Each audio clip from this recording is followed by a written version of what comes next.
So good evening. Good evening. It's now 5:34, so we'll get ourselves started. Today is Monday, February 26, 2024. My, how the year is flying by.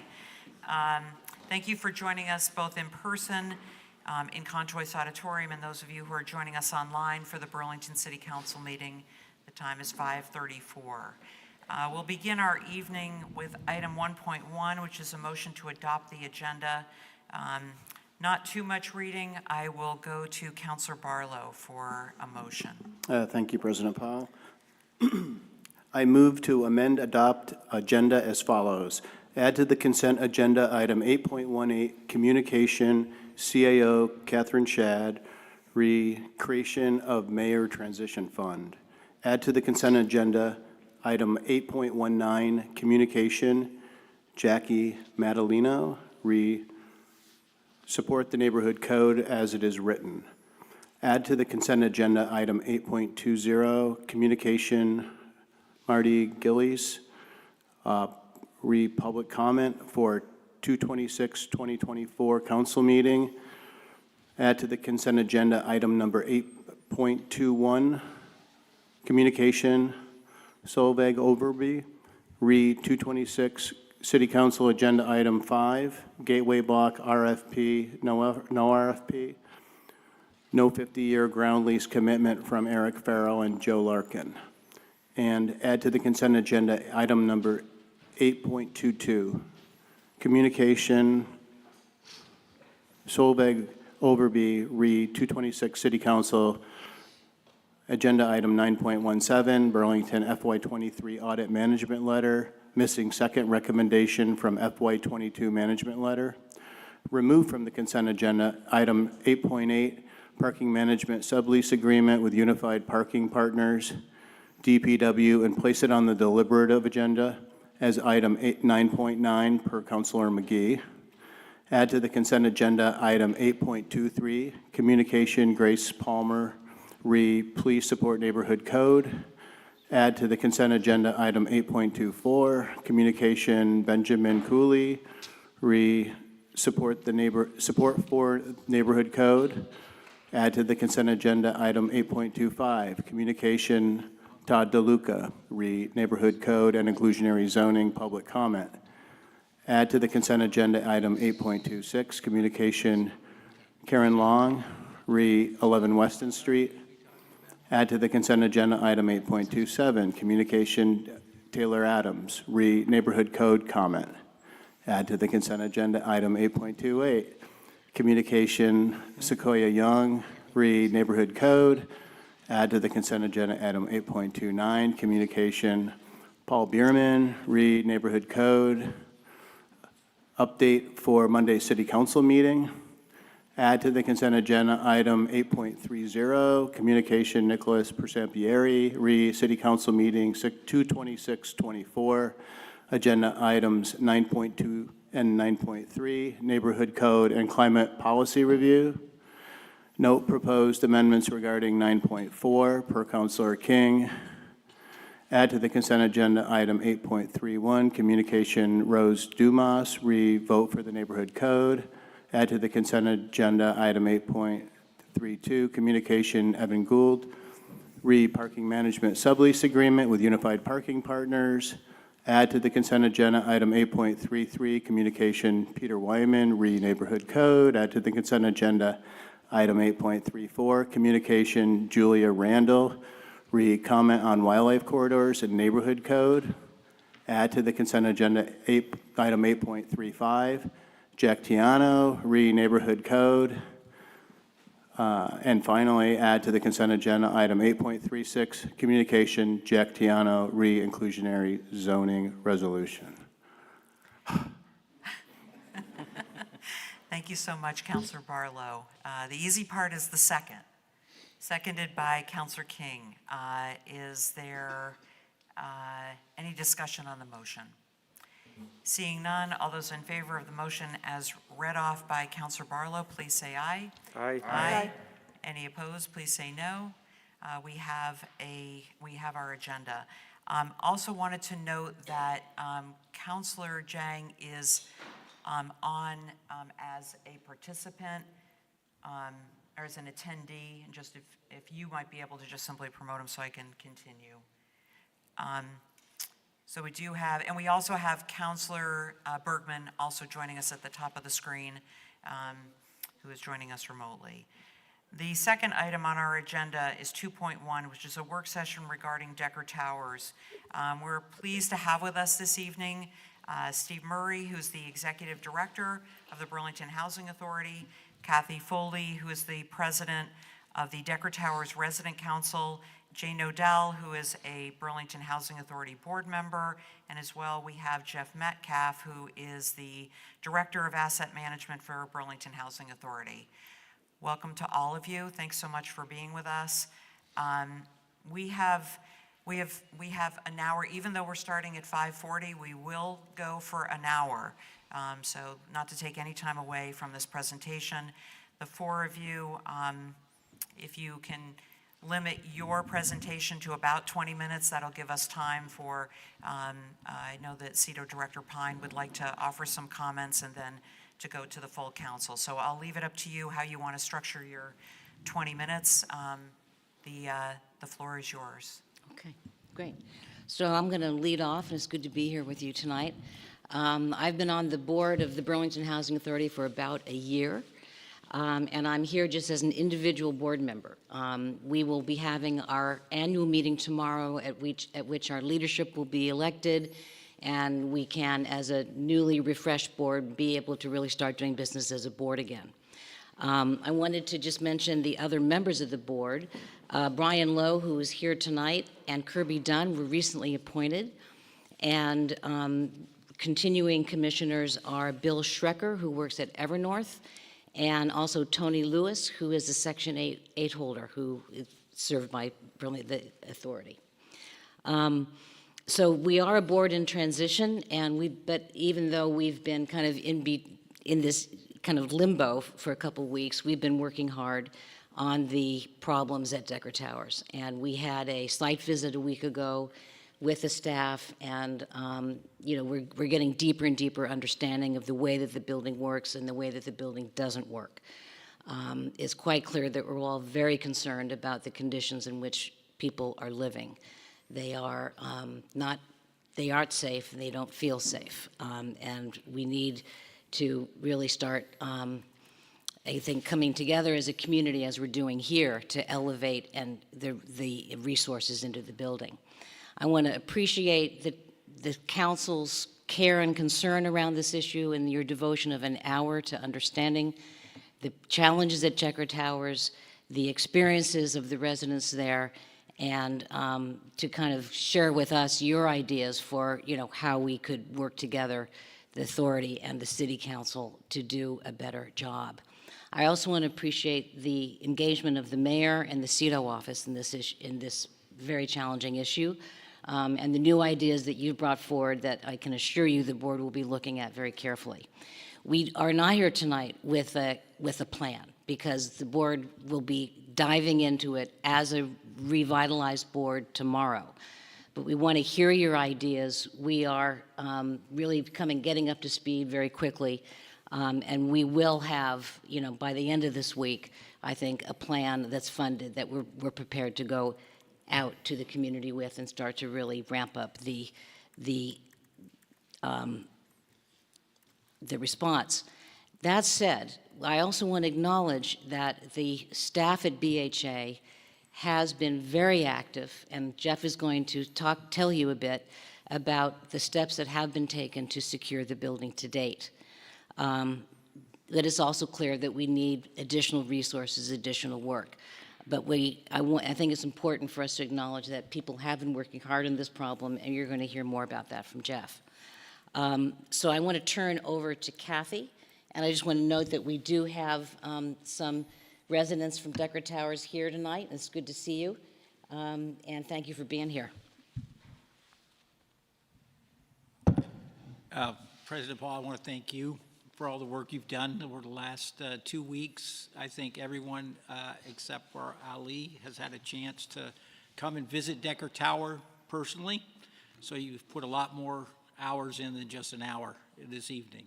and we appreciate it. You've taken the time to talk to the residents, listen to the residents, and you've gone through the building to see for yourself some of the issues that we're facing.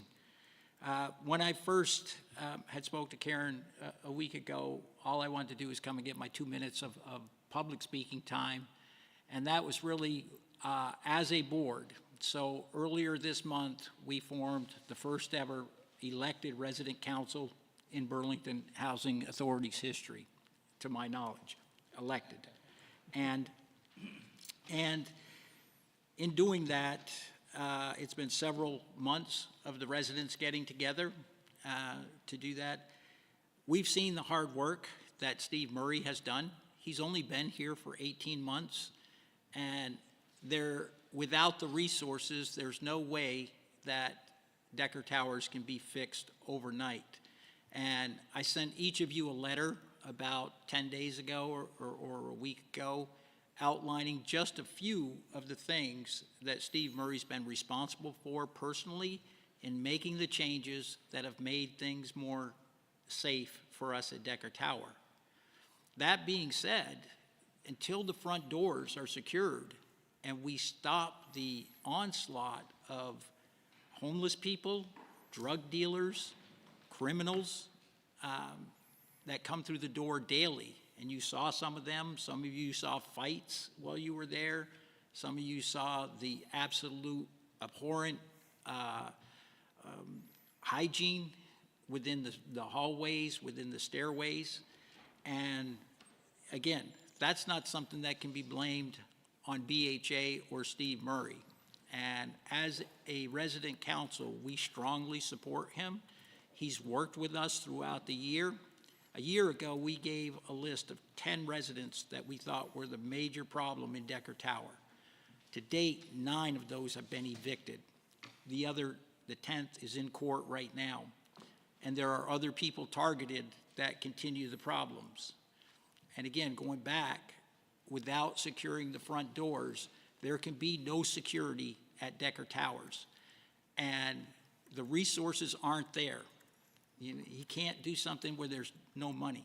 And so we're asking, as residents, the city and Burlington Housing to find a way to come up with the money that it's going to take to secure those front doors.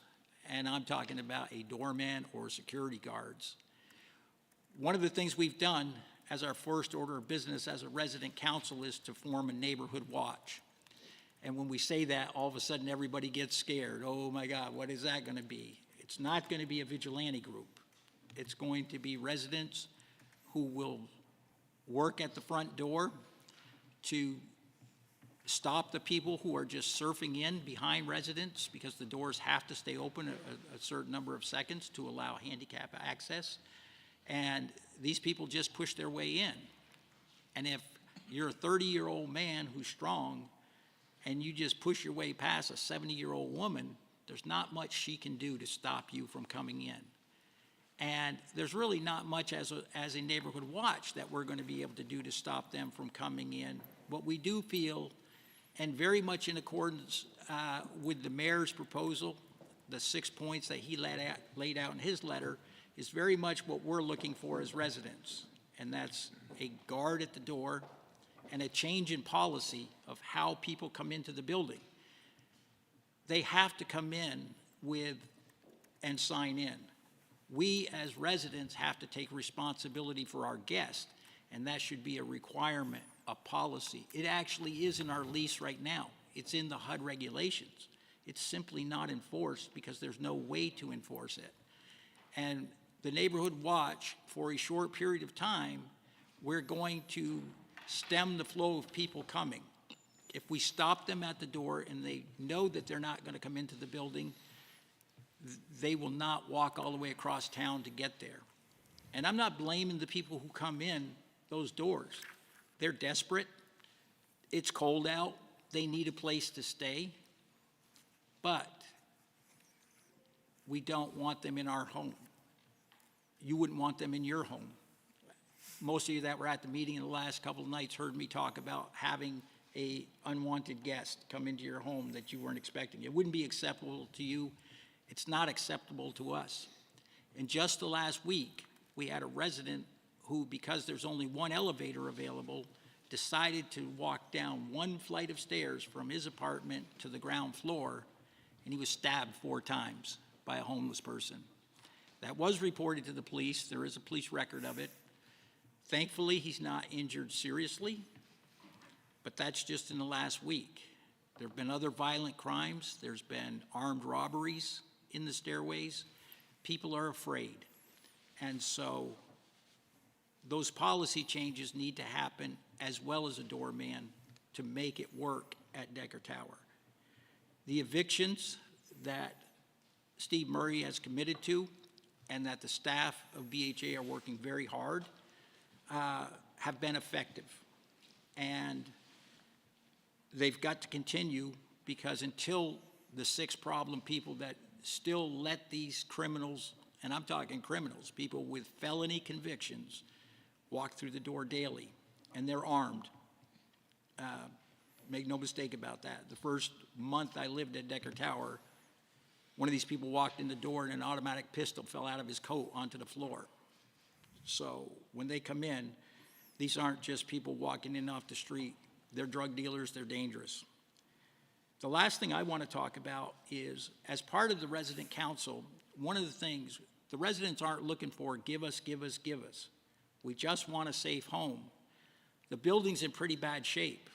We as residents want to take on projects that can improve the inside of the building, painting the building ourselves. If we have some stake in the building, we're going to rebuild the pride that the residents should have in their home. And so we will be looking, and you'll be hearing in the future of a lot of projects that we want to have and plan to do, but we need to secure the building first. It makes no sense to paint the building, to get it clean on the inside, only to have the people come in night after night after night and, defecate in the floors, smear it on the floors, destroy our washing machines because they want the quarters, or they want to hot wire the dryers for heat. And so there's a lot of things that we're going to do, and you'll be hearing about that. And as I've said to all of you, we have community dinners every month that are important to the residents. It gives them a sense of community. We want you to come to the dinners, okay? We will be inviting you. They're fun. The food is outstanding, and you'll see the improvements that are happening. Thank you. That's great, Kathy. Thank you. Thank you, Kathy, and thank you all for affording us the time. I'm just going to try to keep it brief and just go through a few of the high-level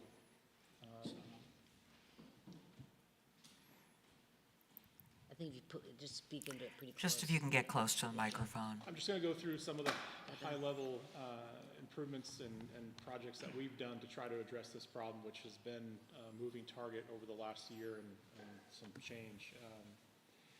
We had a security camera system in place, and we've put many thousands of dollars into additional cameras at the property, both inside and out, and we can more or less track every part of that building except for inside units and inside the stairwells. So we have a really good understanding of how people are getting in the building and what they're doing and where they're going.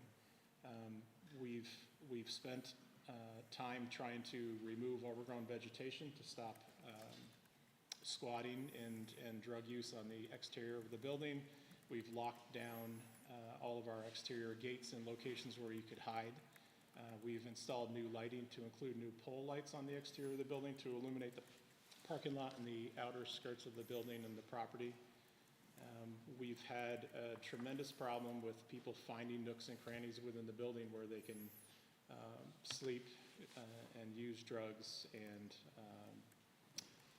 we realized that Decker Towers was built in 1971, and it was built for the purpose of housing and the elderly and disabled, and it really is an open concept build. So it was a challenge for us to try to close off spaces that were normally meant for people to go and use and enjoy. So we have community spaces that we've had to lock. We've added doors and locks to otherwise open community spaces. We've had to secure trash rooms, laundry rooms, storage rooms, mechanical rooms in ways that we've never done before. We've had to put latch protectors, new locks where there are no locks, and just really change the infrastructure within the building so that it is less appealing to go in there and stay for the night and utilize drugs. So it's been a challenge on that end. All of these improvements have been unbudgeted because, like I said, this was a moving target. We were reacting to what was happening at the moment, and most of this was not planned. We had to and continue to have to repair entry doors and entry door systems that get broken because of forced entry. We're continuing to have to replace and repair building components such as laundry, at least laundry machines that are being broken into that we'll likely have to pay for as a result of that. We've changed some protocol around how we operate. We perform with staff on a daily basis sweeps of the stairwells with PPE, and we remove needles. We try to clean up biohazards, and we try to move people along. And that in and of itself is a difficult task, especially when it's 20 degrees out and you know that some of these people experiencing homelessness have nowhere to go. And so our compassion and empathy towards their situation is real, but we don't know where to tell them to go. The ones that do communicate with us tell us of waiting in line to try to have one of the spots at a warming shelter only to be turned away at the last minute because there is no beds. We understand that, and we wish we could help beyond that, but we also are responsible for 161 apartments and the well-being of the residents that currently live there. So it's a challenging situation nonetheless. We've installed Narcan dispensers on every single floor, recognizing that without them, we're missing the opportunity to save some lives. We're looking into additional resources that we can extend, and we have a housing retention team that goes through and offers services and will speak to a lot of the people that are there. And essentially, we are looking into what we can do to what we can afford to do to add more security. We have 3 security sweeps that go through between the hours of 9 a.m. and 6 a.m. in the morning, or 4 a.m. in the morning. And that's all that's currently available with the company that we're using. And that has proven to be very effective in moving people along. Because there's only 3 per night, they do tend to find their way back, or they outmaneuver the security. So we recognize that that is probably the most effective solution, is to increase those patrols.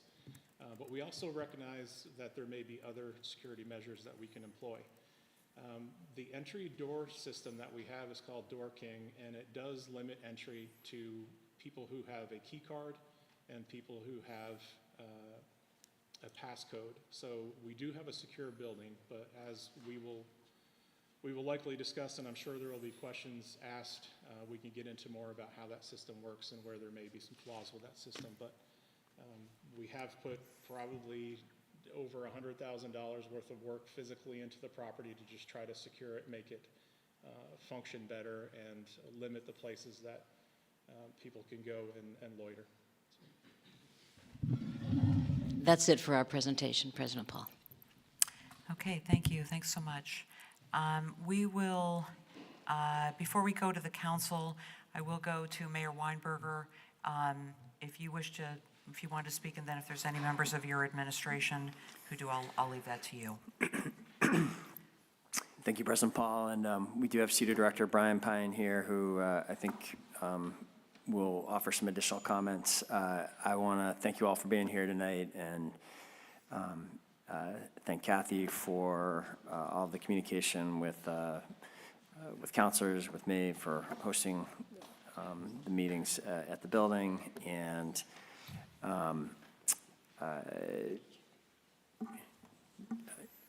appreciate the Jane, you being here, and the board's engagement with these issues, and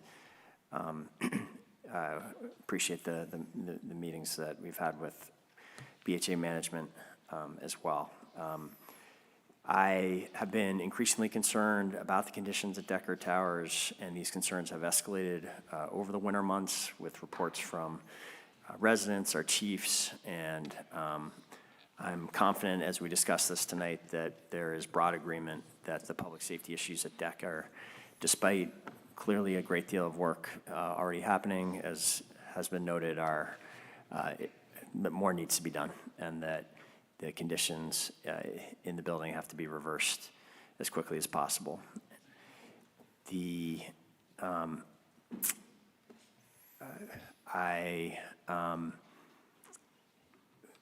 city is very interested in being a partner to BHA through this challenge, both with the immediate and acute needs in the building, as well as medium and longer term efforts that may be needed to properly resource the building and the organization.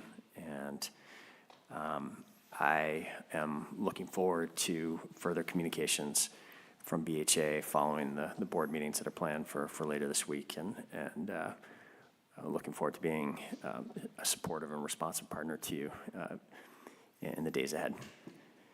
So with that, Brian, I don't know if you want to add more.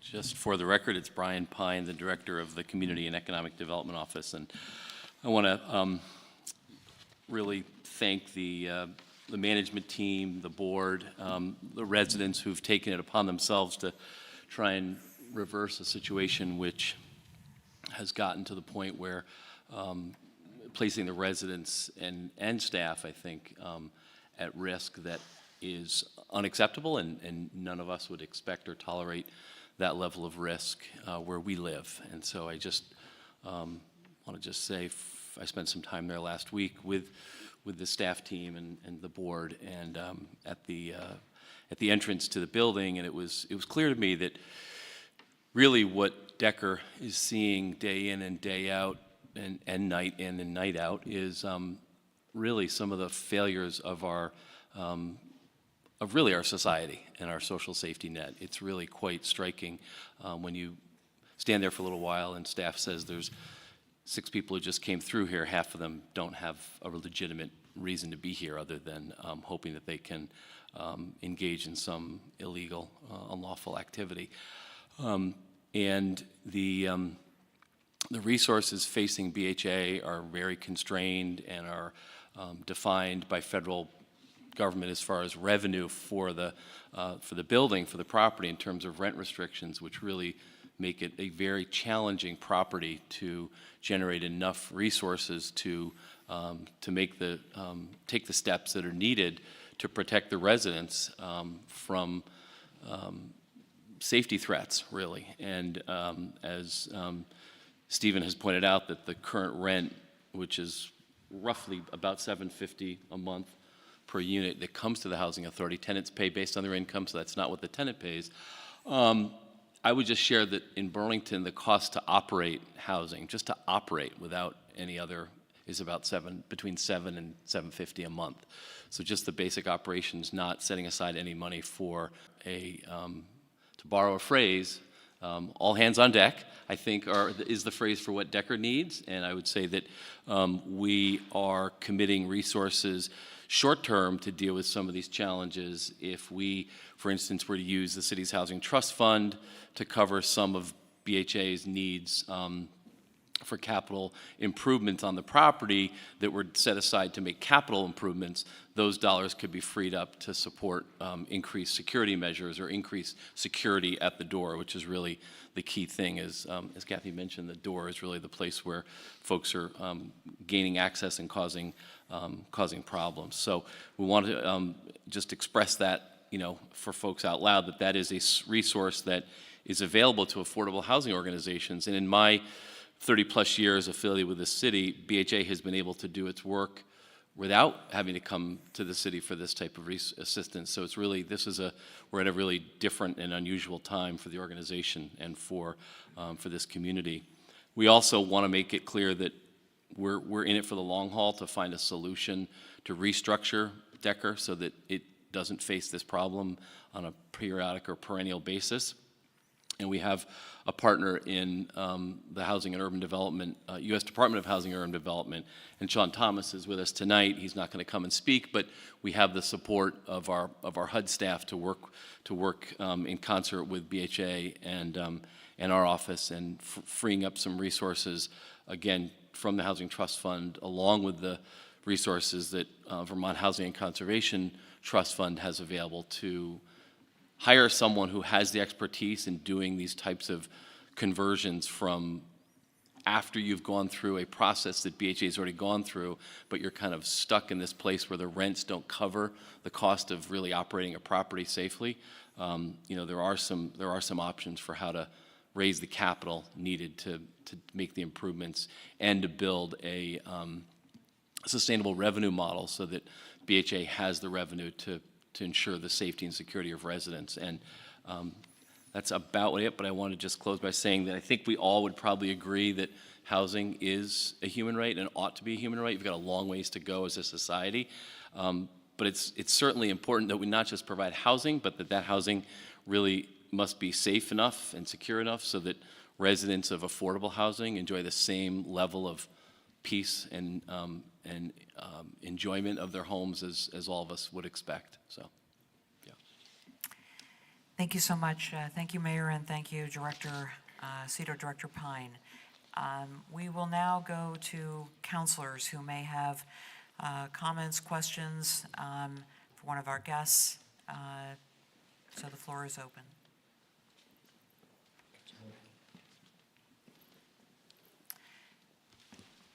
Councilor Jang. Thank you very much, Councilor Paul, and thank you everyone for the presentation, Murray and your board members. I just feel like we needed to thank you also because a lot has been happening lately. Second, I also would like to thank really the administration, Miro Weinberger and his team alongside CEDO for also all the efforts since the news broke. I have a couple of questions, and the first one is how long has this problem about Decker Tower been going on? How long approximately? Steve, yeah.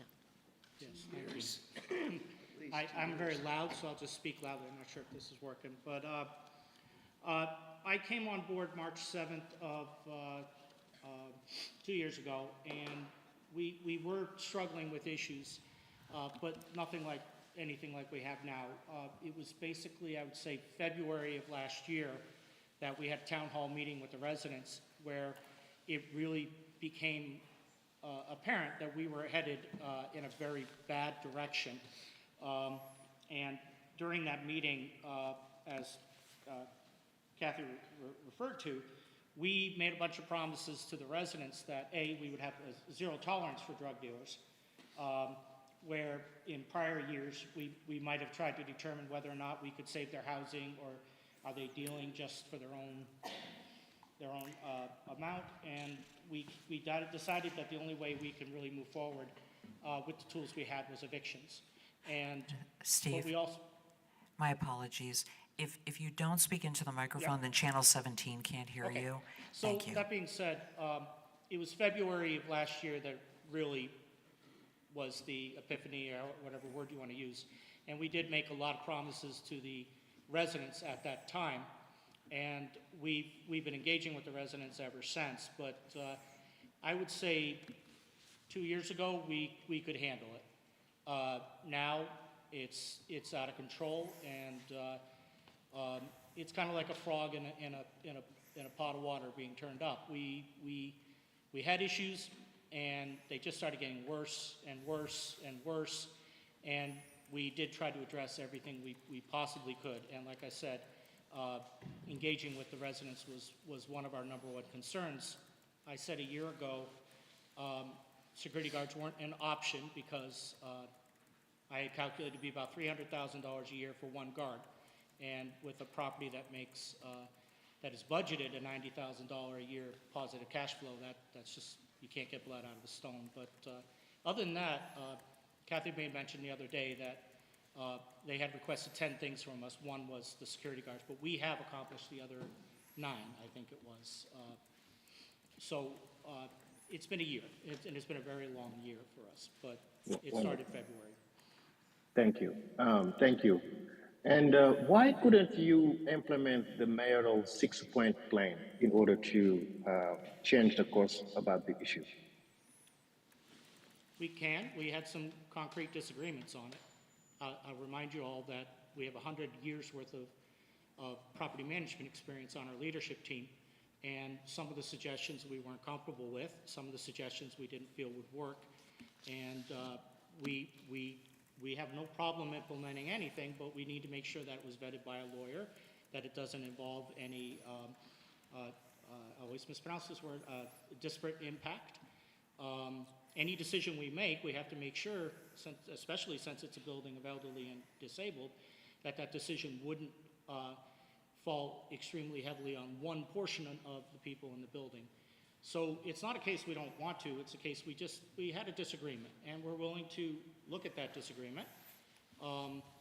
But we do ask that if the mayor's office or the city council have anything, just let's do our due diligence on it. Wonderful. I just want to Thank add, you. Councilor Jang, sorry, Councilor Jang, just wanted to add that that the board is meeting in the morning, and we're going to be looking at all of the ideas that came forward from the mayor's office, and also hear from staff about, other ideas or variations on those ideas. So those ideas are not dead, they are still under review. And as I had mentioned, I spammed the board, I apologize about all that, but we just ask that if you do come up with suggestions, that you've done your due diligence on it, and that's all we've ever really asked. But we are willing to change our narrative. We don't have a problem with that. We just can't change it unless we're confident that the lawyers and the experts agree that it's a correct change. Okay, wonderful. Very good transition, Councilor General. Yeah. Professor General, thank you. And now, how is the staff morale at Burlington Housing Authority, over the past couple of 2-3 weeks?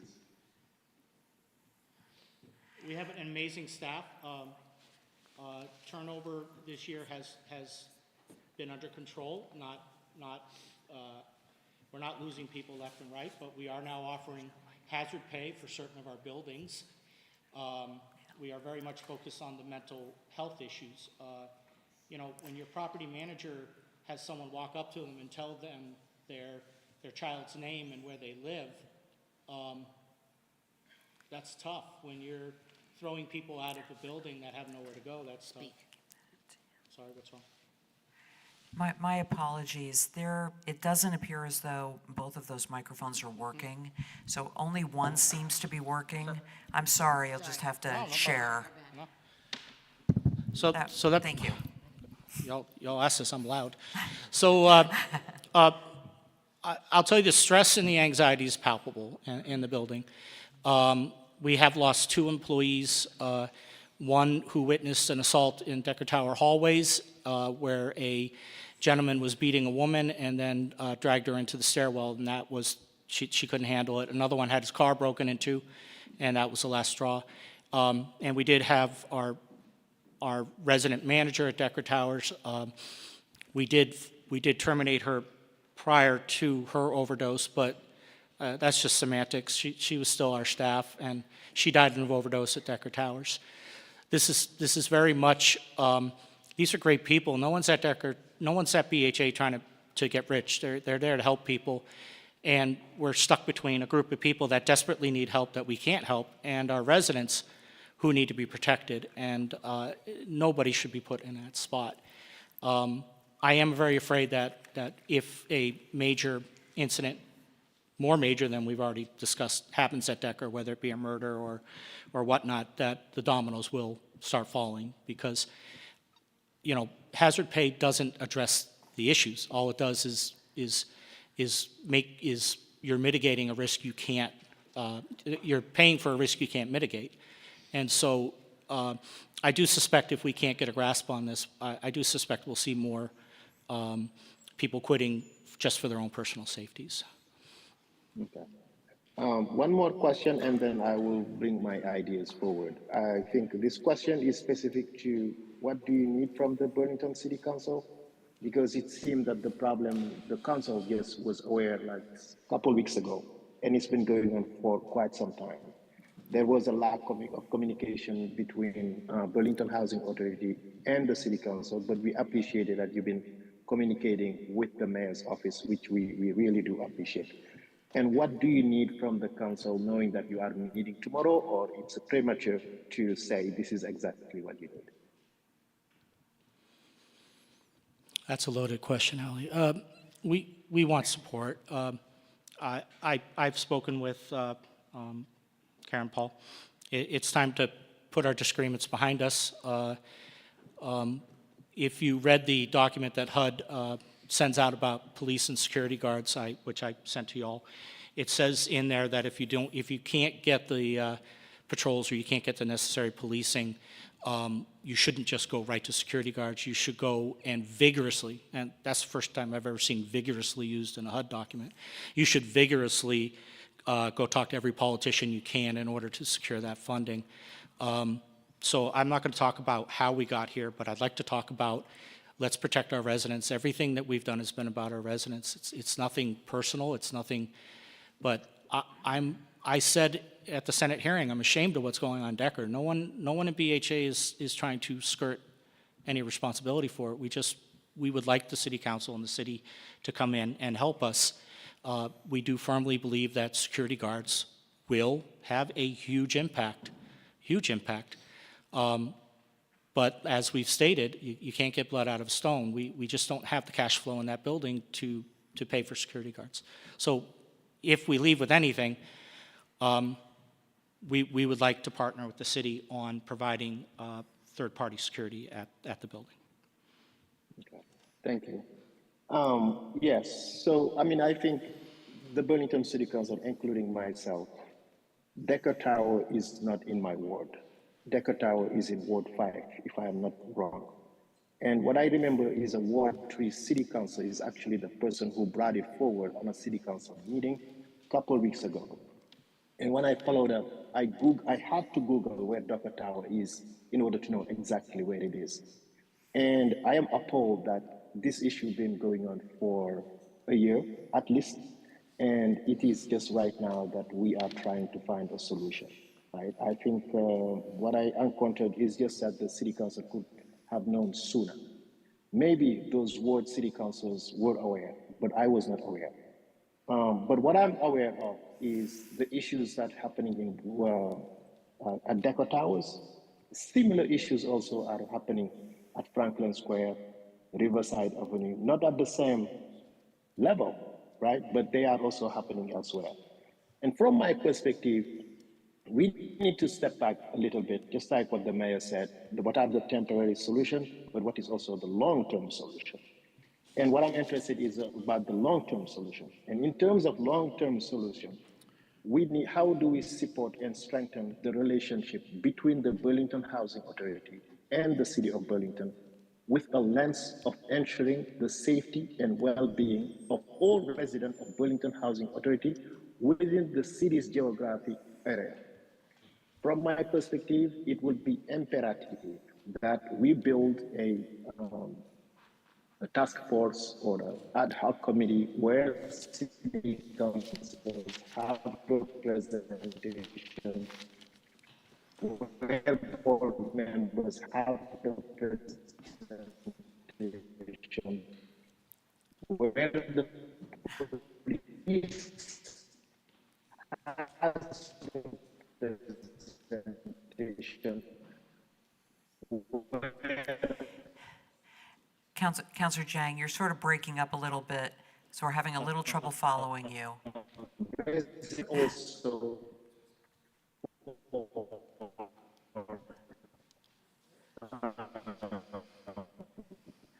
Franklin Square, Riverside. Yes, I know. I know, I'm sorry. It's just my internet. I'm not in town today. But what I was saying is specific to look into long-term solution. Are you hearing me well still? Yes, we can hear you now. Better? Okay. So what I was saying is we need a long-term solution while you guys work on the short-term solution for Decker Tower. The solution should not only speak only solely about Decker Towers, but about all the other Burlington Housing Authority complex housing within the city of Burlington. That task force need to include members of the police department, members of residents of some of those complex in order to look into the safety of well-being of those people, right? And what I just said, I will put it also in writing and send it to you. I'm on the departing city council and I would love to help as a resident of the city of Burlington to look into the solution as we move this forward. Thank you all so much for your time. Great, thank you so much, Counselor Jang. Are there other counselors who wish to speak to this item? Counselor Carpenter. Thanks. I just want to, I'm sorry that I haven't met Steve earlier, but I'm really pleased to hear that you are going to take some steps in terms of the long-term financial restructuring. It has always sort of struck me since I've known about when Decker went to RAD, the need for capital. And I know that some of the previous board members and leaders were not as thrilled about some of the structures that you might need to look into. And I'm hopeful that you can do that. I had a career in affordable housing, and I was executive director of the Vermont Housing Finance Agency for 20 years. And so I still keep up in some publications, and I know that you're not the only RAD project that's been struggling. Actually, a former acquaintance of mine, that's her job now, is restructuring RAD. So it just seems like a project so desperately in need. You, BHA, have never had to struggle so much financially. You've always been actually one of the better funded housing authorities in the state. And so I'm hopeful we can get some mileage. I appreciate Mr. Thomas coming, and I know that Brian is working with you on making some connections with consultants. So hopefully there's some relief down the road in that, because you cannot sustain that model. And I think that's really just important for people to understand that the current model of ownership, not Burlington Housing Authority in particular, the HUD program that you operate under, is just sort of an impossible program. And I just think that's important for the public to understand that, you know, you can't magically raise your rents, which is probably what you need to do, and pay for the staff that you need to operate the project as you really need to be. So I'm here to help as well, and I'm hopeful we have a new strong board member. I know actually all of them, and they'll come to the table for you with some fresh new ideas. Can I respond just for a Of course. Financially, we're not in dire straits with the exception of Decker. Yeah. Yes. The other RAD buildings, yeah, the rents are low, but we're not facing the amount of damages, we're not facing the amount of vacancies, we're not facing the amount of evictions. So a building like Bishop Place, which is 10 North Champlain, has the same rents, the same ideas, but financially it's actually doing okay. Its reserves are fine. So I don't want to scare everyone to think that BHA, Decker Towers just doesn't have the cash flow for the security guards and to cover all of the, we're not filling it right now. We have 10 vacancies. We expect by the end of the month to have another 5. The last 2 people we moved into Decker Towers died of overdoses, so we are taking that financial hit, not moving anyone in until the point. But I do want to make it clear that Riverside Apartments and Hillside Terrace and the majority of our other properties in our portfolio are not at any way, shape, or form on the verge of receivership or whatever cliche. It's just, Decker's just, the hundreds of thousands of dollars we're spending is just not sustainable. But everything else is very much in good shape. Our reserves are good, and our operating reserves are good, and our vacancies are low. Thank you, and I do understand that. I just, Decker is the second oldest housing project in the city, and so it's had a long history. And I want to acknowledge what Councilor Jang said, as well as in talking to my housing colleagues, you are not the only, Decker is not the only project, and you acknowledged it yourself, and I was the former director of Cathedral Square, which is, they're having problems, Champlain Housing Trust is having problems. I just spoke to an acquaintance in Brattleboro, they're having huge problems. So it is a fundamental issue where you have all these folks that are vulnerable in one spot, easily targeted. And so I think it will take, we need to deal with Decker right this minute, but we sort of more broadly need to figure out how to not let this drift too far along with some of the other projects we've got, particularly in Burlington, but all over the state. Thank you so much. Thank you so much, Councilor Carpenter. We'll go to Councilor Travers. Thank you, President Paul, and thank you all for being here, and thanks as well. I see many residents from the Decker Towers community as well who came out, and I suspect maybe some of your neighbors are tuned in via Zoom too, so that would be great. First of all, let me say I think all of us here in the City Council are deeply saddened by the current living conditions in Decker Towers. I'm so glad that 7 Days and other news outlets have done the reports to shine a light on this, and look forward to our working in the council in partnership with the mayor's administration to do everything we can to assist Burlington Housing Authority and you all as residents in the building. In response to a comment made by Councilor Jang, Decker Towers is currently in Ward 6. As of town meeting day, we will be welcoming Decker Towers into Ward 5. I know many councilors have been in contact and communication with members of the Decker Towers community. I know that Councilor Paul, as a representative from Ward 6, and that Councilor Shannon, as the South District councilors, as well as myself, have visited the building and again, for a number of months have, in one part or another, been in communications with members of the Decker Towers community, which, at least in part, is why on some of the bigger questions, I mean, we have been taking initiatives to try to address recruitment and retention issues within our police department and improve the state of public safety. It's why right now, before the Ordinance Committee, is the local trespass ordinance, where I think we can continue to make some improvements there that will hopefully provide you all more tools to address unwanted visitors into the building. But those are, I think, bigger picture type issues that will certainly improve things and should improve things at Decker Towers, but as well as other folks around the community that are struggling with similar issues. And I also recognize that there's smaller issues that may require a smaller investment, but might have a really big impact on the building. And so I'm hopeful that we can continue to keep an open channel of communication here, where to the extent the city has resources where they may be able to assist you all in some initiatives within the building.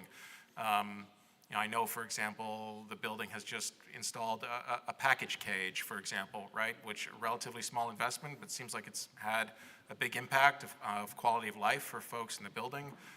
We've heard from other folks in the building about beautification and so on. I certainly understand the sentiment about wanting to get the building in order before you beautify it. You don't want to do that just to see it ruined, but to the extent the council and the city can partner with you all in some of those relatively smaller investment type things that may have a really big impact on quality of life in the building, I'm hopeful that we can continue that open channel of communication.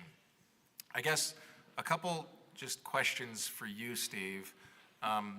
One is, I appreciate the current vacancies and not wanting to bring additional folks into this environment right now, but can you speak a little bit more as to what are the metrics that you all are trying to meet in order to say, okay, now's the time when we would feel comfortable to get folks back in here?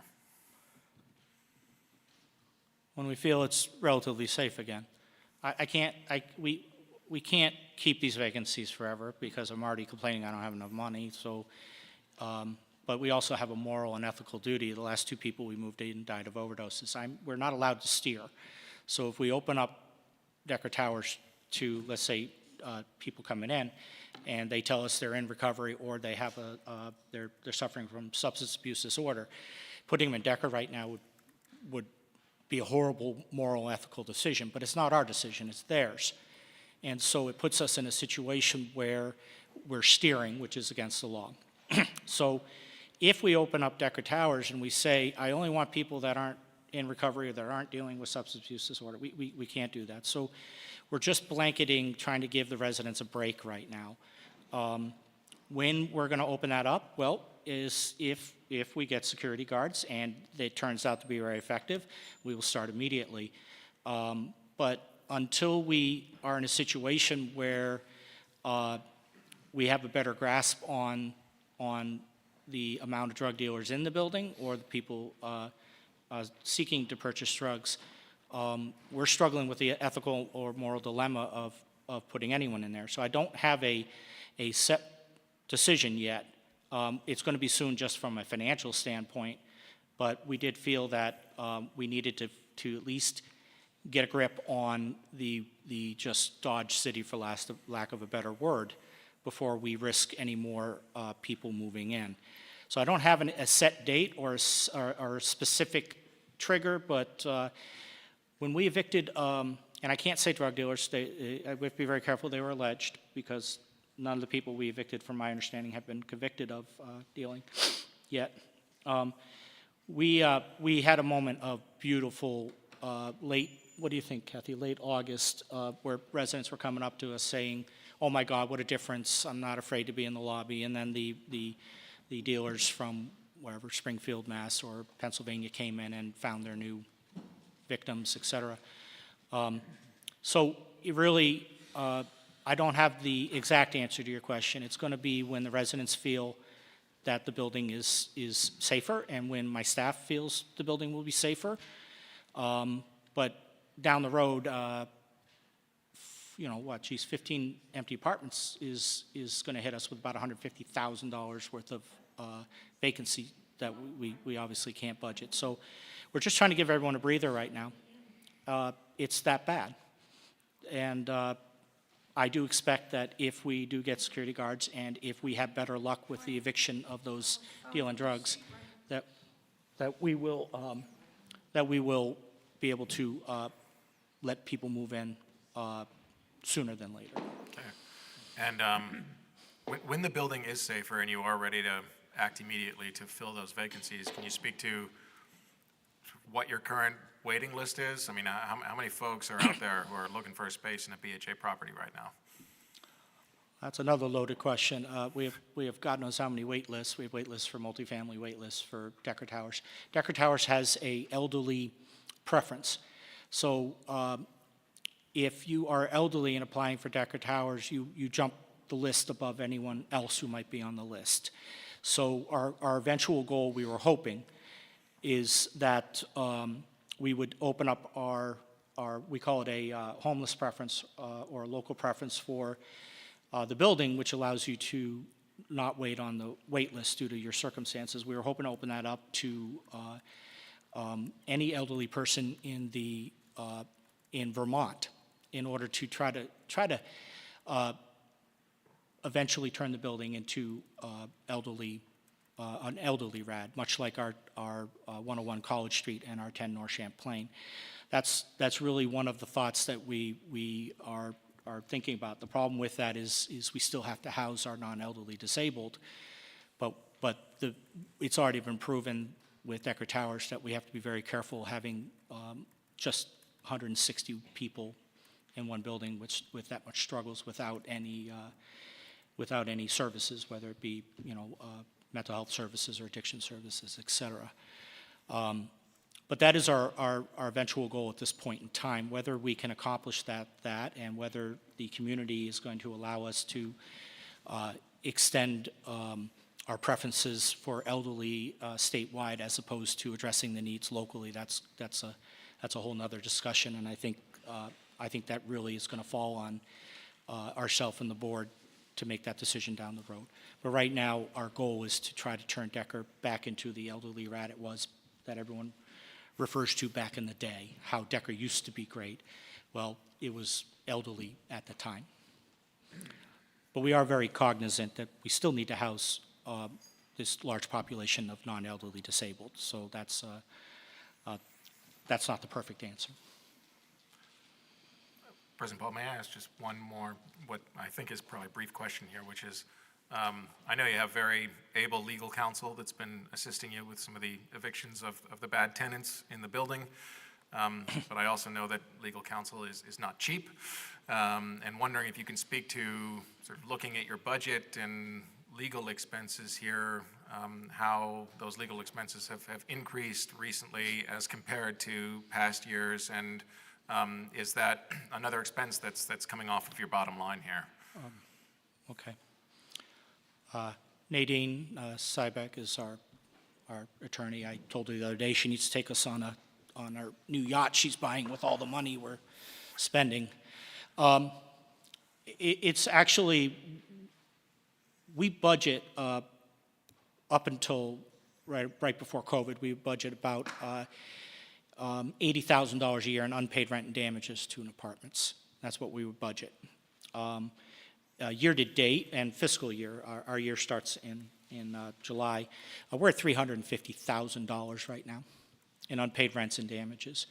What we're seeing is just beyond comprehension, where, you know, we don't, I had mentioned earlier, we don't have a crystal ball. We're not here to decide whether Bob is going to be the good tenant. It's our mission. But what ends up happening, what's happening now is the amount of damages to the apartments is staggering.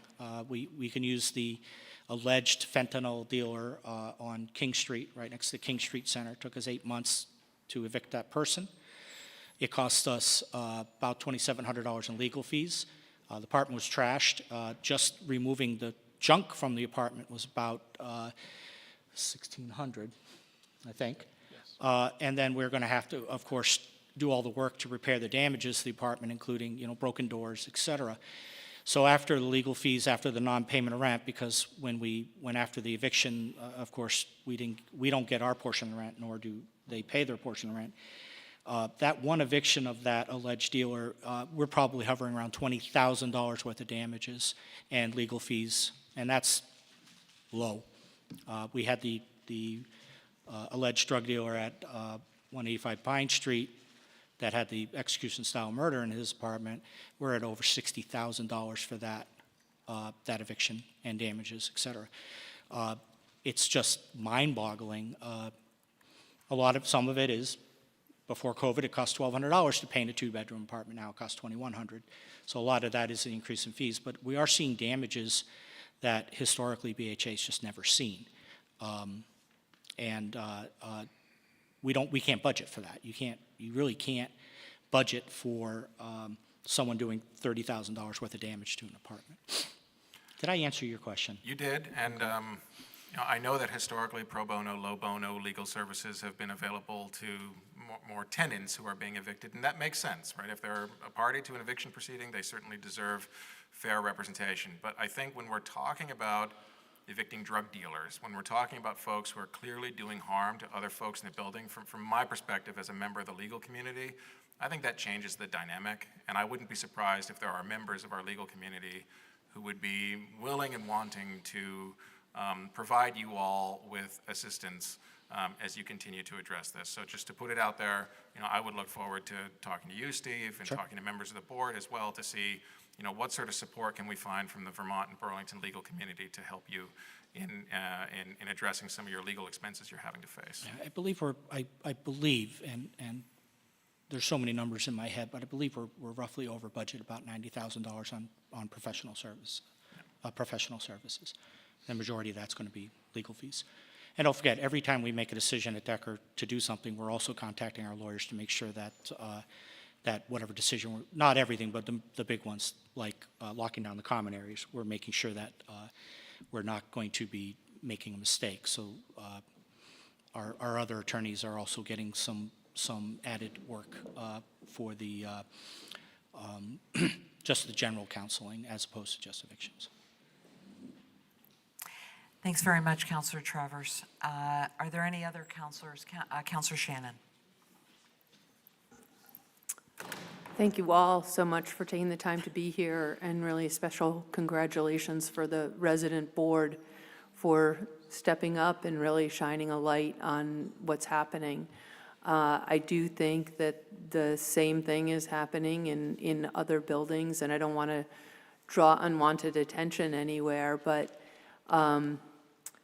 I just wondered, Stephen, if you can speak to that, because now we're trying to address this thing that has a light shined on it, but what about what's lying underneath in other buildings where the light's not shining yet, and the problems maybe are smaller only because of the number of units and residents?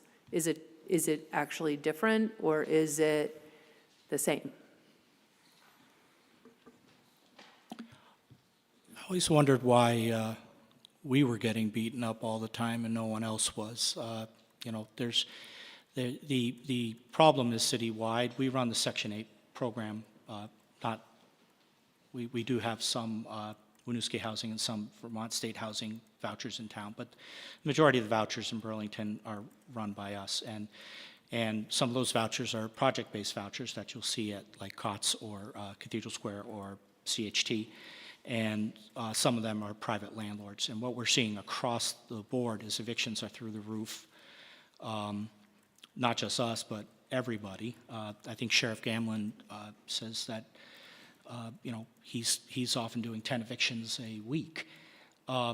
We're all struggling. I forward Rebecca from Cito's office had a meeting. I call us jokingly the Big Five, but we had a meeting, and I forwarded you all John Farrell's email. John Farrell's the executive director from COTS, where he wrote down our discussion. And I shared that with the city council because it does need to be made clear that I said a year ago, Burlington doesn't have a Decker Tower problem, it has an opiate problem. I feel kind of, I got beat up very badly for that, but I feel a little vindicated at this point, because what we're seeing as the Section 8 providers, we're seeing lots and lots of evictions for alleged drug dealing, evictions for non-payment of rent, and it's across the whole board right now. I'm not going to comment on specifics, but we do get to see the reasons for the terminations, and we do get, in a lot of cases, we'll pull the voucher, and there's a hearing involved on whether the person keeps a voucher. And the amount of evictions and Section 8 vouchers being pulled that are tied to the drugs and the drug dealing is really staggering, significantly more than we had when I first started 2 years ago. And so it's everywhere. I'm not going to put any other executive director under the gun. It's not pleasant to have people tell you that your building is horrid, but we are seeing across the board that a lot of the buildings are suffering. I will tell you, though, buildings that do not have interior hallways or interior spaces are not suffering the way buildings like Decker Towers are. The communal spaces and the inside hallways just exacerbate the problem significantly. But it's across the board, and I suggest you reach out. I did send you that letter and that email from John Farrell, and it spells it out pretty solid that it's not just a BHA issue. It's across the board. We're all struggling. We're struggling with people just breaking windows. We're struggling with people kicking doors in. Follow up on. Yeah, you know on me, that. I talk. I'm sorry. So you identified 10 people that were really a problem and making the community in Decker Towers unsafe. 9 of the 10 of them were evicted, and we have evictions all over the city and probably the state in similar kind of ways. But you're kind of the lowest rung on the housing ladder. So where are people going? It sounds like if people are making your community unsafe, they're going to then make all the rest of the community unsafe, and that they should be arrested for these behaviors, and there needs to be some consequences. And why are we not just pushing this problem someplace else? What's happening? Do you know what's happening to folks who are being evicted because they're causing harm to people? BHA can't affect change as far as the laws go, and as far as the issues with the no trespass, the issues with the long evictions. We can ask, but we're not a political organization. So I can't really comment on that side of it, but when we evict people, I'd say about a third of the cases, they just, Decker as an example, they just go down the hall to another apartment and hang out there for a while until they're unwelcome, or they're back on the streets and they are homeless. We at BHA have a fiduciary duty to our residents, and that duty is that we will do everything in our power to remove people that are making the building dangerous. What they do and where they go after that is really I'm going to get killed for this, aren't I? Is really a city or state issue. It's not Right. ours. All I can do is look my residents in the eye and say, we're going to do our darndest to get rid of this person. And I did not mean to imply that you should do No, no. otherwise, only but- to point out that these Yeah. problems aren't going away. They may go away from Decker, but they're not going away under the current system. You've talked a lot about the financial struggles that you have, that you're being required to spend money. There is no other option than spending money you don't have here.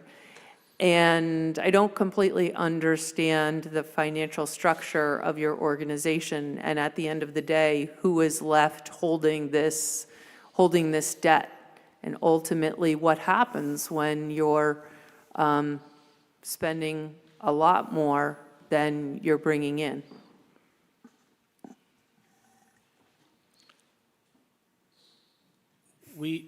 As I stated, one thing that we are very adamant about is we don't rob Peter to pay Paul. So some of our other buildings might have decent operating expenses. We do have a strategic reserve. But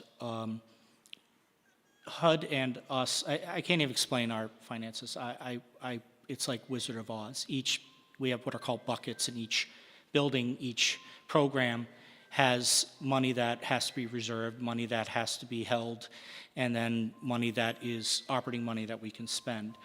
My estimate is we're probably about $200,000 we have spent out of our reserves towards, and operating money towards security upgrades. I can't get that money back. We are facing our 5-year capital needs assessment is actually very good. Our 20-year is not. And so we need to save every penny we have. The elevator at Decker's been brought up numerous times. We clearly have to replace it. However, that's going to be about $1 million.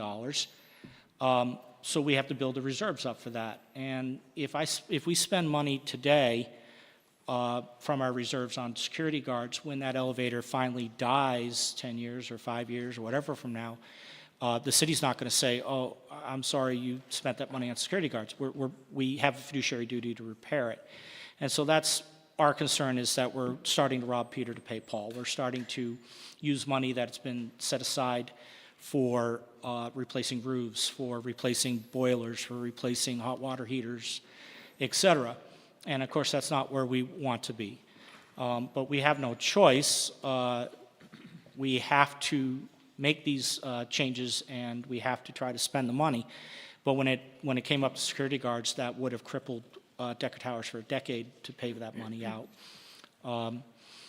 So yes, we are robbing Peter to pay Paul right now, and we will end up having to pay for that down the road, whether it be struggling with capital needs in 20 years. But the organization has been run for the last 25 years very conservatively.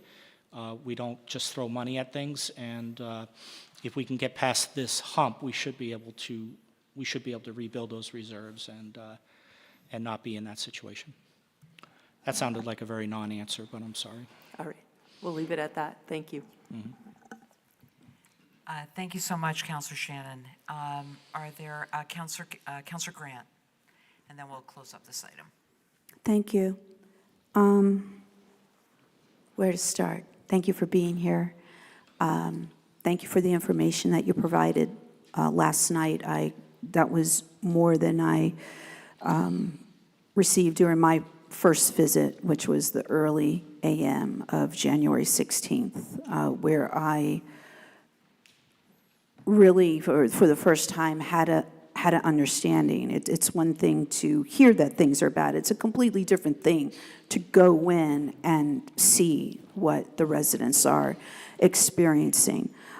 So I'm going to do what I usually do, is talk about things that people don't like to talk about, and that's things that involve issues of equity, because I believe we have here an issue of equity for this, what's happening in this building. And to coin a phrase, all hands have not been on deck. And they haven't been on deck because of the people that live in this building and the fact that it's affordable and low-cost housing. We continue in this city to have these issues of class that interfere with how people are serviced through different areas of the city. And I think this is a glaring example. I want to thank Steve Murray for his work on behalf of the residents who were very thankful for his assistance. I'm going to apologize to you, Mr. Murray, on behalf of the city. I was deeply offended by an email that was sent to you. I felt that it lacked empathy, it lacked full information, and we can do better. We can do so much better.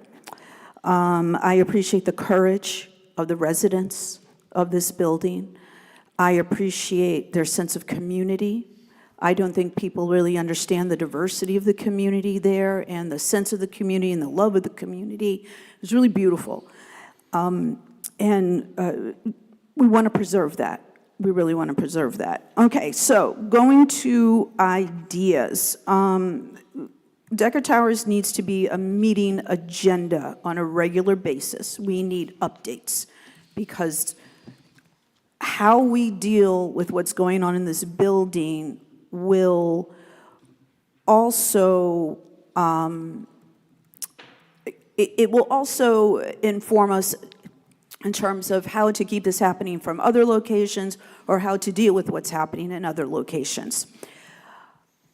I know what it's like to say that something bad is happening and that something's going to get worse, because in 2022, as a police commissioner, I talked about the fact that the city had no plan to deal with the drug crisis that we were seeing. And I got accused of being negative, I got accused of not giving the police department a break, et cetera, et cetera. Then I recently sent someone a copy of a meeting from 2023 police commission, right before I became a city councilor, where once again I said, hey, back in 2022, I said it was getting worse, and early 2023, I said it was getting worse, and here we are. And we're still in a position where it can still get infinitely worse. So we need to have this as an agenda item. We need to decide, do we have an agenda item on the city council, or do we have it as a regular agenda item on the Public Safety Committee meeting?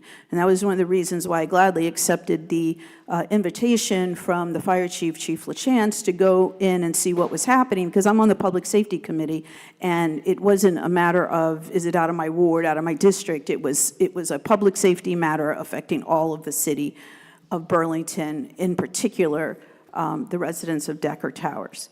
I think we need to have a plan. One of the things that concerned me about the current building manager, I have a sense that that person is very scared by some of the things that are going on But the idea that was put forth for incident reports, I think BHA does need to work with this individual, and they need to make that happen. That is crucial.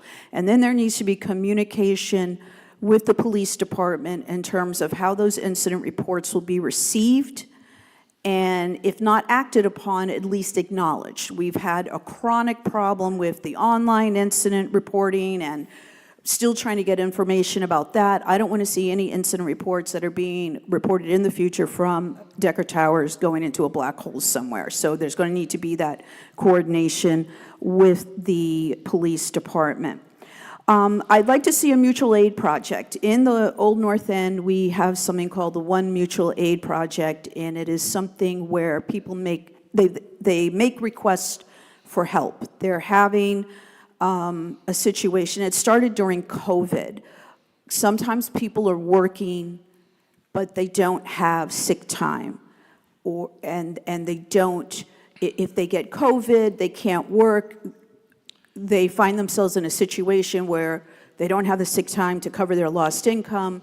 So this organization started to say, okay, so-and-so needs $500 to make their rent because they couldn't work during this period of time. Or so-and-so has the money for the rent, but they need some help with food. So-and-so needs presents and a cake for their kid's birthday. I think it would be great for the South End, so to my South End peeps, having a mutual aid that can assist people in this building. And it can be something from financial aid, or it could be something like giving someone a ride to the laundromat, because the issue with the broken machines, because people are trying to get in there and get the coins, that causes someone to have to take a ride share to go to a laundromat, which makes it much more expensive to clean their clothes. So there's a lot of different things, and I think a mutual aid project is something that could be something that could be put together pretty quickly, and could include the idea about reaching out to lawyers who'd be willing to do pro bono work for them. Addressing the flea market. I want to get a bullhorn. Like, someone texts me when the flea market's in there, and I'm just going with a bullhorn. I think we need to have, if the police can't show up, because that's one of these things, why aren't people being arrested? Well, the police aren't always showing up when they're called. There are a couple of officers that were mentioned, and I'm actually going to put in some accommodations for them because I appreciated hearing about specific officers, but they're not available all the time. We have these issues where people can't be held for nonviolent, quote-unquote, nonviolent crimes, but we want the neighborhood watch to be safe, so we have to figure that out with the money for a guard. So I know the board's going to be meeting tomorrow, but you definitely have to make a guard happen with the watch, so the people that are part of the watch are saved and trained. I got a few more things. I got a few more things. Well, it's been 5 minutes. I've got a few more things, and other people went over 5 minutes, and I just got a couple more things. And now I lost my train of thought. Hold on. Students, UVM students. The fact that UVM students or Champlain students, the fact that it was clearly students coming in the building to buy drugs is absolutely unacceptable. So we need to film these kids, and we need to put them on blast. And we also need to reach out to the colleges and speak to them, because the colleges really need to be aware that this is happening, and they need to be communicating with their student bodies that this type of behavior is completely unacceptable. So if you're catching them on film, they need to be put on blast. We need to put the film of them on Reddit and saying, who are these kids? And they need to have their academic discipline due to their behavior just dealt with. I found that really alarming. Are you almost finished? I am, dear. Thank you. Yeah. And then it's been 7 minutes I now. just want to be. It's been 7 minutes. You know my what? apologies. I think that Okay, so we're gonna move- I don't we're gonna want to. move I on. have one more thing to say, and then I'll be done.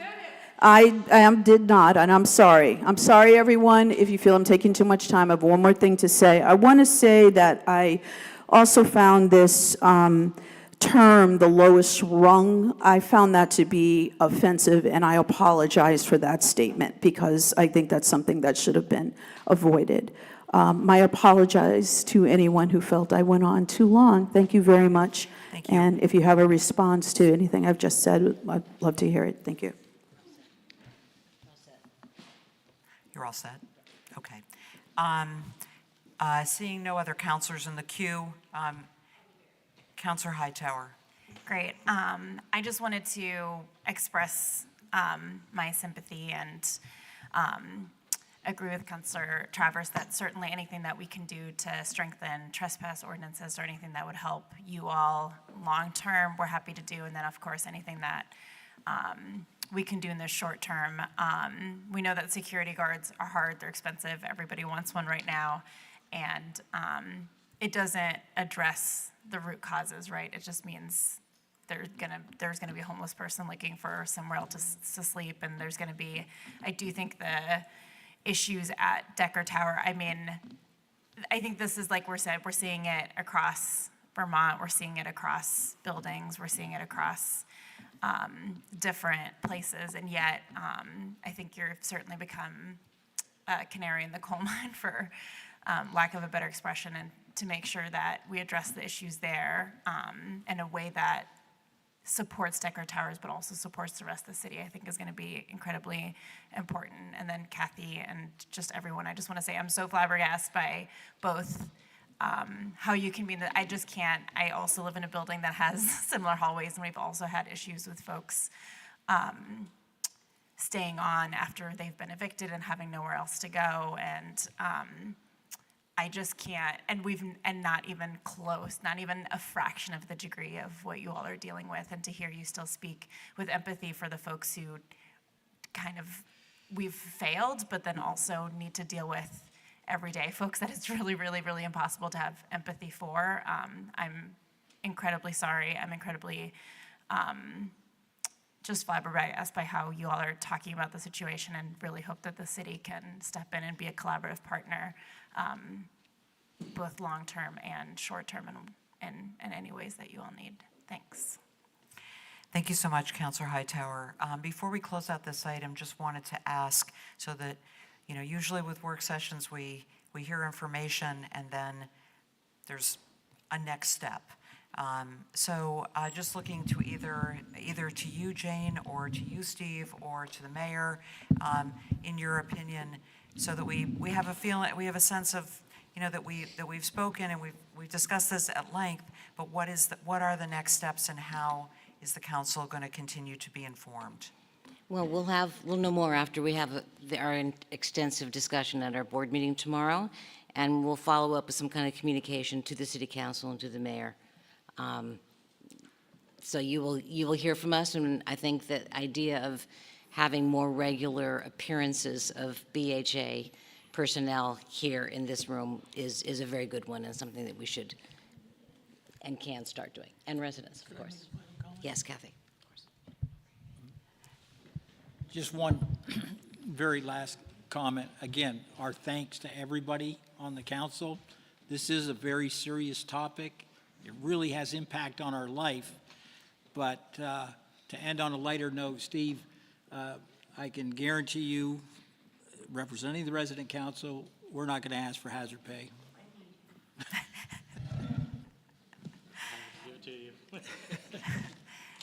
Thank you so much. Just before you leave, just also wanted to acknowledge not only, Jane, you mentioned that Brian Lowe is here. There are two other board members that I was able to find who are joining us online. That is Steve Norman and Kirby Dunn. Couldn't find the fifth, but perhaps he's here with you. Sorry, so Kirby Dunn and Bill Schrecker. Okay, well, Steve Norman is also. Steve Norman is not on the board, but Oh, he's we're not? very happy that he was here. Okay. I thought, I was looking at your website. Sorry, and okay. Okay, my apologies. Thank you very much. So yes, thank you. Thank you all so much to the Burlington Housing team, to the board, to the Decker Towers Resident Council, and to all of the residents. There are a lot of residents that are here that we saw just this weekend. Thank you all so much for being here. If you wish to speak during public forum yourselves, you're more than welcome to stay. public forum won't start until about 7:15, but we would welcome the opportunity for you to stay if you would like. Thank you again for being here. We'll look forward to further updates. The next item on our agenda is 3.1, which is a work session on the South End Coordinated redevelopment and the draft pre-development agreement. For this item, we do have CEDO Director Brian Pine, Samantha Dunn, the Assistant Director for Community Works with CEDO, and also our Planning Director Megan Tuttle and Principal Planner Charles Dilliard joining us. So if you want to take a seat at the table.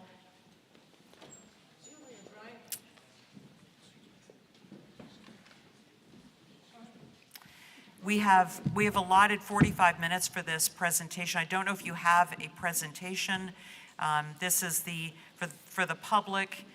We did have an executive session on this pre-development agreement at our last meeting, and the work session is an opportunity for discussion to inform the greater community and any presentation that you have. But again, we would like to try to limit this to 45 minutes, allowing time as well for the council to be heard. So if you might be able to limit your presentation to about 15, that would be great, and I'll leave it to you to determine that 15 minutes. Okay. Thank you. Thank you very much, President Paul. We will be giving a brief presentation and happy to be here tonight primarily to answer questions. We are bringing this item forward to you tonight to share an update on an MOU that was executed between the city, Champlain College, and Ride Your Bike back in January of last year to advance coordinated planning with the parties that own property in the central portion of the South End Innovation District, the area that was rezoned last summer. So we're planning to present to you tonight an update on that planning work and some of the high-level takeaways from studies that we have been doing over the last year, and to propose the outlines to you of a draft pre-development agreement that would allow us to continue to move forward with additional planning together in the hopes that we could come to you later this year with a draft development agreement to consider next steps for this area. My job here is just to introduce everyone and turn it over to them. So thank you, President Paul, for introducing staff. I won't repeat that. We also have with us tonight John Kahlo and online Will Fleissig, who are both representing Ride Your Bike. We have also been working with Todd Sarandos from Ride Your Bike as well on this work. And we also have on Zoom Jennifer Nichols, who's the Chief of Staff at Champlain College, and we've been working closely with Nick Anderson, who's the Assistant Vice President for Planning and Operations at Champlain. So I'll turn it over to Samantha, who's going to start us off on our presentation. Thank you, Megan. Is this microphone that's not working? Really close. Unfortunately, only one is working this evening, so my apologies. Okay, thank you. I think I was working on technology, so I'm not sure if I heard Megan say, but also we've been working closely with Chapin Spencer from DPW on this work, who wasn't able to be here this evening because he's traveling, but just wanted to make sure that was clear. We do have a set of slides. They're also available. I'm going to go through them as quickly as possible to keep us on schedule. This one that is up now is just orienting people to the site that we're talking about. There's 3 parcels in particular: 68 Sears Lane, owned by the city of Burlington; 125 Lakeside Avenue, owned by Ride Your Bike LLC, which is the large surface parking lot; and then 175 Lakeside Avenue, owned by Champlain College. So we've been working together looking at these 3 parcels for just over a year. And this is a little bit of the timeline to show you where we started. We've talked about this already a little bit tonight, or I've heard it come up. Housing as a human right action plan put forth by the mayor, which identified rezoning of this area as one of the important components of that work. That zoning amendment was passed this past summer, and we've been working knowing that that was moving forward under a collaborative MOU, these three parties, and are proposing with this pre-development agreement to continue working together. The current MOU that we're working under had three phases, really trying to understand the feasibility of working on these three parcels together, and what the different infrastructure challenges and opportunities would be. Just back up, the goal of that MOU was to get us to where we are today, to a pre-development agreement. We had four sort of foundation that's come out of that work, again, over the past 12 to 15 months. One is a mobility framework, which is a network we're going to show a couple of diagrams later, that really focuses on active mobility and accessibility, but it's about a street and pedestrian network that crosses all three parcels.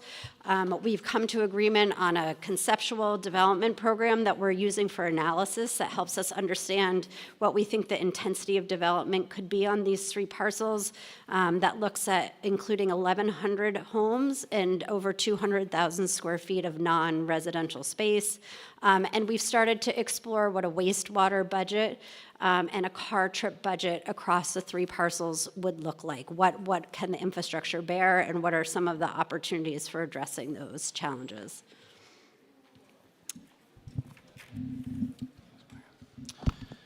Right, so as Samantha said, there are quite a few technical details built into these next few slides. So I'll be brief, but fully expect that you'll have some great questions on them. So what you see here is the first of two slides addressing the mobility framework, and this specific image depicts how cars will move to and through the site. So the pink lines, the solid pink lines, are how cars are the streets where cars will be able to move. You'll notice there's a central north-south street in the western half of the development that is depicted as mostly car-free, so think something akin to Church Street.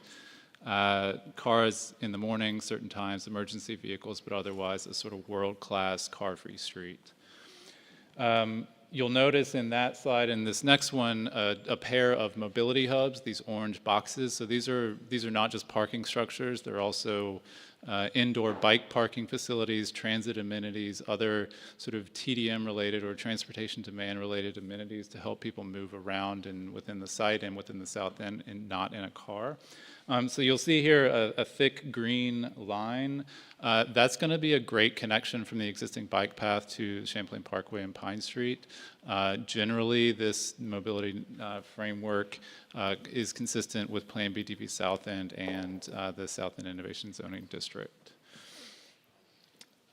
To do the wastewater and traffic and parking analysis that we need to do to understand that this can be a permittable development, we had to sort of come up with a conceptual development framework or program that depicts, a likely development scenario that meets the sort of collective goals of all of the parties. And so that is about 1,000, a little over 1,000 residences between Champlain College, city's property, and Ride Your Bike's property, as well as about 230,000 square feet of non-residential space. So we have all these very complicated models that we plug these numbers into, and then they spit back out, how much wastewater are we going to be generating, how many parking spaces do we need, and how much traffic is this development going to put on the city's streets. And so these are the numbers that we've been using, and these next few slides sort of just are a snapshot of how that analysis looks. We do know that in the south end, the wastewater infrastructure is improving thanks to DPW's Water Resources Division, but there's still serious constraints. Primary goal here is to eliminate combined sewer outfalls and protect the public and ecological health in the area.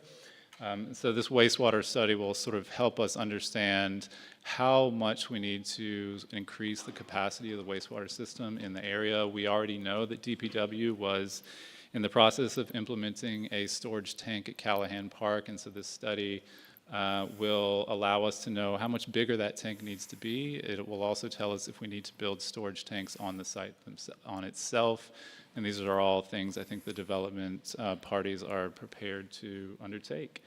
Regarding parking, we're envisioning a car-light district, but the reality is that folks need spaces to put their cars now, and so all of the models that we've drawn up envision something about 1,000 parking spaces.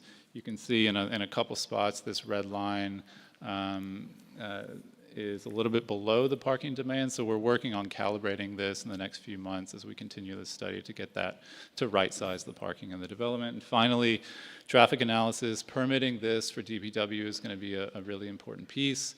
We need to make sure that we're not overburdening the sort of immediate traffic infrastructure, but also the larger south end. And so we're going to be continuing this traffic analysis as we go. And finally, public engagement. In addition to the sort of South End Innovation Zoning District public engagement process, which was extensive, we've done a couple public open houses, in-person events, and a couple virtual events, and some ongoing surveying. We've also been taking this out on the road show at sort of city markets and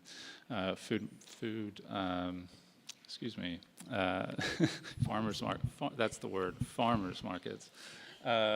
And other places. But the point here is that we are committed to continuing to do public engagement, and we will be doing engagement in the spring and the summer and into the fall. So folks, be on the lookout for opportunities to continue to chime in. Great, and before I go off the slide, just a reminder that on the CEDO website, there's a web page for this work called South End Coordinated Redevelopment, and there's currently an active survey link available where you can look at some of what's being envisioned and provide feedback on what you think is the right fit for this location. So the reason that we're here was to give you this update and also to talk about how we're hoping to move forward. In this packet of materials tonight was also a draft pre-development agreement. What's in that pre-development agreement has the foundational elements and objectives. So what have the city, Champlain College, and Ride Your Bike all collectively agreed on? And I think the most important one is this one in bold at the top, that this is a very unique opportunity to develop a new, sustainable, walkable, mixed-income neighborhood across these 3 parcels. The mobility framework that Charles talked about is something that we have worked hard on arriving at and are in agreement as a base point. We know it will continue to evolve. We're really in agreement on maximizing the number of new homes that can be developed on this site and incorporating the non-residential uses that make sense in this district. And that project phasing and design will be informed by infrastructure constraints, strategies, and financial feasibility, and that we want to look at those items together, because working together, we think we'll have a better chance of overcoming some of the challenges. There's an agreed upon set of design goals, again, that we're all agreed on as we move forward. And we're making a few commitments besides just working together.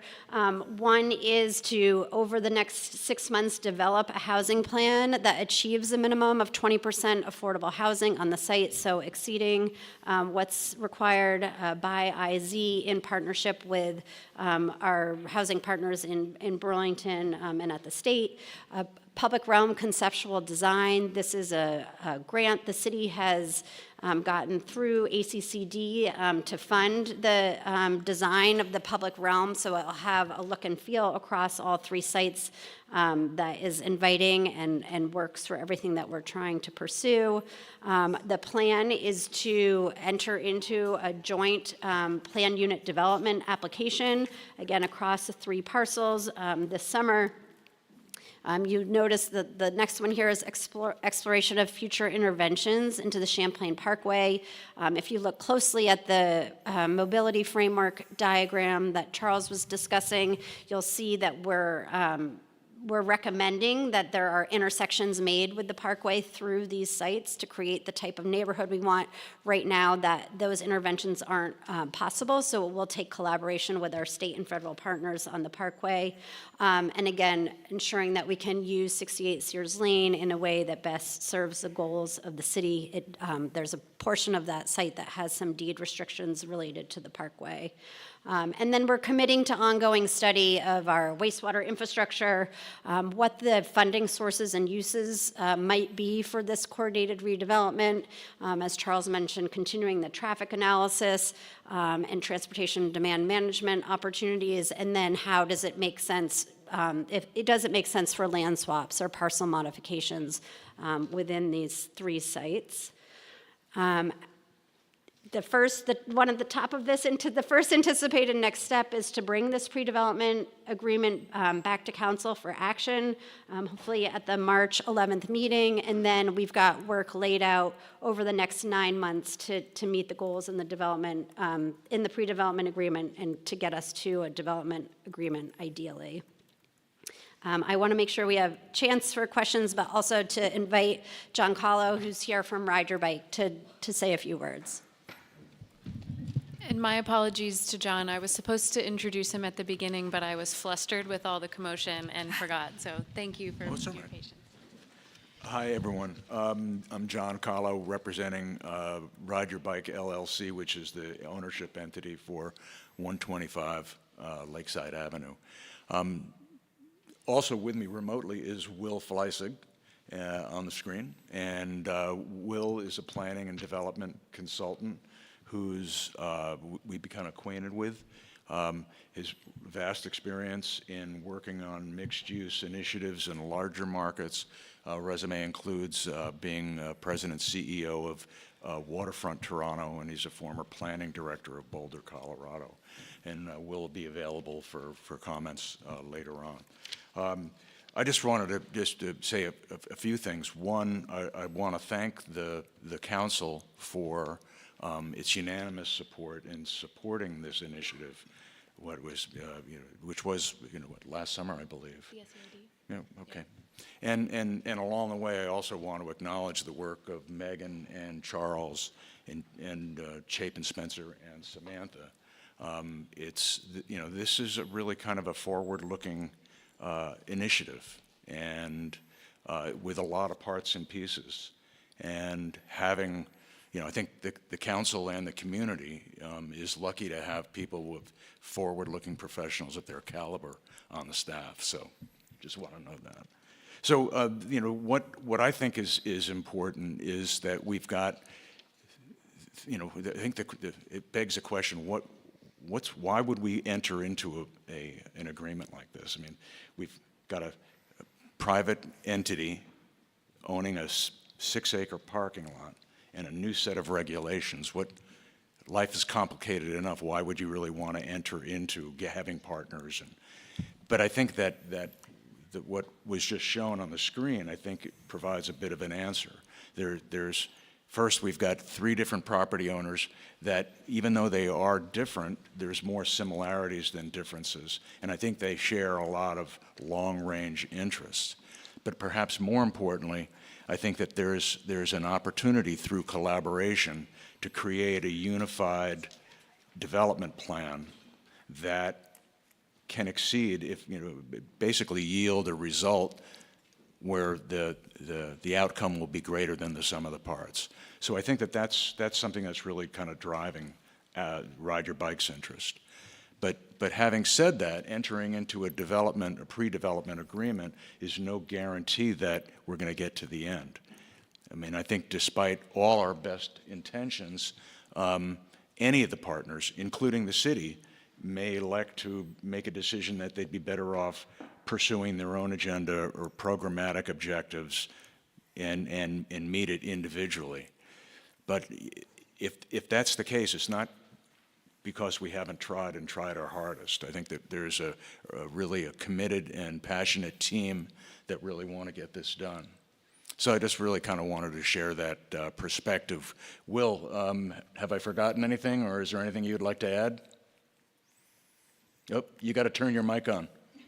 All right, thank you so much. I just wanted to tell the council, I am convinced, having looked at other projects around the country, that Burlington can figure this out, that we can transform this district into a vibrant mixed income community.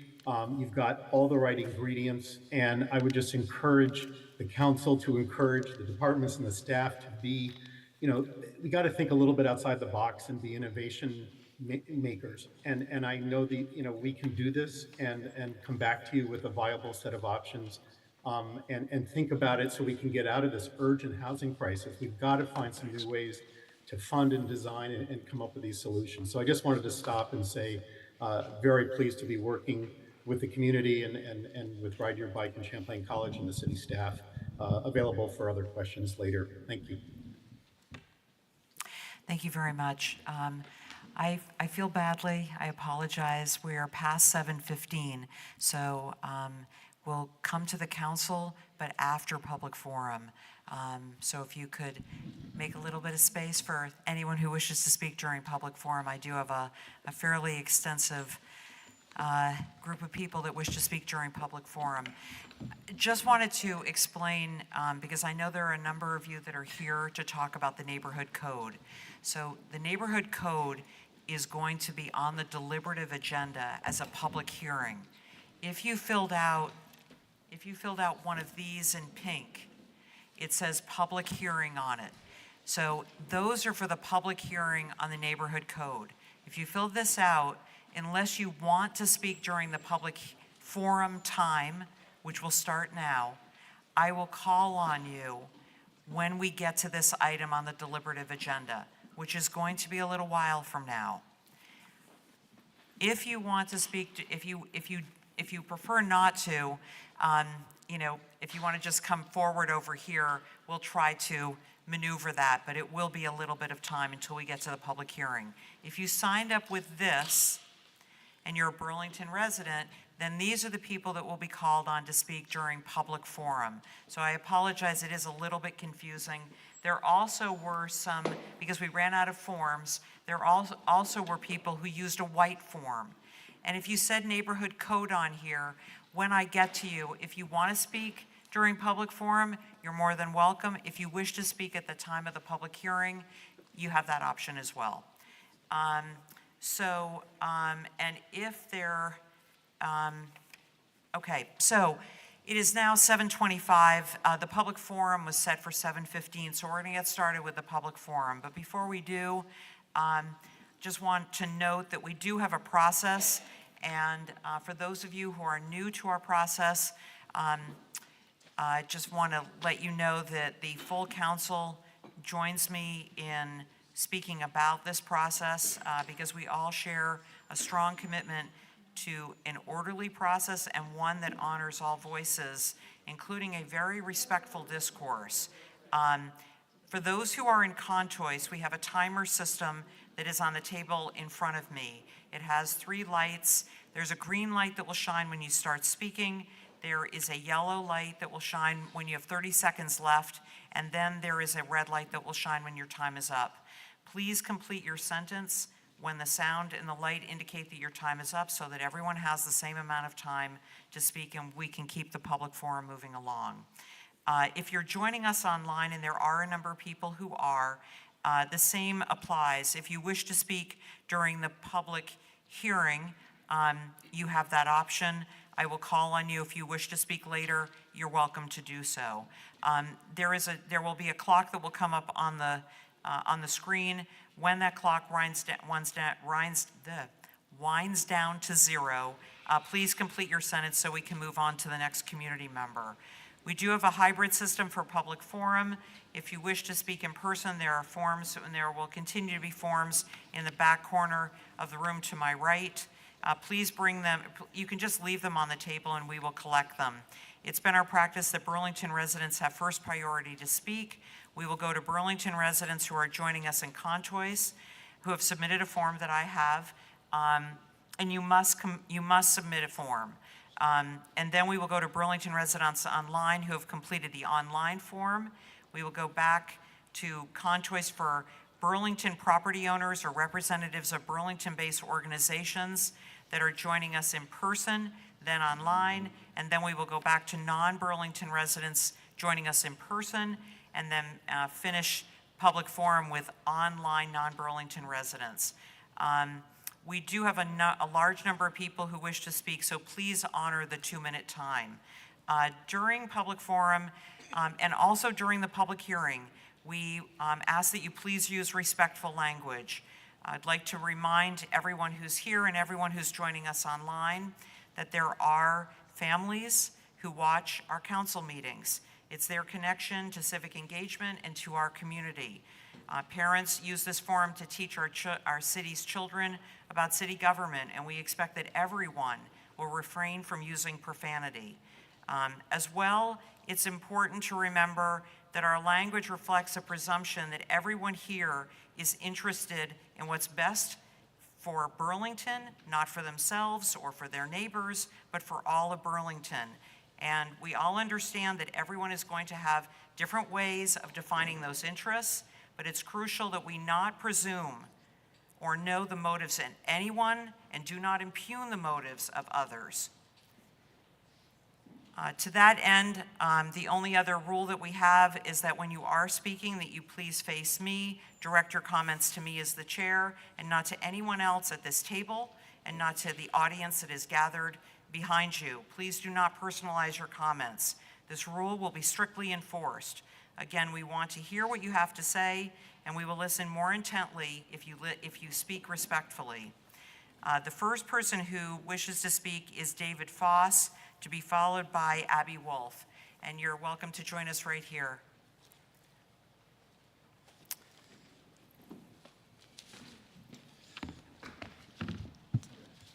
We only have one microphone that's working, so you can move it back and forth if you wish. Right here. Good evening. If you Good just evening. speak in. Great, thank you. Thank you, Mayor. Thank you, Council. Thank you, all the residents that are here. I want to really support BHA, but Steve Murray. I want to support all our resident board members that are here. I want to support and thank Ms. Milo bringing up the idea of maybe a permanent agenda for Decker Towers BHA for further meetings and public safety. I started out as homeless. I was homeless for over a year. I've lived in Decker Towers now for 8.5 years. The first 5 years were pretty good, ups and downs. And then especially the last year and a half, has been really horrible. Due to evictions, we have had a number of evictions in our building, but at least half of those people evicted have managed to work their way back in. A lot of these people, unprecedented, we've had COVID, then all these people that have the addictions and all these homeless at the same time, at least 50 to 60 people that are on the streets in these situations end up in our stairwells every day. And because that happens, our stairwells are built, every time something is fixed, it has to be refixed, and all that money that could go to supports or something else is not used. I invite every one of you to come spend a weekend, especially the weekend of the 1st, to visit Decker Towers. You guys will get a whole new meaning of what we're trying to say. I brought this up almost 2 years ago. I warned people it's coming. And thanks to you folks, you're starting to listen. I want to thank the folks from 7 Days, because without Derek and James, all this stuff would not be as prominent as it is now. Thank you. Thank you so much. Abby, good evening. Good evening. I live at Decker Towers. You can just get a little bit closer to the microphone. Sorry, I'm nervous. I live at Decker Towers, and I'm secretary of the Resident Council Board with Dave. I want to express gratitude and hope because we're making progress. When I told my aunt that what's happening in my apartment building, she said this Fred Rogers quote: "When I was a boy and I would see scary things in the news, my mother would say to me, 'Look for the helpers. You will always find people helping.'" So I want to thank the helpers for their tireless work and what we're going through. That's Kathy Foley, the DTRC board president, who was speaking to you earlier, Mayank, our Decker resident manager, Steve Murray, the BHA director, Derek Brower, as Dave mentioned, and many other journalists at 7 Days and VT Digger for bringing light to our darkness. Andrew Lesturgeon, who's right there. He's our neighbor, and he's an unsung hero of our community on a volunteer basis. The residents and staff at Decker who are banding together, supporting one another, and building community in spite of all this and in reaction to all of this. And recently, I want to thank you, the City Council and the Mayor, for listening to us, for coming and showing up many hours this week to try to get a comprehensive understanding and empathy and background and taking steps to make changes. You're really hearing us, and I appreciate that. I don't want that to go unnoticed. Also, a lot of community members have been reaching out to us in Burlington and in the state, especially after reading the 7 Days article, offering empathy and help. So we've been feeling kind of hopeless, exhausted, and trapped, and it's really nice to have some hope and feel like there's steps taken. So thank you. Thank you very much. Our next speaker is Susan Miller, to be followed by Solveig Overby.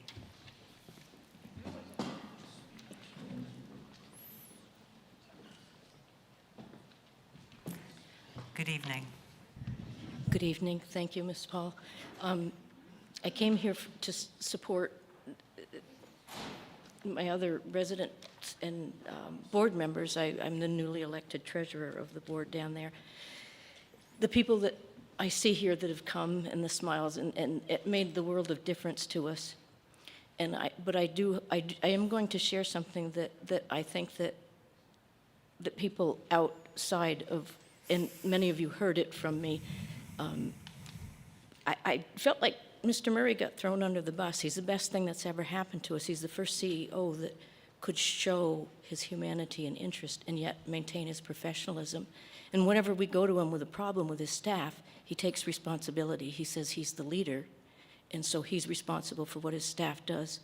And we don't hear any discipline, because he doesn't bring that to us, but we do see the changes that he makes among his staff. I think the thing that I want to make clear, and I think I see so many people that were with us and understood the hope that we have now that we didn't have a while ago. And I have a concern about 3 employees at BHA, a serious concern. And I'm here to say I want them resigned. I want them out of there. And one of them sat here, and that's Jeff Metcalf. And I know you don't want to hear disparaging comments, but Jeff and Susan Karp, I cook. I cook the meals down there. So few of you have joined us, but that's just what I do. And they knew that we had this Christmas meal planned, and they locked the entire damn building down, excuse my language, without saying anything. And they stuck a thing on the wall that said, because of the homeless population in here, we're shutting everything down. People couldn't get their Christmas presents out of the package. And if you don't have enough compassion to understand just that, these people there most of them don't have families or don't live near them. My immediate family is 26 people. I went off and spent the day and had a great time, but when I got home and saw the people that I cared about, they were devastated, and they thought their Christmas wasn't going to happen. Thank you. Somebody chased Mr. Murray down and made it happen, but I think that's a concern to look at. Thank you. Thank you so much. So our next speaker is Solveig Overby, to be followed by Brett Yates. For the record, my name is Solveig Overby. Brian Pine was good about reminding me to do that. I just wanted to quickly say I've provided a couple extensive, long communications to you all last Friday, and I appreciate any of the amount of that you were able to read, because I think they're important items that are on your agenda for tonight. So I'm just going to remind you of those 2 topics. I'm very concerned that the Gateway project, the Gateway block, did not go through an RFP project. That was basically derailed, and I have concern about the fact that there has been no commitment to actually doing a 50-year long-term land lease, ground lease that was sort of like what you all did with the airport. So I hope you had a chance to read some of that material that I provided with you. The second thing that I communicated with you about is my concern that the fiscal year 23 audit, which is on your agenda for today, also did not refer to a particular recommendation from last year. That the CEDO, the way that it was worded, that actually recommendation number 2 related to whether or not the CEDO I'm going to say this, it's not capital project accounting. It's not grant accounting, but capital project accounting was on the, it was item number 3 last year. It has not been referred to, and I was discovered earlier at the Board of Finance that there was a misunderstanding that my concern about that was that potentially the CAO was not doing her job. That is absolutely not the impression I'm trying to make. I am making the impression, I'm concerned that that was taken off. We've had serious problems with capital project accounting for the last 10 years, which is the document I provided. However, that was not referred to at all, and that there should have been some sort of statement that explained that. And I'm sorry that it had nothing to do with accusing CAO Shad of doing something inappropriate. Thank you. Thank you so much. Our next speaker is Jake Schuman. Oh, my apologies, Brett. To be followed by Jake Schuman and Kathy Olwell. Good evening, Brett. Hi. I didn't notice the different colored papers when I signed up earlier, so I apologize. I did come to talk about the neighborhood code, and I guess since I'm already here, I'll do it. You're welcome to do that now, or to do it later. I'll do it now. Okay. Hello. Given the severity of Burlington's housing shortage, I believe that the neighborhood code is a very modest plan. I'm here to urge City Council to pass it without finding various ways to reduce its impact to near zero first. I live in Ward 6 in what is currently an RL zone, and I want to highlight that because sometimes during discussions about upzonings, I hear people talk about which neighborhoods should have to shoulder the burden of absorbing new residential units for the greater good of making housing more available for others. To be clear, I think the RL zones should be eliminated everywhere in the city, but I disagree with this framing, which implies that residents of RL zones all share a preference for slow-paced, exclusionary, car-centric communities. I like density. I'd prefer to have more places to walk to from my home and more people to say hello to as I'm walking. I'm glad that my street is going to become an RM zone if the neighborhood code passes, and I wish City Council would go further. Ultimately, I don't think my own lifestyle preferences are all that important. Burlington should become a city because people want to live here, and Burlington must find space for them if it wants to be able to afford the public services that its existing residents already need. City Council's refusal over the decades to allow Burlington's built environment to evolve has had disastrous consequences ecologically, economically, socially, and politically. Most of all, now we need to make Burlington more affordable. Creating a livelier streetscape and a more interesting culture, which would come with allowing more people to live here, is just a bonus. At least it is for me. Again, I don't think what I want in this respect matters very much, but I think you're going to hear from a lot of other Burlingtonians who believe that their antisocial quality of life concerns are extremely important, and I just think you should know that quality of life means different things to different people. Thank you.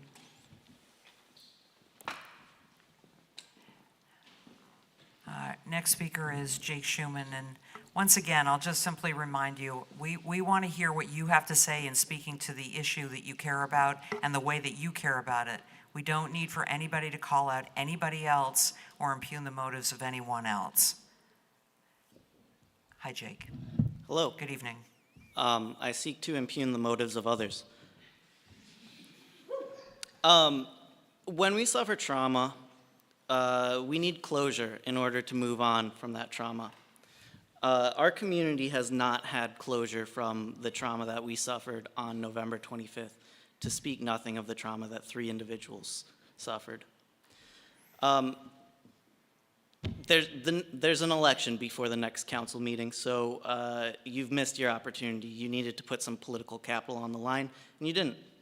So I would like to submit for the record a resolution that I submitted on December 12th after the division on December 11th. It was agreeable to all parties seemingly and would get a consensus vote, but then a key stakeholder withdrew because that's not what they wanted. What happened on December 11th was division. It was clearly calculated to be that. Because we had no action, because it was a 6-6 deadlock vote, every single one of the 12 of you had the power to affect any different result. So I impugn the motives of individuals on this council, the whole council. You all collectively have failed. You all individually have failed to stand up and say that we as a community are opposed to hate. I hate that you couldn't do that. I would like to submit for the record a statement from Palestinian members of the national leadership of Standing Together, because our community is united. We all want an end to this war. On January 22nd, we were divided again unnecessarily. I asked one of the key leaders of the 8.2 community supporters, what in the apartheid-free city resolution would you like to see? They said... Thank you so much. I'm going to finish. They said something from the city of Jake, Cambridge. thank you so much. So I would like to You need submit to that stop resolution talking. from the city of Cambridge. Your time is up. And then I would Your like to time submit is a up. resolution that I Your wrote time and is up. submitted to you. Your time is up. These are Your the things I time submit is for up. the record. Your time is up. So is yours. Nobody vote for anyone who is currently on this Okay, council. you- This council is what has divided our Your time community. is up. Your time is up. The next speaker is Kathy Alwell, to be followed by Jane McDougall. Would you prefer during the public hearing? Yes, okay. The next speaker is Jane McDougall, to be followed by Evan Gould. Evan, do you wish to speak during the public forum or the public hearing? I have to get home to my newborn, so I'm going to do So you'd speak now? Yes? Okay.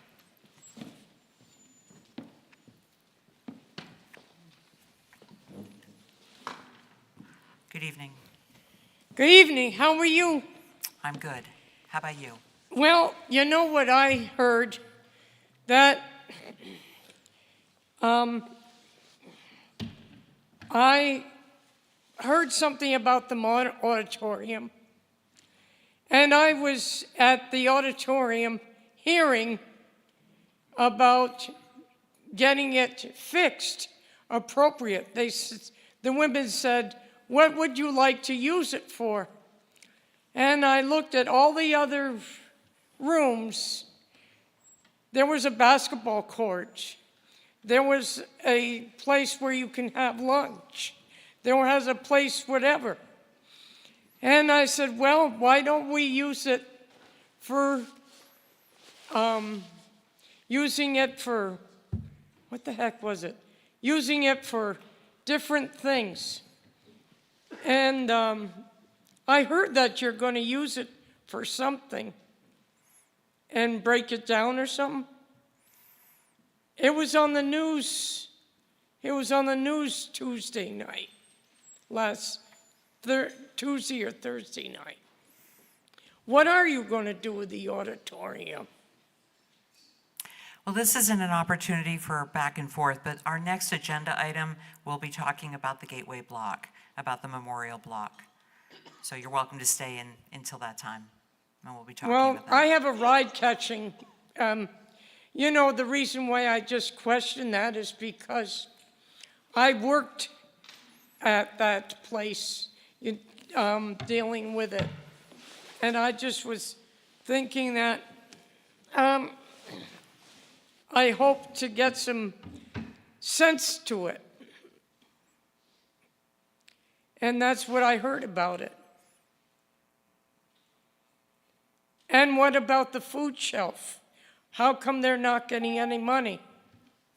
Thank you so much for those comments. Our next speaker is Evan Gould, to be followed by Gordon Dragoon.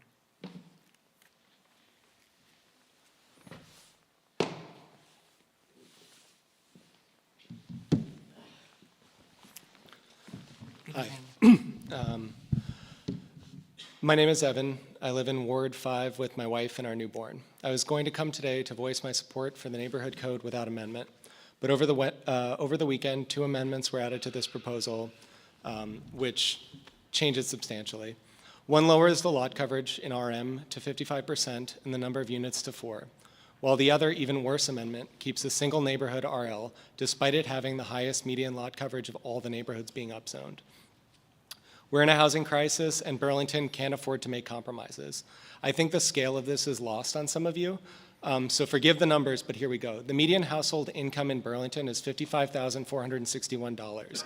I'm going to be very generous and say these 2 people pay a combined total of $7,700 for health insurance, well below the national average of $8,000 per person. If they invest 6% in retirement into a 401k, that leaves $44,433.34 after taxes. This means $3,702 in take-home pay. Groceries for 2 people in Vermont cost $994.82, the second highest in the country. Let's say these 2 people rent a 1-bedroom apartment, the average cost of which is $1,700 here. Then, if they choose to drive a car and are prudent and buy used and try to live car light, the average used car payment is $533. That leaves just $474. The average home price here is $500,000.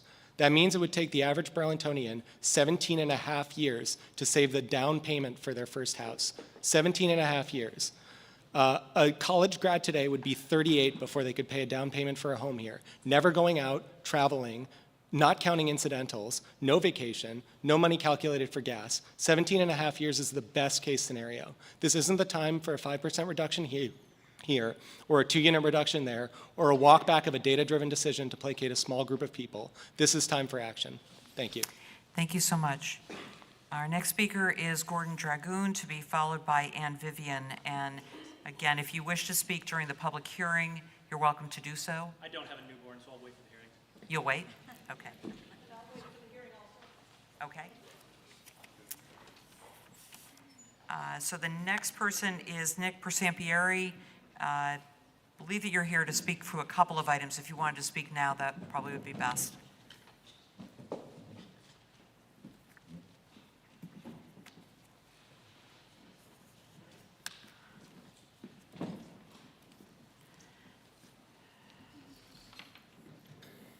Good evening. Thank you. Nick Persampieri, Ward 3. I submitted something in writing expressing my opposition to the climate policy review. I saw late this afternoon that an amendment was submitted, which is a bit of an improvement because it provides some TOOC oversight over the process, but it still doesn't address my fundamental concern that the scope of the study does not include fixing the defect with the existing ordinance by going back out to voters to authorize imposition of a fee on all thermal energy systems and fuels that emit greenhouse gases. So for that reason, I continue to oppose the climate policy review. I urge you to adopt the neighborhood code without amendment. This is needed for a number of reasons. First and foremost, it's a critical step that's needed to address our serious housing shortage, and in particular, the lack of affordable housing. You just heard from a prior speaker that the average Burlingtonian cannot afford a single-family home, so most of our new development needs to be multi-unit structures. Increasing density and allowing more housing will also help support struggling local businesses and art organizations. And it's also critical to addressing the climate crisis by allowing more people to live in car, bike, and transit-friendly neighborhoods. Thank you. Thank you so much. Our next speaker is Nolan Rogers, to be followed by Alec Collins. Good evening. Hello there. My name's Nolan Rogers. I live over on North Street. First of all, thank you for holding this forum. Really appreciate it. I wanted to talk a little bit about the climate emergency report and our general climate emergency. So first of all, I think people should know, this kind of goes under the radar sometimes, I think, that we commissioned a report in, I believe it was either 2018, 2019, either way, the report came out in 2019, to talk about Burlington's net zero energy goals for 2030. That means net zero emissions in the city by 2030. And so we paid money to do that, and now we're trying to follow it. So currently, the city is not meeting the goals it commissioned. The net zero commitment hinges heavily on incentivizing a change from gas heating to electric heat pumps, as well as a transition to an 80% fully EV fleet for everyone in Burlington. Currently, the vast majority of buildings in Burlington use gas, and gas use has been relatively constant in the last 3 years. So the question is, when are we actually going to move towards heat pumps? We're not doing it now. We need to have installed over 10,000 total heat pumps in Burlington as of this point in 2024 to meet our goals. We're very, very far short. And 10,000 is over half of residential properties. So we're nowhere near that mark. So people need a little bit more urgency. We talk about it, we celebrate it, we need to actually do something. Burlington needs to be more of a leader. So basically, we're very far short of current goals, and we need to press our city to actually act on research that we commissioned, we paid for. The atmosphere in our climate emergency doesn't care about whether emissions come from waste, from trees, or coal. The world is getting hot right now. If all electricity was generated by a power plant like McNeil, we would still be in a climate emergency. That doesn't really change anything. It's still emissions in the atmosphere. Let's start treating this like what we call it and actually take action. So it'll be 55 degrees plus tomorrow and Wednesday and raining, and it's February. So we need to actually do something. Thank you. Thank you so much. Our next speaker is Alec Collins, to be followed by Josephine Brunel. Good evening. Good evening. My name is Alec Collins. I'm a resident of Ward 3, here to urge the council to adopt the original neighborhood code as conceived. I was born, here in Burlington, a graduate of Champlain Valley Union High School and the University of Vermont, and I still live here. I like living here, and I'm lucky enough to have a job that allows me to actually afford to live here. The price I pay for where I live, given the quality of the unit, is tough to stomach, but I like living here enough that I put up with the honestly terrible housing market that currently exists in Burlington. And so few of my friends who I went to high school and even college with still live here in Burlington, and it's exactly because of this issue. And this issue has a very simple cause. There is simply not enough housing for everyone who wants to live here in Burlington. And the housing that does exist is low quality, and the price is high because of this demand. It's a simple issue of supply and demand. And the solution is also simple: to adopt a zoning code that allows as much new construction of as much high quality housing. I don't care which of it is designated as affordable and which isn't, because the simple fact is even the highest priced housing expands our housing supply and will bring down prices and create incentives for landlords to improve the quality of their housing if they want to retain tenants. And the young people, my peers who are here to speak, we are the future of this city, and we are the renters who are affected by this crisis. So homeowners may feel one way, but they're really failing their children and their children's peers by basically saying that they want to live in the same Burlington, want to keep Burlington the same as it's always been, but the future generations of Burlington need to be a priority for this council. Thank you. Thank you very much. Our next speaker is Josephine Brunel, to be followed by Jack Tiano. Jack, did you want to speak now or during the public hearing? Now? Okay.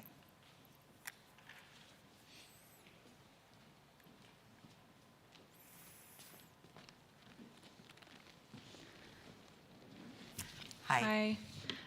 My name is Josie. I'm a resident of Ward 3. I live and work here in Burlington.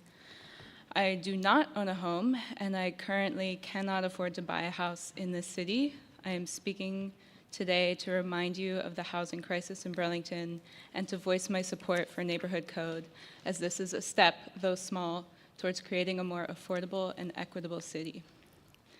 I've been hearing and reading many campaign promises to prioritize housing. I hope to see all of our city representatives, especially those running for office, act honestly on these promises.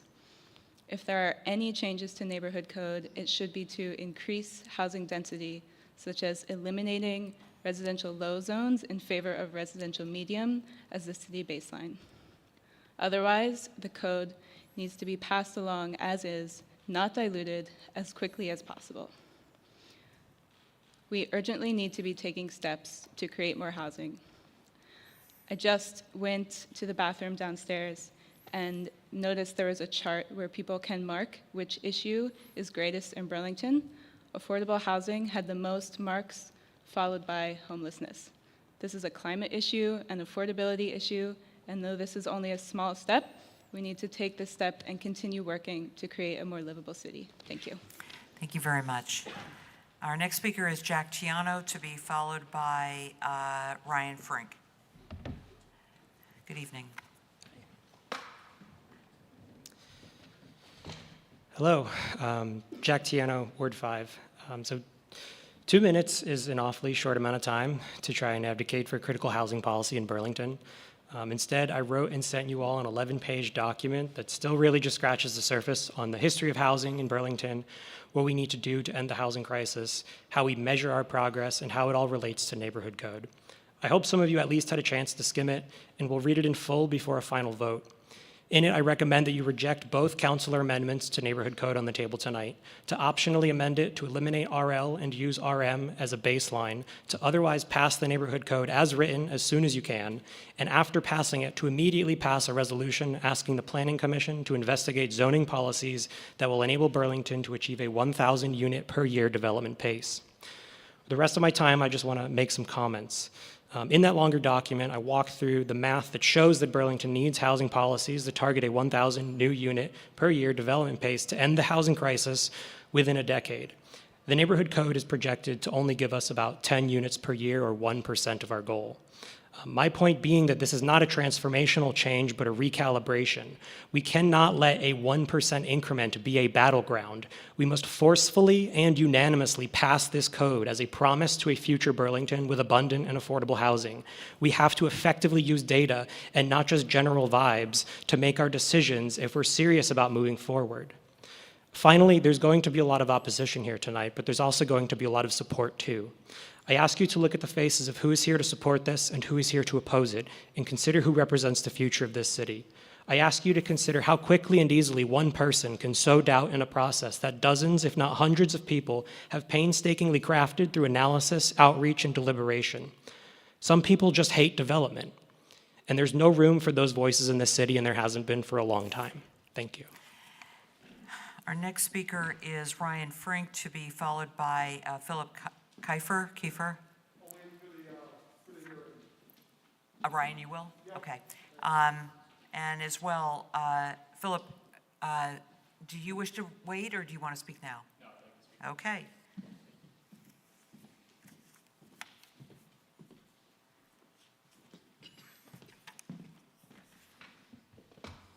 Hi, my name is Philip Kiefer. I live in Ward 2. I'm here to ask you to pass the neighborhood code without any amendments to roll it back. I'm an apprentice carpenter.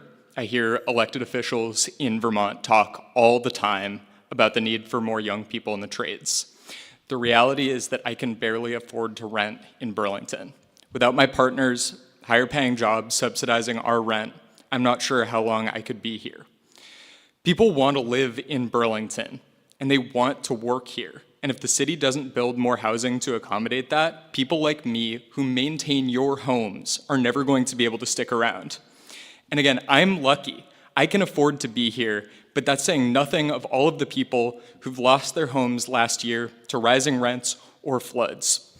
I'm not a supply absolutist. I want rent control. I want stronger eviction protections. I want more affordable housing. But anyone who thinks that there are enough homes in Burlington isn't paying attention. Burlington needs to take big, decisive action to address our housing needs. But instead, it seems like this tiny first incremental step could be derailed by, and I'm not impugning here, this is a quote from Front Porch Forum, saying that building new apartments in our neighborhoods would be dystopian. A neighborhood's character comes from the people who live there, not the size of its buildings. Please pass the neighborhood code as written without carve-outs for specific neighborhoods, and then go further. Thank you. Thank you so much. Our next speaker doesn't have great penmanship. I believe it is Carlos Escoa. I don't know the last four letters. Does that sound familiar to someone? Yes. Do you? It says here you wish to speak during to the neighborhood code. Do you want to speak now? I speak right now. Yeah. Okay. By all means.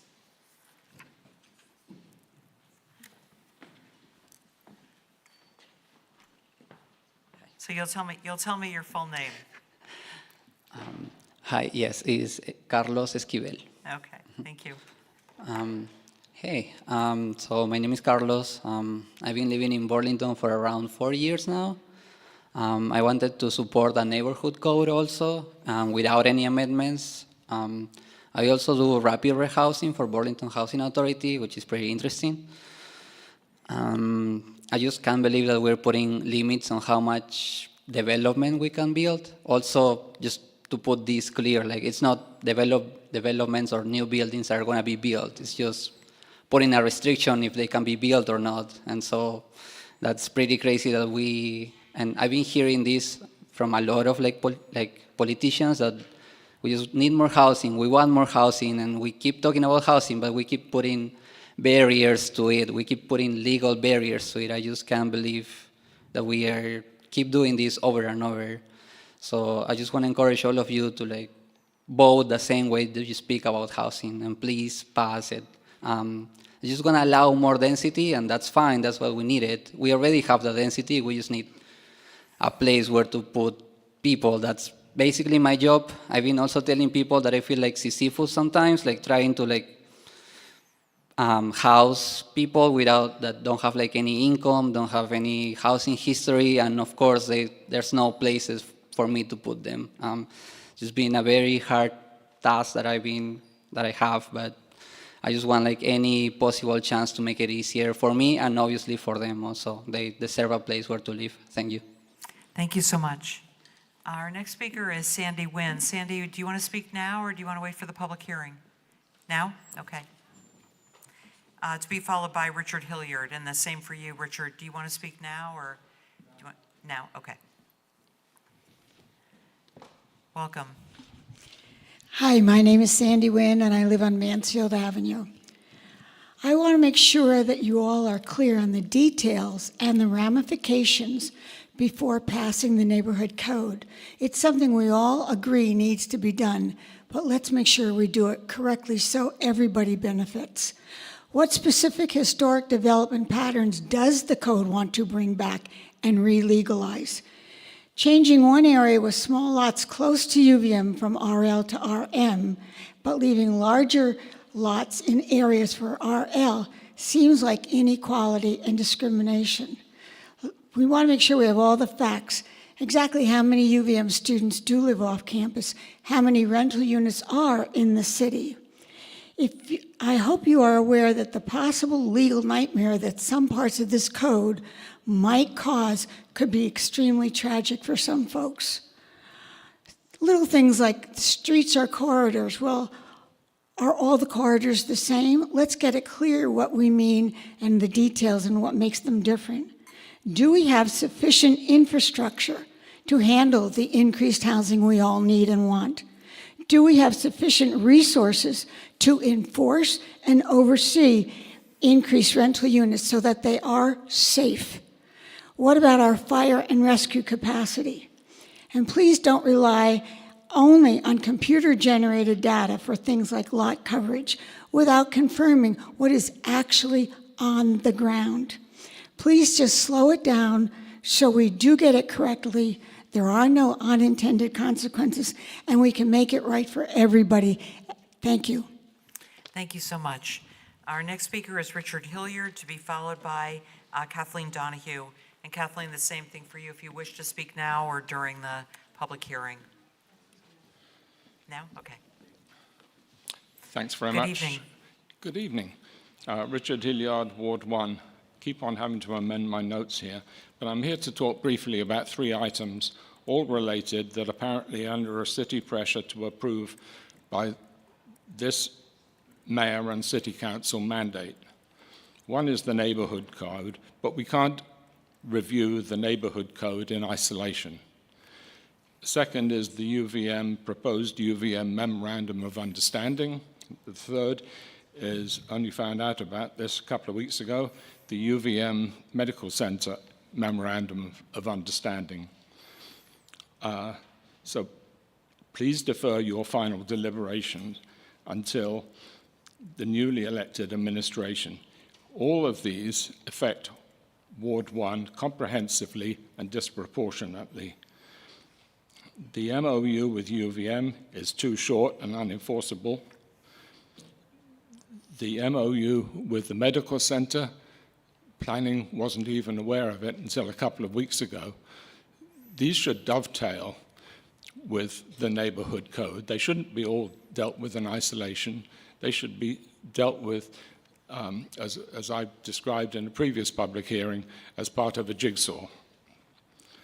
Ward 1, yes, I live there, represents 12.5% of the city, yet the benefits of each item, neighborhood code and the 2 MOUs, accrue to the benefit of 100% of the city. This is not NIMBYism. The NIMBYism has already taken place. So I would ask the City Council to defer this until, as Sandy just said, we can get it right. At the moment, it's not right. It's not serving the community that is so close to the institutions and doesn't represent anything to other than to jeopardize owner-occupied neighborhoods that are invested in the city. Thank you. Thank you very much. So our next speaker is Kathleen Donahue, to be followed by Lena Greenberg. And Lena, I wasn't sure if you wanted to speak now or, yes? Okay. Good evening. Hi. My name is Kathleen Donahue, and I own a home on Henry Street in Ward 1. As a homeowner, I care a lot about historic architecture, the character, the quality, and the stability of our neighborhoods. However, I'm not detached from the housing crisis. I have 2 children in their 20s who both have had a hard time finding good quality and affordable housing in Burlington in recent years. My nephew currently attends UVM and has felt the stress of not being able to find affordable, available off-campus housing for his junior and senior years. I want these younger family members and others to find affordable places to rent and buy, and I acknowledge the housing shortage and know that we need to build housing. And yet, I have many questions about the way the neighborhood code is currently crafted and how hastily it's being decided. I urge the councilors to slow it down so that we can think long-term and address the sincere concerns that longtime residents do have. Some of my concerns boil down to parking. With new units will come added parking pressures. Even if people walk or cycle to work in downtown, they will still have cars. What is the parking plan? Green space. As we infill and increase lot coverage and units per lot, we will reduce green space. How will that impact stormwater runoff and the urban heat island effect? How will it impact community health and safe places for young children to run and play in their neighborhoods? Student rental pressure. Our Ward 1 neighborhood is diversely settled, but uniquely vulnerable to the pressure and quality of life costs of student rentals. Our area is attractive to investors who want to buy a home for the UVM student and or create rental units. There is a degradation of neighborhoods when you increase student rentals at the expense of home ownership. And there's no guarantee of affordability that goes with either the rental or single-family home. Equity. I'm concerned that our neighborhood is scheduled to be doubly upzoned to medium density when other areas of the city with a lot more green space, larger lots, and more parking space are to remain low density. This does not seem quite fair. For all of the reasons above and more, I ask you just to slow down the process and send this current code back to the committee for some amendments.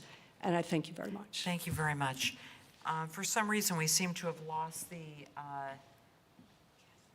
system on the table. So we'll just have to keep track of the timer. Lena, welcome. Hey, everyone. Lena, you're followed by Chris Gish and then Claire Bradley. Good evening. Good evening. Thanks for having me. My name is Lena Greenberg. I live in Ward 5 in the King Maple neighborhood. Take a moment and imagine that the room is empty. We are already losing people in Burlington, whether it is to the high cost of property taxes or the fact that there's nowhere to live except for in the sprawl or in a tent on Battery Street. We need to stop losing people. We need to tell my generation and those that come after me that we are welcome here. If we do not act on the housing crisis, we will also be negligent in acting on other crises. All of these crises, from affordability to public safety to the drug crisis, are intertwined with our severe lack of housing. So when we don't act on the housing crisis, we are leaving some of our most vulnerable housed community members to bear the brunt. Our friends who live in Decker Towers are seeing people in their hallways because there's nowhere else for those people to go. And then you have to step over people who are sleeping in your hallway when you're trying to get out of your apartment building. That's unacceptable. On neighborhood code and on this crazy delay policy that we're calling climate policy, we're faced with this question of who the city is for. And when we make decisions, we are always choosing who our city is for.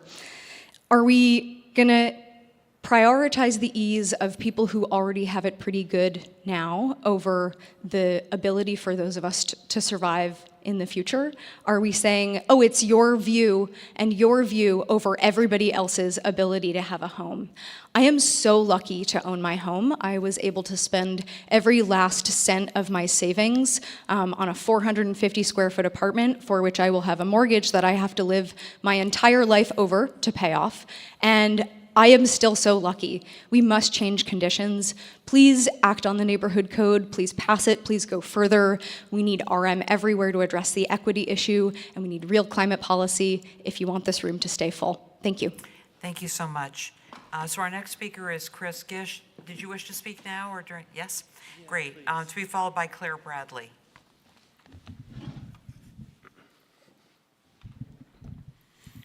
I wanted to start by saying a sentence in support of the neighborhood code and the higher increasing payments in lieu of fulfilling the inclusionary zoning requirements.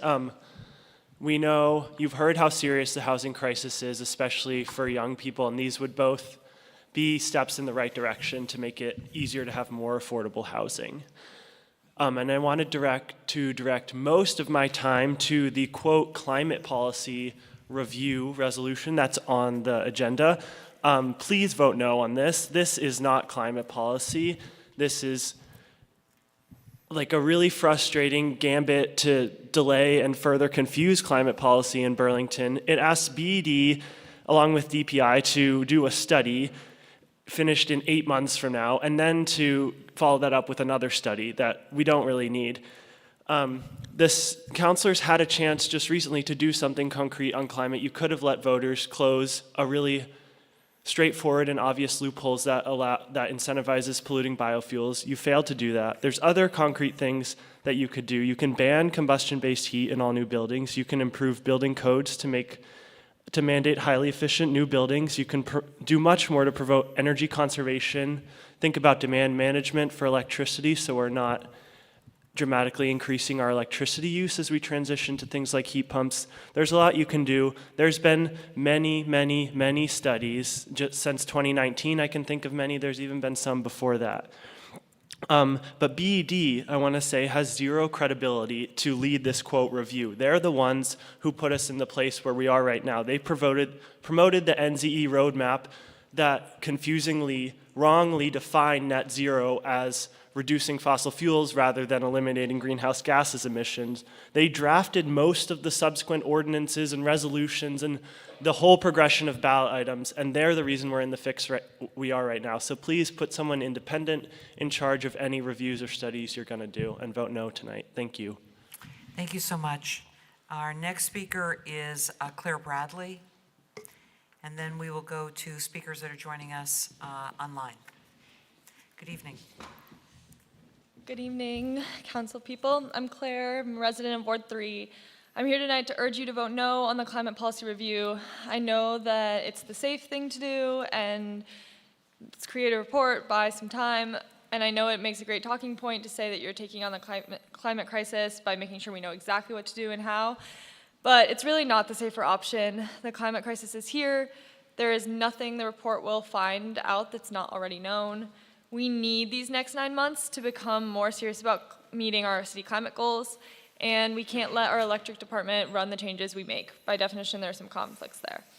Let us make these changes and do them with urgency. It's an issue of safety, sustainability, equity, and every other priority this city and its individuals have, so please vote no on 9.4. Thank you so much. So we will go to residents, Burlington residents that are joining us online. And there are a number of people, just so you're aware, I do see that there are people who have their hand raised that are joining us online. I'm going to go to those people who have registered to speak online during public forum. We will start with them. And if you have not completed an online form, I can't recognize you.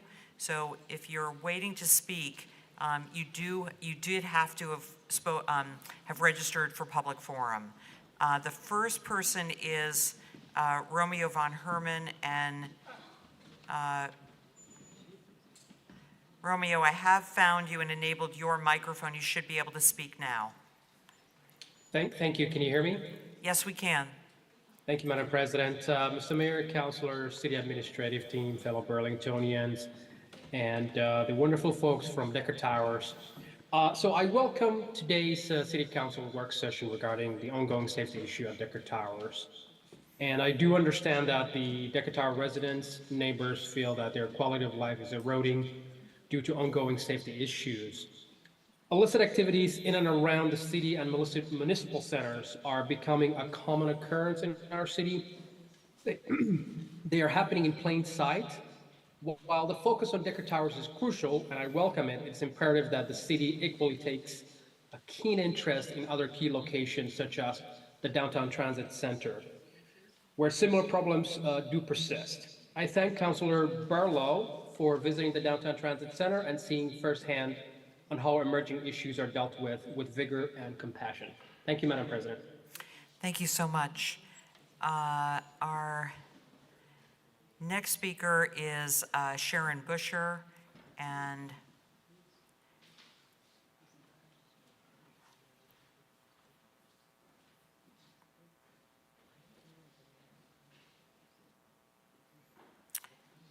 Sharon, I have found you and enabled your microphone. You should be able to speak now. Okay, thank you, President Paul. I'm also going to speak at the public hearing, but on code, but not now. My comments have to do with the presentation that's coming up regarding Memorial and that block. And one of the things that I wanted to point out was the history, part of the slide presentation. There's a statement that in 2021, a bond that dealt with Memorial failed. That's true, but only $1 million was part of that bond for Memorial. It was a broader bond, and I feel like there should be clarity that it wasn't a vote against Memorial, it was a vote against the entire bond. The second thing that is stated in that slide presentation has to do with the costs of the ravine sewer, which is being dealt with the great streets. So I feel like that sort of is there, but it's also being dealt with. The third piece has to do with the fire station and that whole block. And I understand this is still going to be evaluated, but it concerns me a lot that City Place is going to add housing and a hotel. And we have other housing potentially going to be slated for this Memorial block, and we're going to move the fire station farther away. I really hope people look at that and the transit time between where the station is and when to get to, hopefully never a fire. The last piece has to do with public input. On the timeline, there's no place for public input, and I feel like public input is really relegated to or curtailed because it's actually after the council has already taken a decisive vote. So I'm concerned about that also. I really wish the public had more input before decisions were made. Thank you very much. Thank you so much. Our next speaker is Jack Hansen, and Jack, I have found you and enabled your microphone. Please go ahead. Hi, Al. Thank you. Hopefully you can hear me. I'm on a train, so it might be a bad connection. I emailed the council. Hopefully you all got that. There's a few important items tonight that have to do with the climate crisis, but also every other issue that we face, as everything is interconnected, as you all know. As far as decarbonizing buildings, there's a growing number of cold climate cities that have taken strong action. We took a small step in November, although it was flawed. We did take a small step to start to regulate buildings. There's so much more that we can do. We don't need to reinvent the wheel. We can look at what other cities have done, learn from that, and improve it and adapt it to Burlington. It's extremely disappointing that you all voted no to do that recently, but this option would put us on a path that would really get in the way of making further progress, this 9.4. I urge you to vote no. There's going to be a new council and a new mayor coming in very soon, and the work can continue, but to simply kick this over to BED and not work actively on this for 9 months and then go off of recommendations from our electric utility is not the path forward. The council needs to play an active role and keep moving this policy forward and do it as boldly as possible. We need to stop being conservative on climate action. Same goes with parking. The city should not sing pub into storage for people's vehicles. We should really be supporting sustainable modes of transit and affordable and accessible modes of transit and transportation in our city. And I also do support the neighborhood code. I think it's critical that we allow for more density and more housing. Thank you very much. Our next speaker is Nick Atherton. And Nick, I've enabled your microphone. Don't know if you wish to speak now or during the public hearing. Yeah, I'll speak now. Thank you. Okay, please go ahead. Thanks, everybody. I live in Ward 6 in the South End, where the hill section kind of blends into the Champlain College campus. I live in an apartment building. It's got about a dozen units. It's on a lot about the same size as many single-family dwellings down our block. It has ample parking for those who need it, myself included, though I live close enough that I can walk to work or bike to work most days. And this apartment building was built in 1946. It's substantially older than a lot of single-family homes and down on the same block. We have the ability to build these buildings in a way that works with our neighborhoods, that is part of our neighborhoods, that's been a part of our neighborhoods for decades. And they provide the dwelling units that we need for a population that is looking to stay in Burlington and is finding that very difficult. I'm 33, I'm at the age when a lot of my friends are looking at buying property. Most of them have given up on Burlington entirely and are looking at places in Milton, Heinsberg, places where they would have to double or even triple their commutes. If I wanted to buy property with a salary that I have, I would have to do the same, and I would have to give up a walking commute that I very much enjoy and that takes the vehicle off the road every day. I'll yield the balance of my time. I think I've made my point, and I just hope that the neighborhood code passes as amended or with greater additions for density. Thank you. Thank you so much. Our next speaker is Rye Sherman, and Rye, I have found you and enabled your microphone. And if you want to speak during the public hearing, you're welcome to do so, or you can speak now. Wonderful. Can you hear me? Yes, we can. Awesome. Thank you. Hello, City Council. My name is Rye Sherman, and I'm a resident of Burlington. As a young person, I have to deal with the effects of climate change for the rest of my life. Burlington has the potential to enact really positive climate action, but just has not taken strong enough action or leadership yet. I want to see real climate action from my elected leaders. I'm here today to speak on 3 different issues. First, I'm asking you to please vote no on the resolution to request that BED spend 9 months completing a study. This resolution completely avoids climate action by using a valuable time to come up with a likely weak building decarbonization policy. We don't have time to postpone action. Climate change is a threat that demands effective policies as soon as possible. Next, I want to ask you to please vote yes on the Burlington Neighborhood Code. It's crucial that we increase housing density in Burlington to ease the current housing crisis and create more affordable housing communities. As a student at UVM, I fear of not being able to find affordable and convenient housing in this city. And I know that that fear is reciprocal among many other students. Finally, please vote no on item 9.9, which would use public money to incentivize parking. We do not need more parking spaces and car infrastructure. Instead, we need to invest in biking and public transit. This is another way that you can take valuable climate action in Burlington and demonstrate the leadership and progress that we actually need. Thank you for your time. Thank you so much. Our next speaker is Scott Mason. And Scott, I have found you and enabled your microphone. You should be able to speak now. Hi, yeah, you guys able to hear me? Yeah, and if you could just speak up just a tad. Is that any better? That is great. Perfect, perfect. So I wanted to speak about a couple issues. I'm not waiting for the public hearing, so I believe this is the right time for non-agenda, correct? If you don't want to speak to the neighborhood code, then that's Yeah, not that Okay. not that item. Okay, all right, awesome.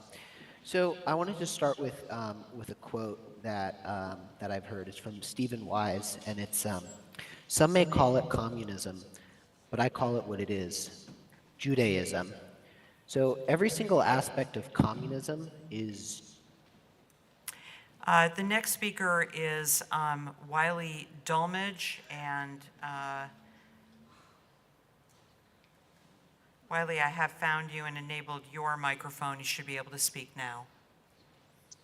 Hello, can you hear me all right? Yes, we can. All right, thank you very much. Thank you everybody for hearing us out.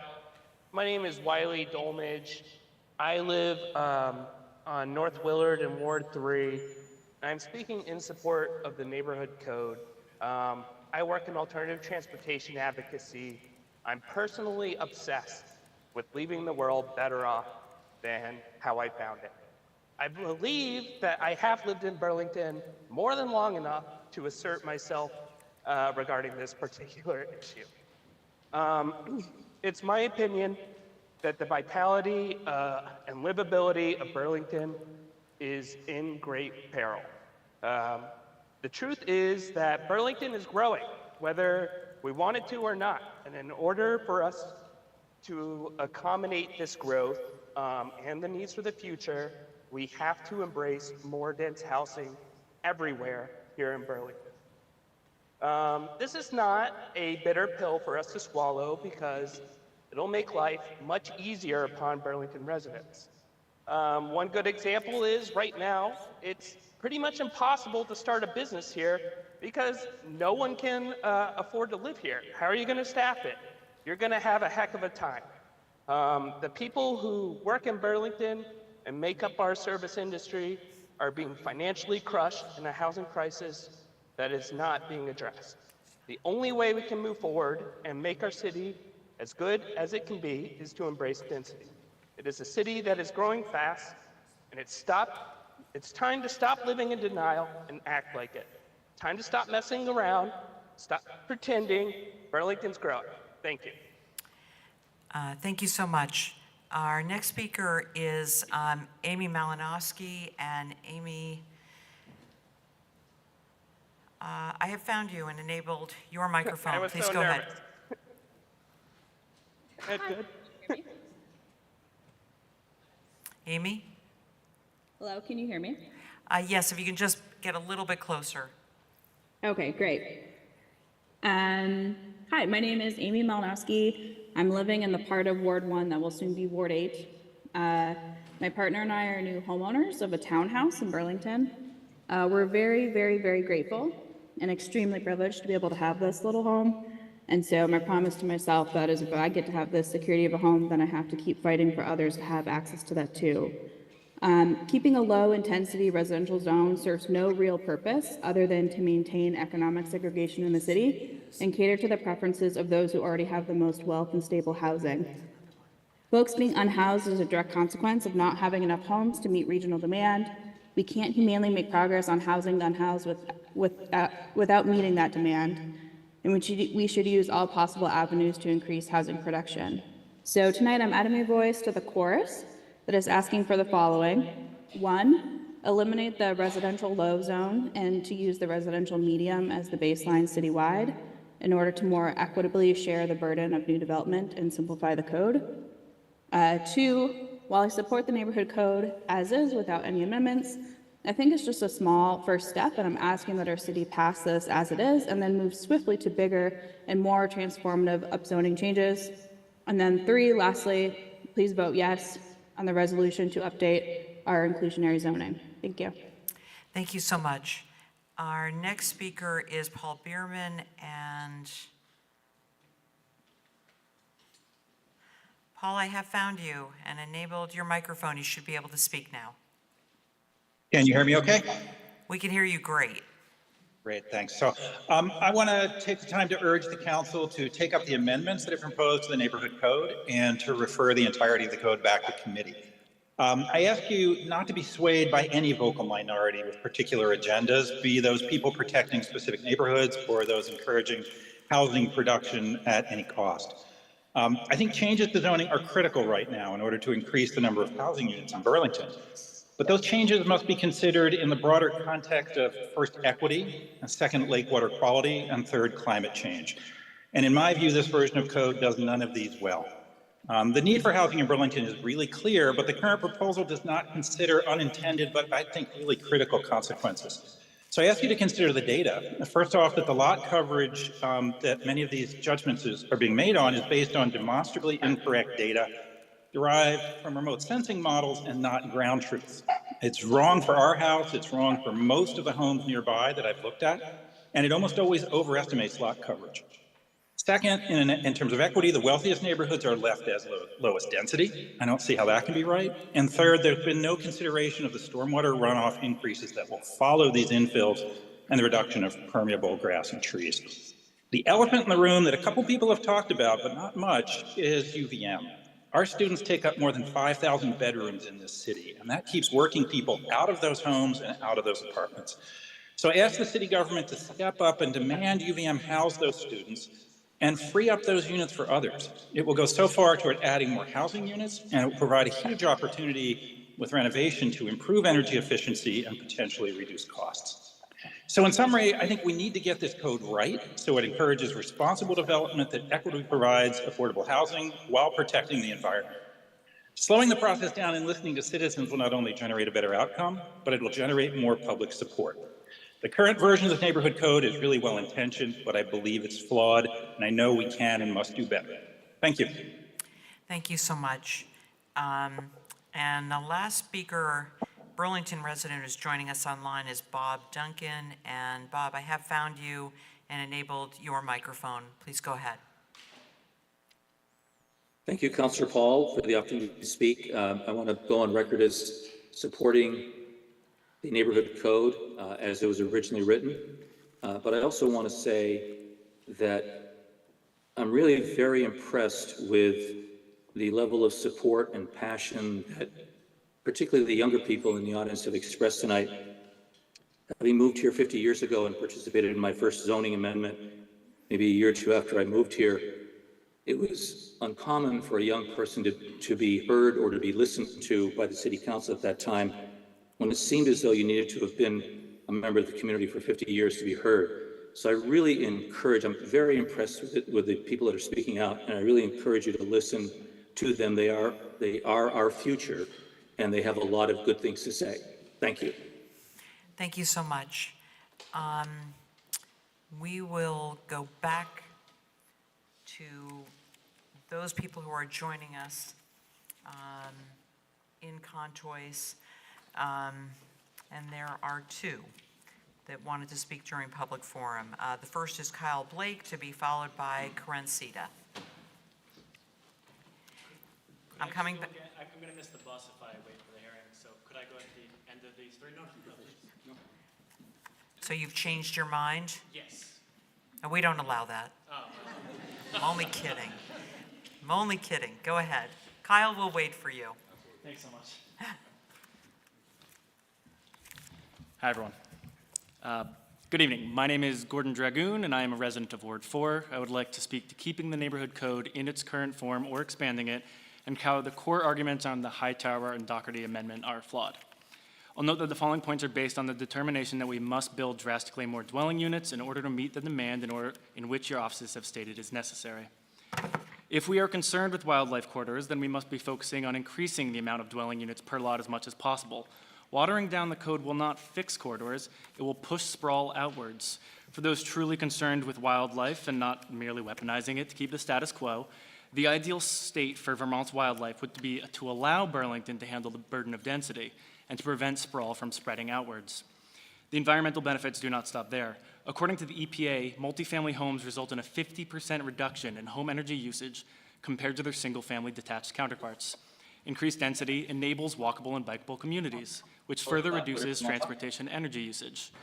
You must accept that anything that reduces housing density results in worse outcomes for our planet. Based on data from VHFA, Burlington needs 350 to 1,000 new units per year to stabilize housing costs and to get to a healthy vacancy rate. In the past 29 years, we have built less than 2,500 homes. Only 407 of those were IZ units. The status quo is not enough, and the proposal in its current form is a step in the right direction, but not enough. You must accept that the only real solution to our housing crisis is to build more housing, and anything that prohibits that is actively making the problem worse. There is a lot more to say in very little time, so I'll just leave you with a question. How many homeless people in Burlington is the right amount to see a deer in your backyard from time to time? Thank you. Thank you so much. So our next speaker is Kyle Blake and we will conclude the public forum with Karen Sita. And maybe a couple more. Hey, Kyle. Hello. Good evening. Good evening. My name is Kyle Blake. I'm the president of the Burlington Firefighters Association. Two items on the agenda tonight brought me in today. I'm going to speak to one of them really quick now, hopefully the other one in a little bit later, and that's Decker Towers. I know it was talked about fully here. You've all toured Decker Towers. Decker Towers is a building that the members of my association are very familiar with. And I just wanted to echo the concerns that were brought forward by the community. The residents applaud the fact that they're standing up and talking about this, but it's something that really does need to get addressed. The crime is one thing. We're starting to see it affect our ability to provide emergency medical and fire services within that building as well. I've responded to a call within the last month where an individual who was not a resident of that building was tampering with the standpipe system. For those of you that don't know what that is, that's how we get water up to the elevated floor. So if there's a fire, that's a critical piece of the fire protection system that someone who was trespassing decided they just wanted to open it up and mess with it. That's a problem. That's a huge problem. That's a life safety problem. Additionally, I've been to a call where we were responding for difficulty breathing, chest pain. We could not enter the building because at the same time there was a report of an individual with a firearm wandering the hallways. So we had to stage, we had to put on our bulletproof vests, our Kevlar helmets, and we had to wait for PD to clear that building. That's a delay in a critical emergency medical service for that community. Something needs to change.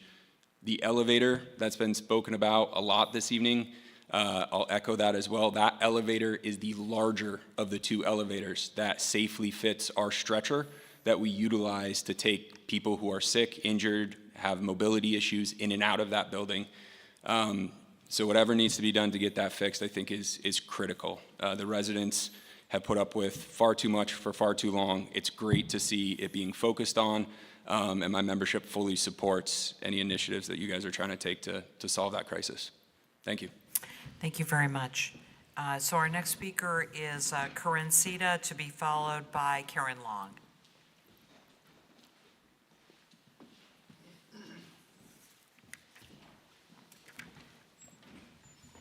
Good evening. Good evening. Did you miss me? I'm sure you did.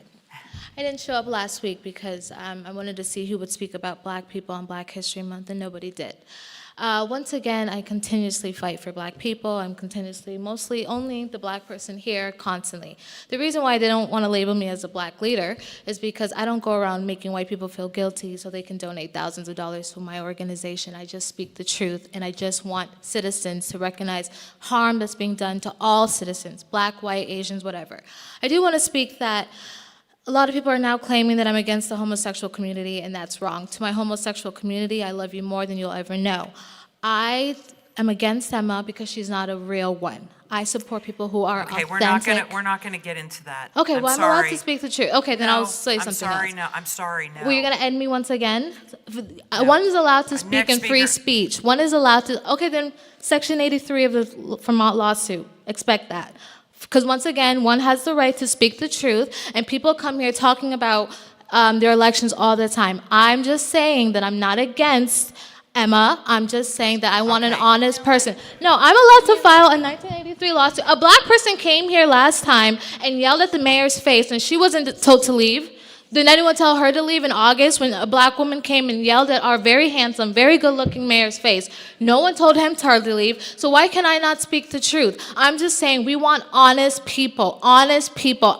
Me and Joan don't always get along, but she's honest, and I'm allowed to tell the Vermont public she's an honest person. So excuse me, I'm allowed to speak the truth. Well, my time is not up. My time is interrupted. This is what you guys want. You don't want the truth, and you don't want black people to speak the truth on Black History Month. Once again, it's unfair. A black leader went against me. You let a black woman yell at her mayor, but I can't speak the truth. Your time is up. This is wrong, and you need to know time is that. up. 1983, expect that. 1983, expect that. Your time Under the is First up. Amendment constitutional right. Your That is time the is law. up.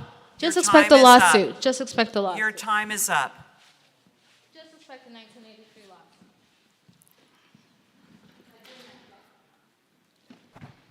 lawsuit. Good evening, Karen. Hi. Okay, so I'm sorry to jump in at this, but I just want to understand with this parking thing. I went to the Board of Finance meeting, and my understanding is that because we had to get rid of a parking lot because of the big dig with the thing, that we're going to subsidize parking. And what I had heard is that for every $5 charge, we're paying $3.50. And I think that that's against our whole philosophy that Burlington says we don't need parking. So if that's what this is at 9.9, or the exit, or item 9.9, I don't understand why we are saying we don't need parking. We got rid of the parking garage, whatever, but then we're going to pay it. It's a large amount of money. And again, maybe I'm wrong. Maybe it's not this thing, but is that it? The $5 we're paying $3.50, and the person that uses the parking, I know you can answer me, pays $1.50. So I don't think we should be subsidizing that. Thank you.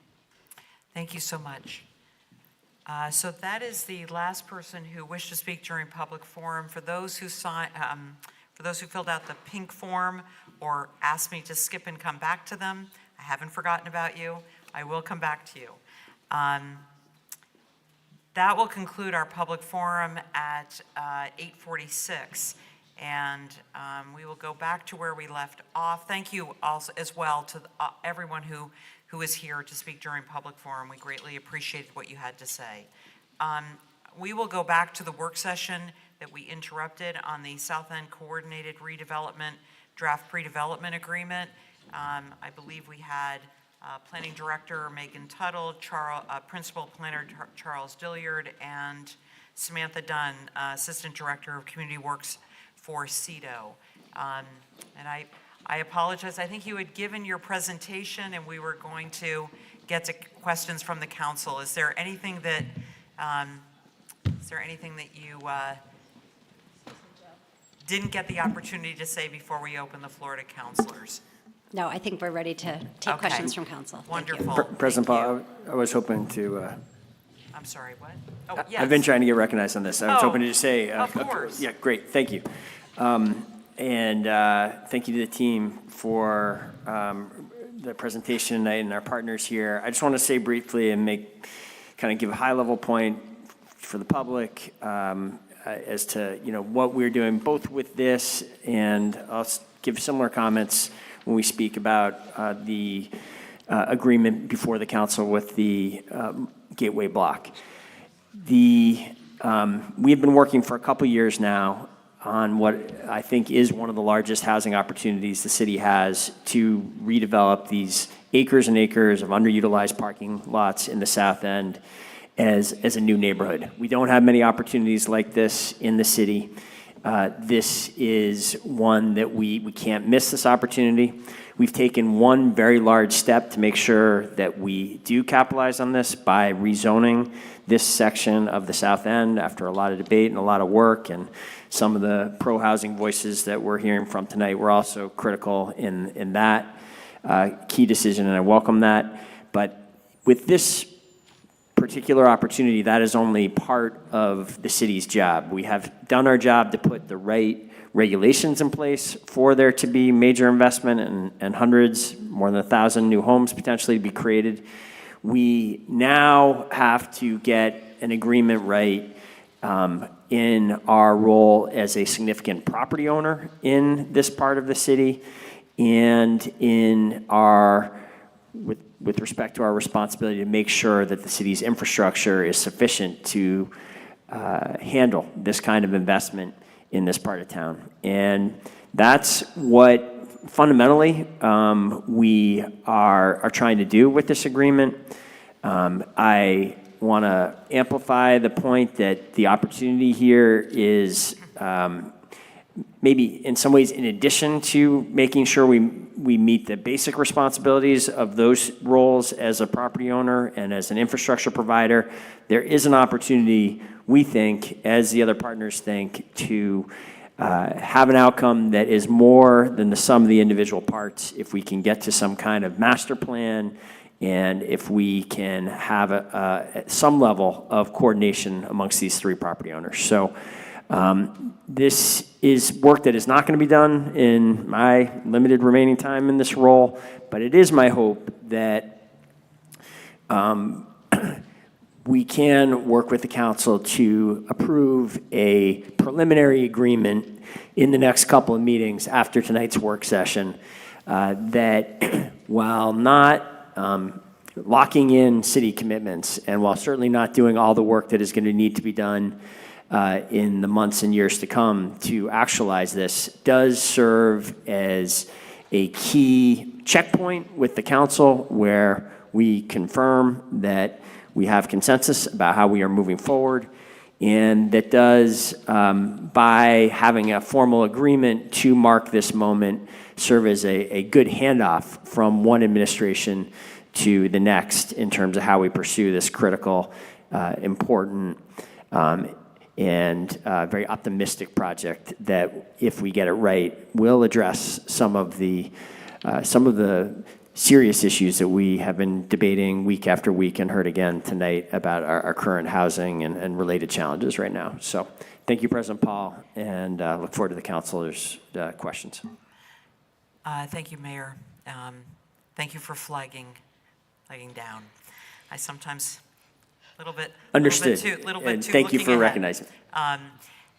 So with that, we'll go to the council. Are there councilors who have any questions or comments, particularly to ask of those who are present regarding this agenda item, which will be coming back to us presumably for a vote at the next meeting on the 11th of March? Councilor Travers.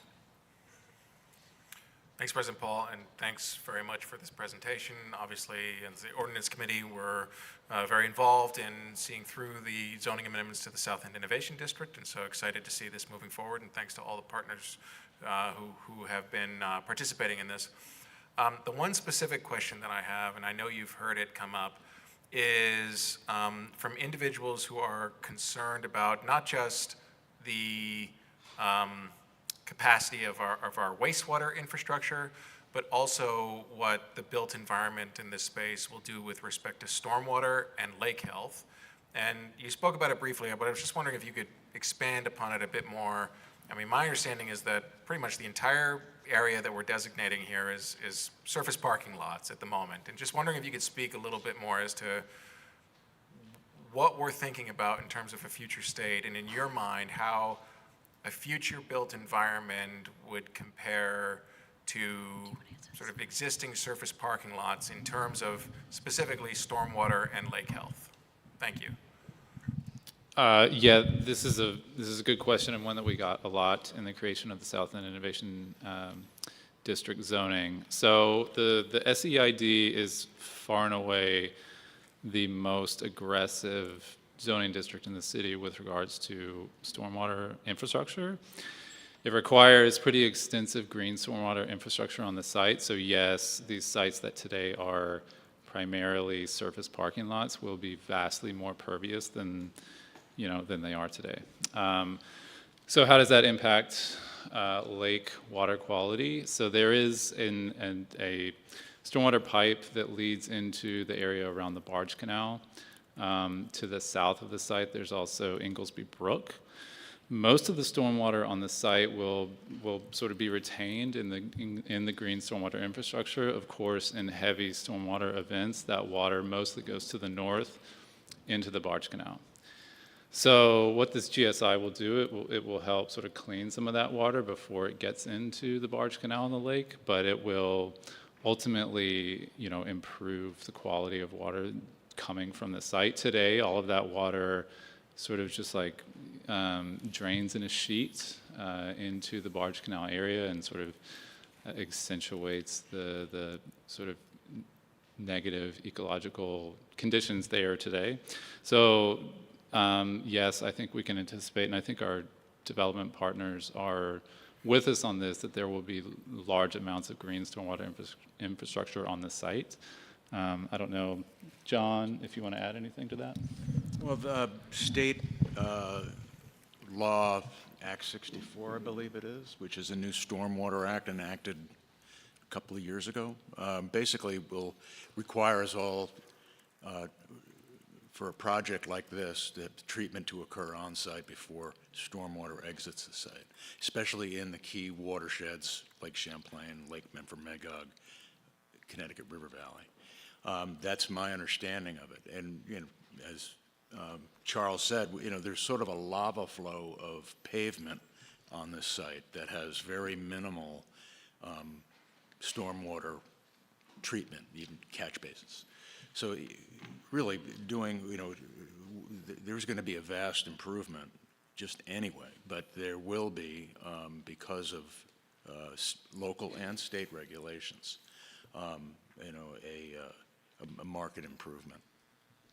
And I just want to quickly add that the work that we're going to be doing in the coming months that is funded by a state grant will include looking at how exactly to sort of implement some of this GSI in the streetscape and some of the open spaces. So more information to come. Samantha was probably going to answer the first part of your question too, which is about wastewater infrastructure. It's a big part of the work that we've been doing over the last year in collaboration with DPW. Chapin Spencer and the team at the Water Division have been involved in this work. You may know that a couple of years ago there was work done to design a storage tank under a part of Callahan Park that is intended to help us with some of the, particularly the wet weather condition that exists in the pipe that goes up Main Street to the main wastewater treatment plant. So we're currently working to better understand the capacity of wastewater that may result from the sort of development projections that Charles shared earlier. Understanding that in dry weather, we need to make some improvements to that pipe, but particularly we're looking at what happens in the wet weather condition. And so we've been talking a lot about the potential to either expand that storage tank or find other on-site solutions that would help not only for this project, but help improve the overall condition in the broader South End area. And I think to that point, alternate solutions, I think we need collectively to be imaginative. I mean, the existing wastewater system in the city is aged and not functioning well. One option in the South End might be, instead of basically having to construct temporary holding tanks perhaps we should consider something like a force main underneath the bike path, a straight shot, decoupling the proposed flows from the existing flows and taking another route. And we're starting to look into that.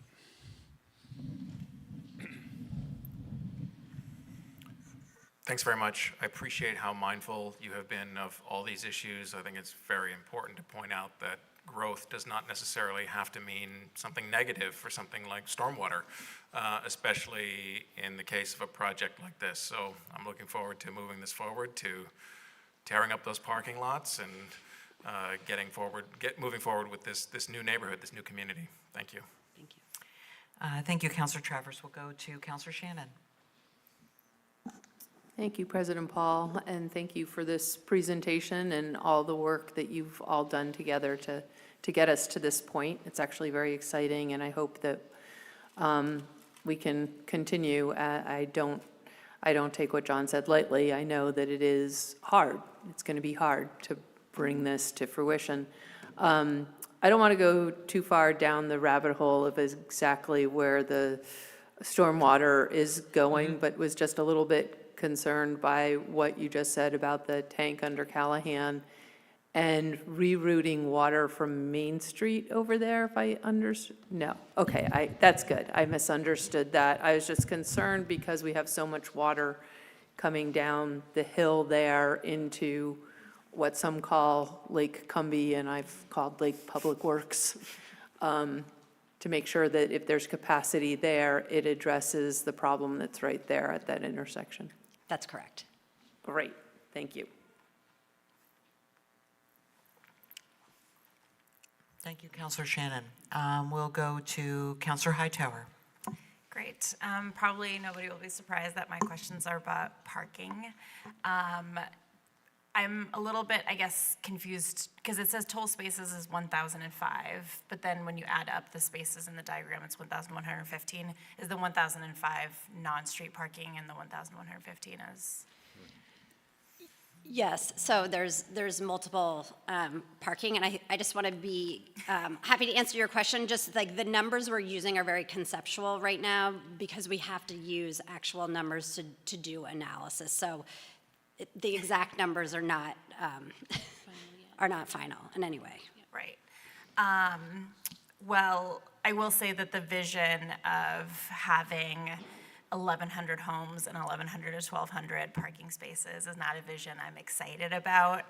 Especially, I think it assumes too much that people will continue to use cars like they are now, as opposed to, it doesn't really follow the more homes, fewer cars model that we're promising for. It's still, one car plus per household. And I know Karen Long really likes to rag on me because I bought a car last year and now I can't say that I don't have a car anymore. But I do think that for those of us who don't go skiing, or maybe I guess I'd like to imagine a future where we can get to the mountain without a car. So I would just strongly encourage us to not go for the peak 1 hour parking space that we may need, and to have this be a much more walkable, which is what we envisioned when we supported passing the South End rezoning. And so I would want it to be envisioning much less parking, especially with some of that transportation modality. So I'm excited by the city taking a joint approach to making sure that there isn't parking on every single lot. I'm supportive of that, but I think that our vision of the total amount is out of line with where we want to be in 20, 30 years. Thank you for those comments. And I think, one of the things that we've talked a lot about in the planning for this area so far is about the timeline for implementation. And the fact that the pieces like parking will be able to be implemented in increments as well as the site is developing, and will help us to actually be able to ground truth how much parking is demanded, is being provided, will help us to develop the TDM solutions that we want to support the development that's happening in this area, and ultimately will help us explore in those future phases how to right-size some of the future parking, especially those modal hubs that we're talking about. And I don't know if anybody else wants to weigh in on that. I would just add that the parking spaces are not designated just to serve the housing. We talked about over 200,000 square feet of other uses like makerspace, daycare, all different kinds of uses. And there is some existing parking on that lot that serves the Hula development, which was why that lot was purchased, that needs to be used. So your point is well taken, and I think we're all thinking about what is the minimum amount of parking we could reasonably build on that site. That's a goal shared by all three parties, so you're in good company. You all set? Great. Seeing no others, I am looking over. Seeing no others. I would like, yes. Oh. President, yeah. Of course. Thank you. Please go ahead. Sorry, yeah, thank you so much, and thank you Don't for apologize. the presentation. City team, I'm just very polite, maybe. City team, thank you for the presentation here. I was just wondering about, the underground infrastructure, about stormwater, wastewater, and we know that the South End has had, negative outcome about those issues, pipe bursting, and also we know that there are at least 2 breweries in there in the South End. I was just wondering what has been the input of Megan Moore, Water Division Director, about the plan of this planned development coming up. And also if you have received input from also experts about how do we move forward with this. Thank you. Yes, I think I had mentioned this earlier, but not made totally clear. We've been working closely with DPW on this work for over a year, including Megan Moore and her team at the Water Division, to help us understand from their perspective what the challenges are, and they'll be really closely engaged with working with us to identify what the solutions are going to be for the development of this neighborhood. All right, thank you. Okay. Great, thanks, Councilor Jang.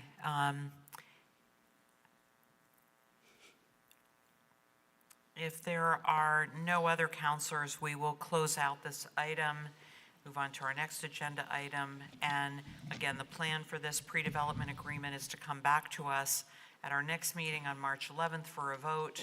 And then in the meantime, if there are questions, concerns about the agreement, there is time for the council to reach out to you for clarification in advance of the vote.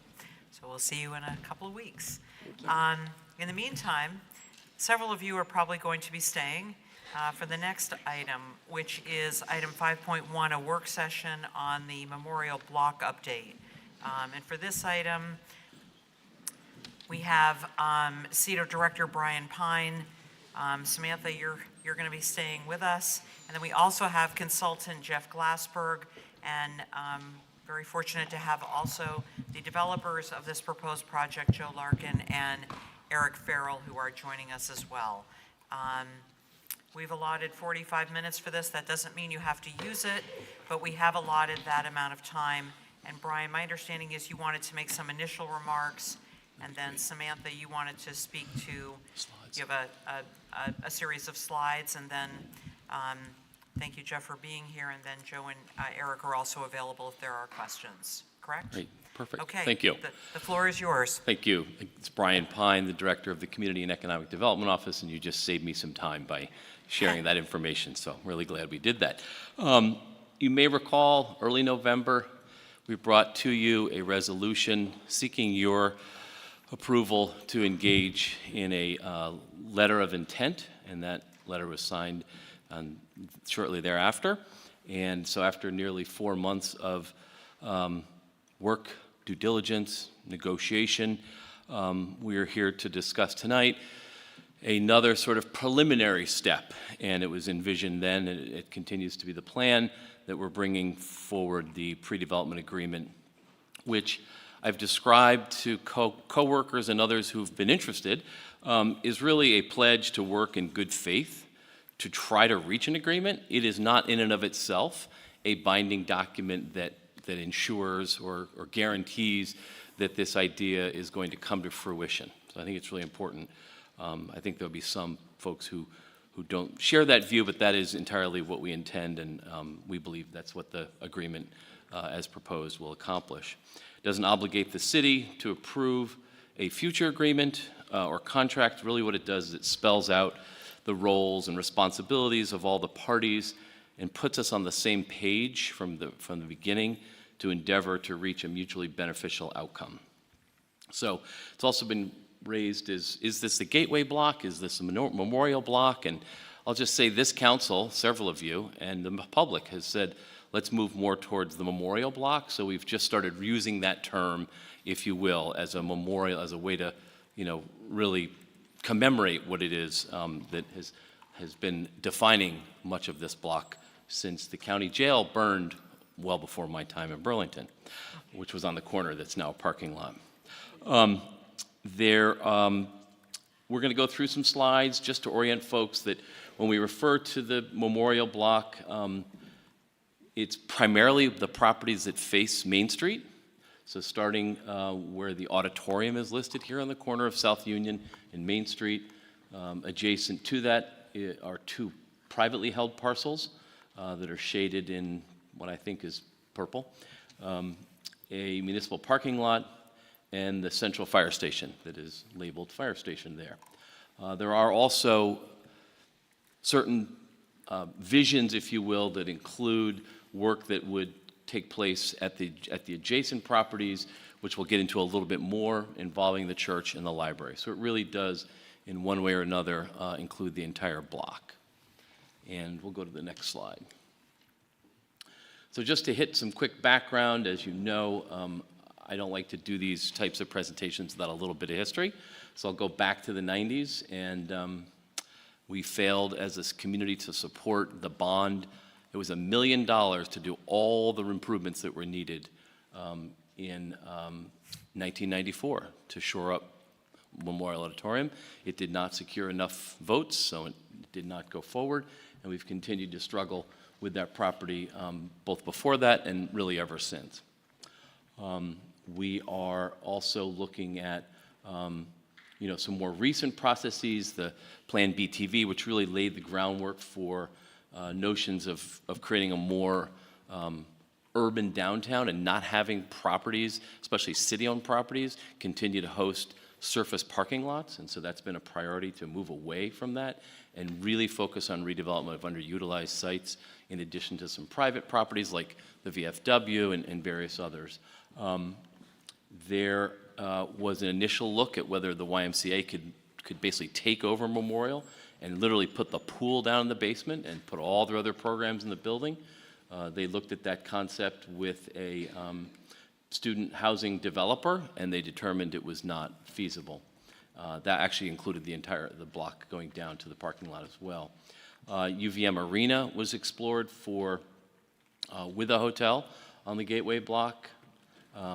As you know, that didn't come to fruition, and Memorial was then closed in 2016 due to serious code violations, life safety issues that really meant that it was no longer a building that was safe for use and occupancy. A public process began in 2018 that laid out a number of adaptive reuse concepts, and priorities were identified, and a community hub was the concept, and a RFP was developed in 2019 to find a private operator for that community hub. As you all know, the pandemic that hit us in early 2020 put many things on hold, and this was one of the projects that got put on hold and didn't move forward. Coming out of the pandemic in 2021, we asked the voters for $10 million to upgrade the building, knowing that it was going to cost probably 3 times that to really do it properly. That was included in a bond question that had other city capital needs. That did not win approval by the voters. At that in that same year, that fall, the high school, the school board, and the school district were looking at potentially locating the high school at the Gateway Block. Did not move forward, viewed largely as a extremely difficult, challenging project to pull off. We did get voter approval in 2022 to invest about $1 million into stabilizing Memorial so that we could, in fact, have a building still standing that could possibly be reused and repurposed. As we all know, the voters of Burlington approved a $165 million bond for a new high school, therefore using up the city's bond capacity, which does impact some of the decisions that we're talking about regarding how to finance and how to put together a viable project for this. So we then put out an RFP in 2022, and in 2023, a conceptual the concept that was most consistent with the community priorities and values for what people wanted to see in Memorial was a project known as Barbarossa. They worked on it for a few months and then withdrew their proposal as well because they were not able to make the numbers work. We then began working with the adjacent property, not the owners necessarily, but the developers who are here tonight have what's called in real estate site control. They don't own the property yet, but they have an agreement to purchase the property if they decide to proceed. So that's where we're at right now, and we've worked through the LOI, and I'm going to pass the mic to Samantha, and she's going to walk through some slides. Thanks, Brian, and a lot of this information should look familiar, so I'm gonna go as quickly as I can. Just a reminder, I think Brian spoke to a number of the projects that were not successful.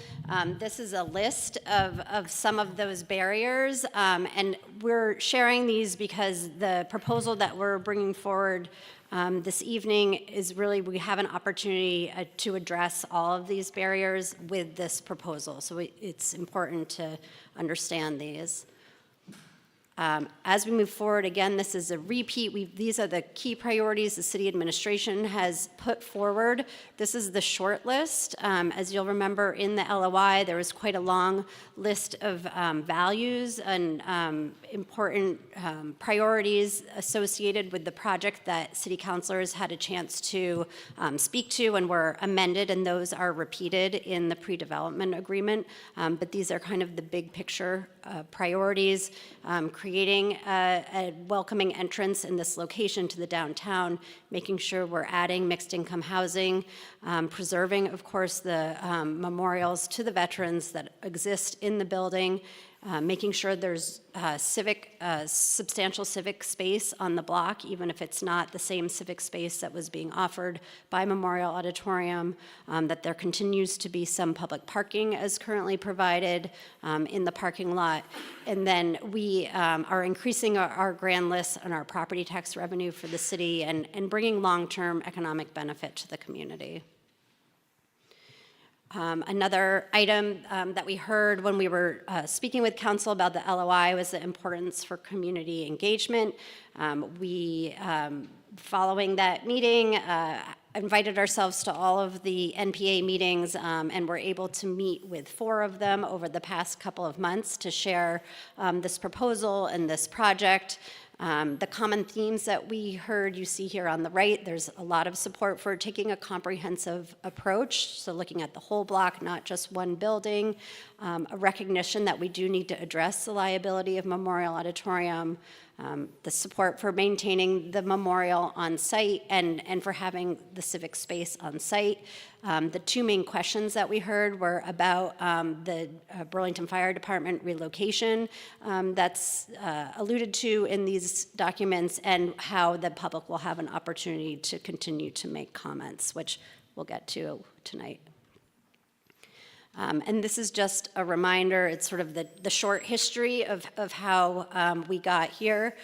So the administration was approached by the developer in the summer. We came to City Council in October, an executive session to talk about this opportunity, and then quickly move forward into a public session where we received support for entering into the letter of intent. We did those MPA meetings and have been working closely with our development consultant and the developer to make sure we continue to be on the same page about how we move forward. And now we are back here tonight to answer questions, and like the last item, hope to be bringing this pre-development agreement for action at the March 11th meeting. What is in this pre-development agreement? I think Brian said it's an agreement to agree. There's a lot of limitation on what is binding at this point because we don't know enough. The primary thing that we're agreeing to that is binding is giving the developer a period of 9 months to conduct additional due diligence and present the city with a proposal. That's written, we, the city, also need to be doing our own due diligence during that 9 months as well. And while the city is obligated to act in good faith under this agreement, it's not obligated to accept the developer's proposal or to proceed beyond this due diligence phase. So I think this is what Brian was alluding to in the beginning. So what's in here? What's in this document? An opportunity to do physical due diligence. I think this is something we thought would maybe get further along before this time, but hasn't happened. So there's more physical due diligence that needs to happen. And then the programmatic due diligence on the part of the developer to determine more clearly what the program will be and develop conceptual plans of the program actually existing on that block, looking at the regulatory feasibility, and coming up with the preliminary budget sources and uses. There's appraisals identified in this area as well to help the city and the developer determine through a third party current land values and the value of the proposed development. And then to confirm the capacity to implement the development plan. The Central Fire Station relocation feasibility, this is something I think that we've heard the most comments about. We did have a chance to meet with representatives of the fire department this morning to make sure that we were on the same page, and I think we'll be recommending some changes to the language in this document to make sure their concerns and questions are incorporated. We had alluded to a fire station relocation taking place on Pine Street, and that was based on a 2018 fire station consolidation study. We've heard from the fire department that there needs to be additional work done. 2024 is not 2018 to make sure that the results of that study are still valid. So we'll be removing the Pine Street location specifically from the language in this document and making it more clear that what the city is committing to is assessing the feasibility of fire station relocation during this time so that we can make a clear commitment at the end of this 9 months to the developer that that is feasible or not. We're also agreeing to, as we move through that due diligence, to start to generate the additional documents that would be necessary to actually move forward with a development on the site, and then committing to additional public engagement. So CEDO will be working with the public to understand priorities for new civic spaces that will be incorporated into the redevelopment. We'll be providing regular updates to City Council, and the developer has committed to a design process that engages public participation, which will really happen as we move, not in this next 9 months, because this is really about feasibility, but in the 9 months following that. This is the proposed timeline. You can see where we are. We've got a few specific milestones to hit over the next 9 months, but really the goal is by the end of 2024 to determine the viability of the project and then enter into a development agreement in the first half of 2025, at which time the developer will move forward with more intense design and financing and permitting of the project. And we anticipate at this aggressive pace that construction would start at the end of 2026. And with that, I'd like to, well, first ask Jeff if we missed anything that you wanted to mention. I wanted to offer a couple of thoughts that put this in context. For the city, the property has been an opportunity and a burden, and at this point is certainly falling on the burden side.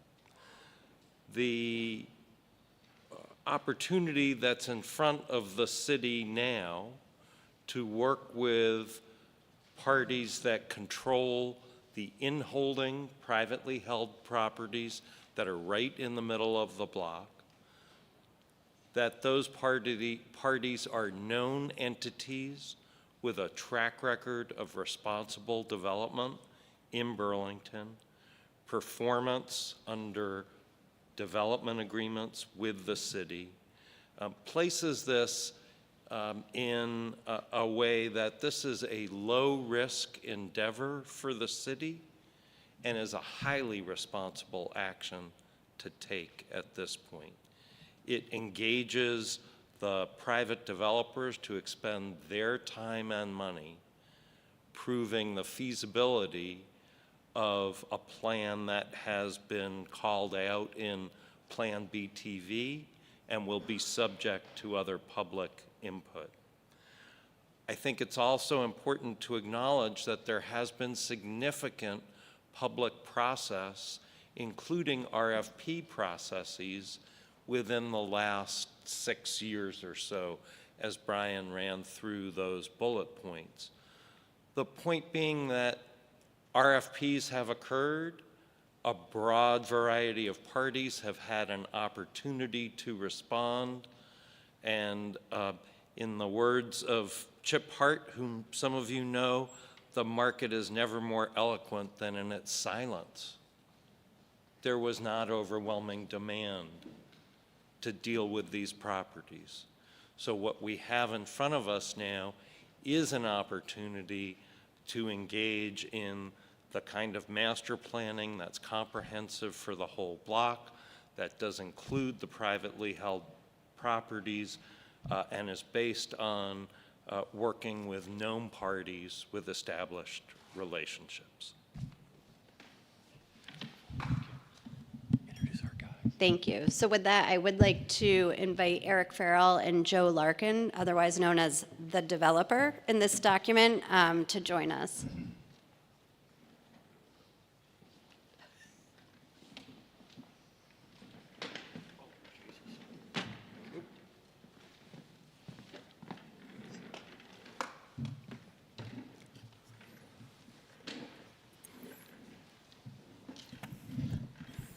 Good evening. Good evening. So are you looking for me to say something about why are we doing this? So y'all know me and know Joe. I was born and raised in Burlington, and as was Joe, although I think he was born in a different century than me. And I've lived 66 of my 76 years here. I took a little hiatus in South Burlington, came back home, lived in the North End, and my office is in Burlington. And if I hadn't grown up in Burlington, up on College Street, I probably would not have the level of interest that I have in Memorial. I, like a lot of people who lived here and grew up here, have a lot of experiences in that facility. And I think it would be great if we could figure out, as a couple of local folks who have roots in our community, if we could figure out a way to make it happen. This is, I would echo what Brian said, this is aspirational at this point. We tried to get to a point where we're all sort of thinking and have the same vision, or more or less the same vision, but it's going to take a lot of work going forward to see if we can figure out how to make it financially feasible. So it's, I think it's a leap of faith on our part. It's probably a leap of faith on the city's part as well. And for the record, my family thinks I need an intervention. that I don't know why I'm doing this, but no, I mean, I like what I do. I want to create housing, and I'm a Burlingtonian, and I love this city, and that's the long and the short of it. Hello, Burlington. Hello, council. Like Eric, I was born and raised in Burlington, and while my family is in real estate development and has been for 40 years, my interest in this is really, I think, similar to everybody else's. Let's just bring life back to that important corner of Burlington, and I think I can help. And Eric reached out and asked me if I'd want to be involved, and I hesitated for a moment, but then said yes, and so here I am. I think, like Eric said, it's going to be. There's a lot of challenges here, a lot of unknowns, but I think if we work together, we build the right team, we listen, we get the right concept, we can do this. I think we can do this.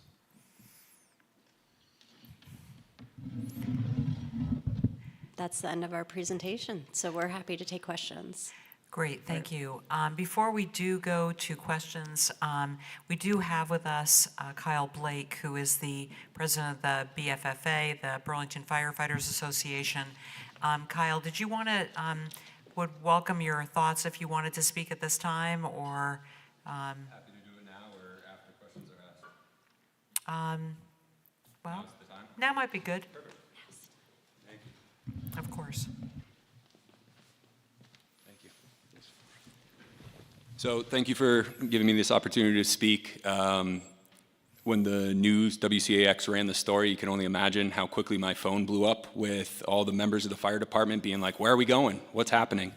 And I want to give credit where credit's due. I reached out to Director Pine and Assistant Director Dunn and said, hey, can you fill me in? And they did so, and even today, sat down for 45 minutes and walked us through this. So the union's concerns were obviously that the study was from 2018.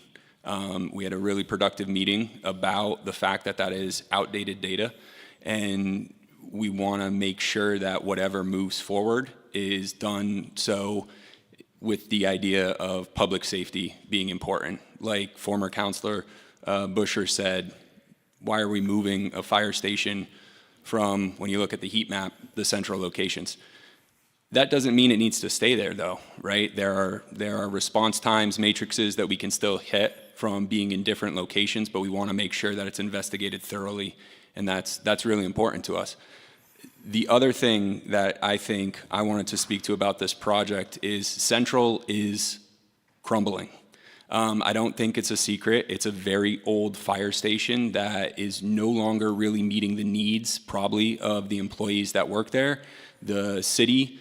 And so this opportunity is one that, as far as the union goes, I can't speak for the chief or the department, but we're really encouraged to see that we might be able to benefit from this unique public-private partnership as well to enhance public safety for the community as a whole. So I just wanted to throw that out there as well, because Central is,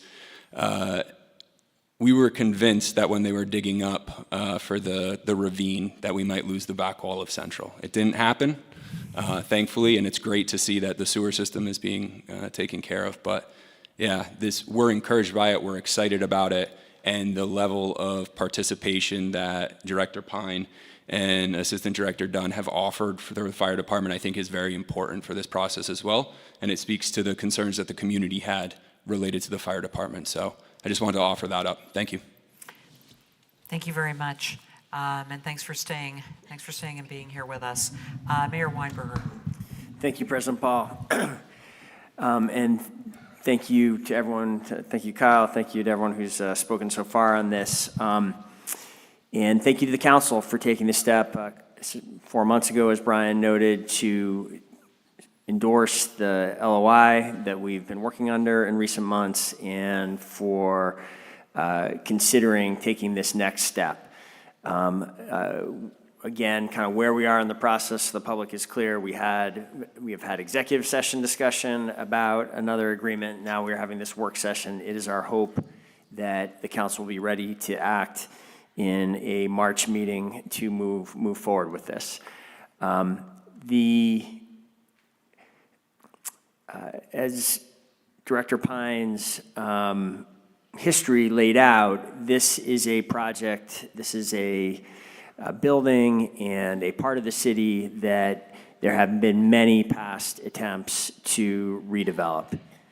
There were many efforts before I became mayor, and we have tried many times over the last 12 years. I am encouraging us to try again, first of all, because you have to. Persistence, there's really no other option.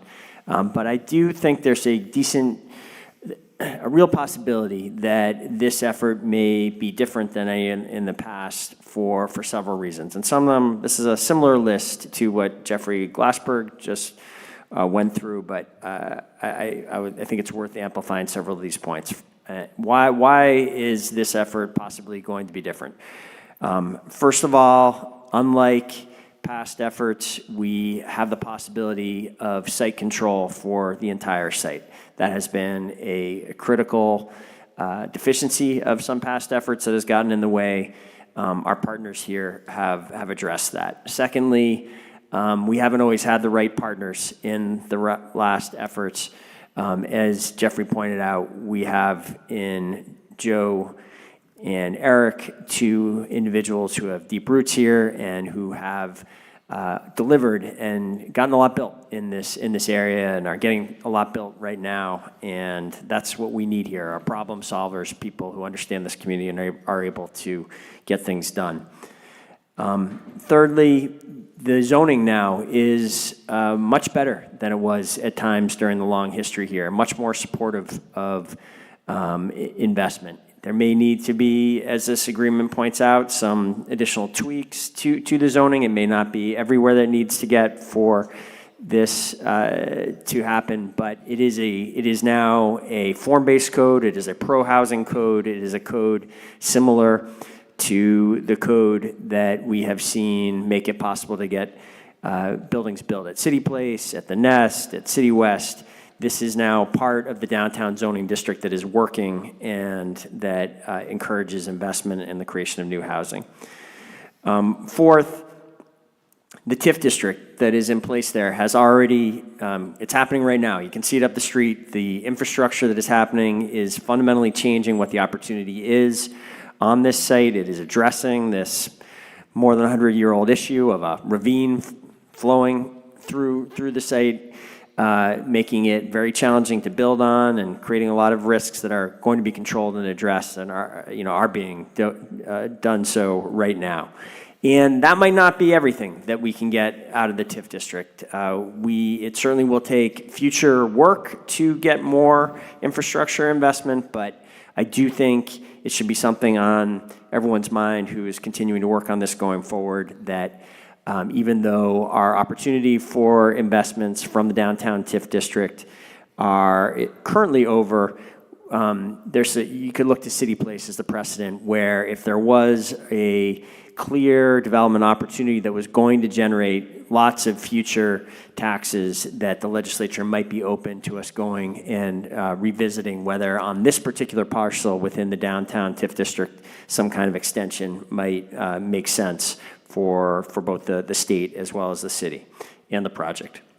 And finally, and this really goes to what our collective job is over the next couple weeks, I think in the LOI, in the draft that is before you now, you see us as a city getting more disciplined and focused on what our goals are for redevelopment and more realistic about the situation we're in and what the possibilities are at this moment.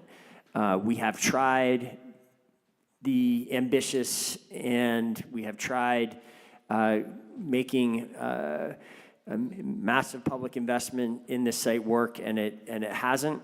And I think in the LOI and the agreement, there's a healthy recognition that we need to be more focused in what our goals are. We still have a very long and important list of public goals that is part of this agreement, but it is more focused and sharper than the past, and I think that can make a difference as well. So I want to thank everyone for the work that's gone in so far. I appreciate that some counselors have been in touch with specific feedback in the lead up till tonight. We'll be trying our best to respond to that, and we welcome additional direct commentary tonight and the days that follow to make sure that we are able to attempt at least to put in front of you a development agreement, pre-development agreement for passage in a couple weeks coming out of tonight. Thank you. Great, thank you, Mayor Weinberger. So we will first, we'll go to the council, and the first speaker in the queue, councilor in the queue is Councilor Bergman, to be followed by Councilor Jang. Thank you very much. I have to talk lowly because I have babies sleeping upstairs. So I'm one of the ones who sent a list, I think it is 16 questions. Thank you, Brian, for the responses. Clearly, from what was brought today and what was responded to me, there is going to need to be a revision. My request is that the document which I sent to everybody, the answers get sent to everybody. They become a public record. I believe that they should be subject to public scrutiny, transparency.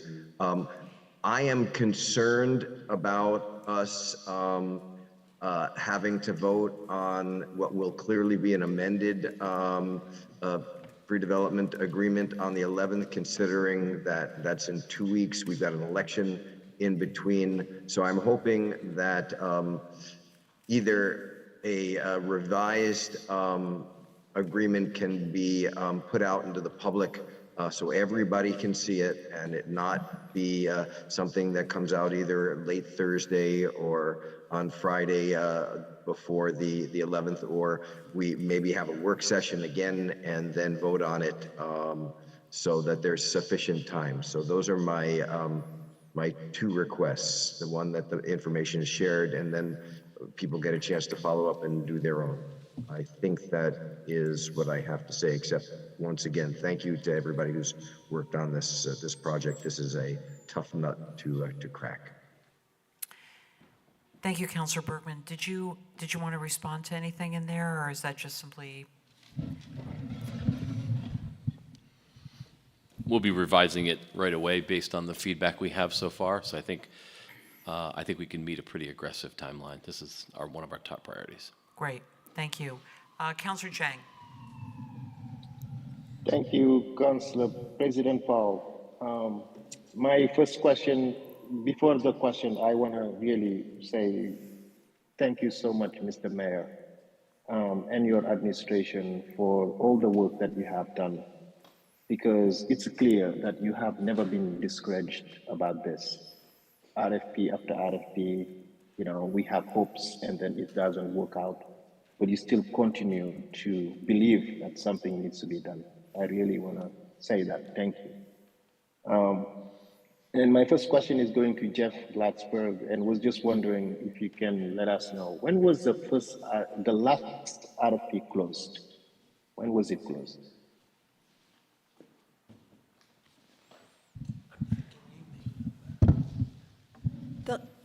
The last RFP that we ran was specifically for Memorial Auditorium. Jeff Glassberg was not involved in that process as a consultant to the city. So it was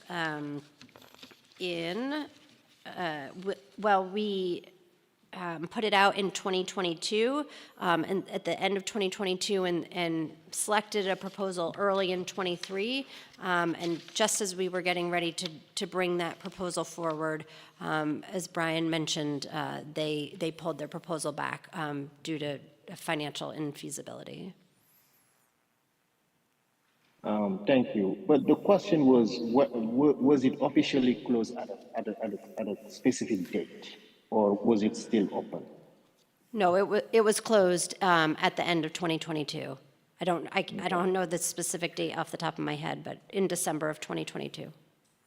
Okay, so then since it was closed, a new RFP after then, you know, was not opened. That's correct. Okay. Yeah. So, I mean, now I have a little bit of concern now because this is getting more and more clear.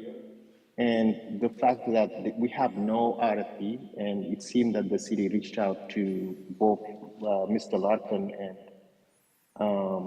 Mr. Farrell And, I think someone also mentioned during public forum, I believe, right, that there is no RFP and yet the city is working on an LOI. What are the risks, for example, for, inequities to come up like as we move forward, if any? Yep, I just want to clarify that the city did not reach out to Eric Farrell and Joe Larkin. Eric and Joe reached out to the city as they had secured site control and asked to work with the city on pursuing a public-private partnership on the site. So we did not go and identify them as, while their folks were happy to be working with, we didn't pick them out to work with. It was an opportunity that came to the city that the administration determined was one that was worth pursuing, and that was brought to council last year. Thank you. And Mr. Larson and Mr. Farrell, why didn't you respond initially to all the multiple RFPs that were opened in the past? I think it's pretty simple that, timing is everything, Ali, and I've got a reasonable sized project on the avenue that's been consuming me. So, but last summer it did occur to me as we're halfway through that project, or a little more than halfway through, that I approached the mayor and said, look, nothing's happening in this block, and I'd like to see something happen, and I'd like to see if a couple of local guys could do it. I did ask Joe, I will tell you, I did ask Joe a few weeks ago whether he had any concerns about what's been going on downtown. And he immediately responded that he did not have any concerns, that he thought that this would help in our expression of confidence, and if we can make a project happen here, that it would help the downtown, and if we could show support for the downtown at this critical time, that it would be very important. So it was kind of our idea to approach the city because nothing else was happening, and the timing is what the timing is. Wonderful, thank you. And this is my, somebody was saying something? Okay. Go right ahead, Councilor Chang. Perfect. Thank you. From my perspective, I think it would be very wise for the city to still open an RFP right now because there is no development agreement on the table right now. We are only considering exploring, let's say, an LOI with these local developers.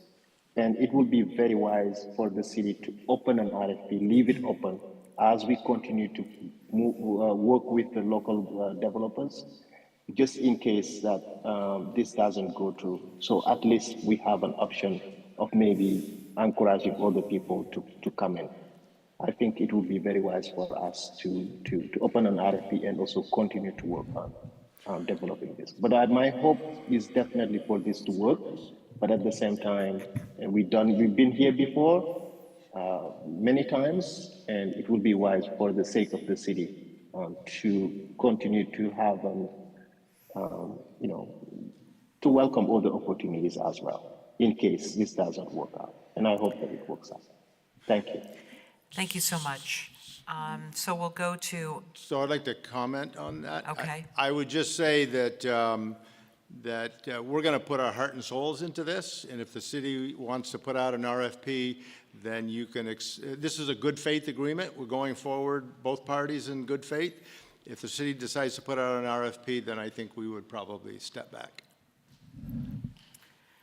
Understood. Thank you for saying that, yeah.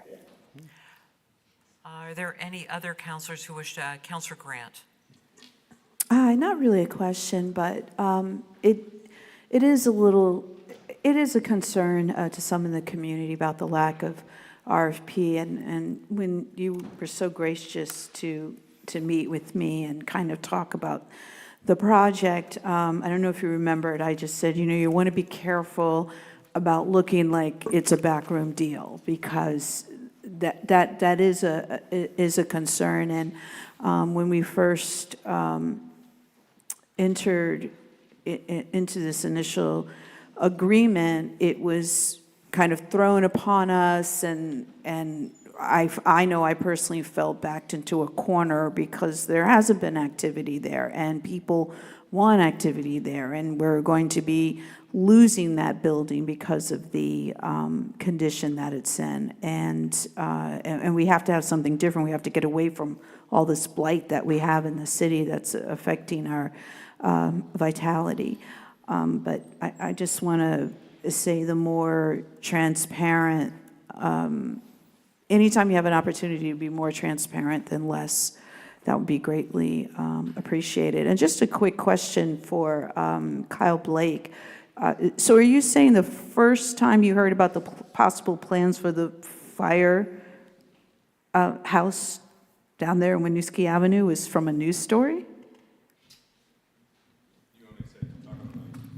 I think I can answer that. You can correct me if I'm wrong, but it's not the first time we reached out to both Kyle and Chief LaChance before we brought the letter of intent forward to let them know that this was something we were talking about. Okay. It just came back up in the news. Okay. Anything you want to add to that? It was more so the directness of the news article that I think caught a lot of the membership off guard. It's been something that's been talked about since 2018. Okay. So we were aware that it was part of the original letter of intent. It was more so how the news reported it was very just, it's almost like a done deal. And both Director Pine and Assistant Director Dunn have been great about meeting with both me and Chief LaChance to explain this process and highlight that this just is sort of a deal to enter a potential deal, to explore it. Thank you very much. And the last thing I'd like to say is I just want to back up your statements about the fact that that building is quite literally crumbling at the Public Safety Committee meetings, reviewing Chief Chance's reports about the condition of some of the firehouses and how there's literally netting in there to capture falling concrete. It's very alarming. Thank you. Thank you very much. Councilor Carpenter. I just want to comment about Councilor Jang's comment, and just make sure we remember, the city does not control the middle of that block. We cannot develop that whole block. We could have 2 properties or 3 properties. We could have Memorial, a parking lot, and something in the middle. So if we want a comprehensive development, we need to work with the owners who own the middle of the block. And that's been the biggest impediment, as I understand it, in the past. We just didn't control it. And so from Joe and Eric's point of view, they can't come up with a concept on the whole block unless we give them permission to develop it. And we just got to respect that they did come to us. I mean, they probably could have come to, not followed through on all, but I think this is a great opportunity. Thanks. Thank you so much, Councilor Carpenter. Councilor Hightower. I'm so sorry. I feel like I may have misheard because I was just coming back from the bathroom. But did you say that if the city were to issue an RFP, you would no longer be interested? That's pretty accurate. We would step back for sure, Okay. because we're moving forward in good faith with the city. And if the city wants to pursue multiple paths, then I think we would step away. I would say that I wasn't worried about that, the RFP process, because the RFP was open. We got 2 responses, which is not a lot of enthusiasm for this block. But I think it certainly it doesn't look good when we say, oh, but if we were to pursue a more transparent process, you wouldn't be interested. That's not ideal. That makes me worry a little. And so I would caution you to rethink that statement. I don't think we are going to pursue an RFP, but I think that sentiment of if we were, it suddenly wouldn't be of interest to the developers. That looks like a back. I hope you see that to us on this side of the table. No, I don't think you understand the process.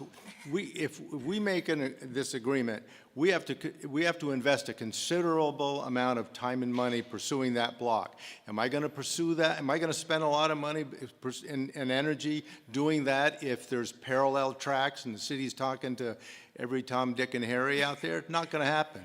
Right. Because it's too high risk. I don't think that I don't think that us opening the RFP, I guess, would have done that. I think the reason that I was okay moving forward with no RFP is because there is no Tom, Dick, and Harry, right? Yeah. You're the only ones who are interested.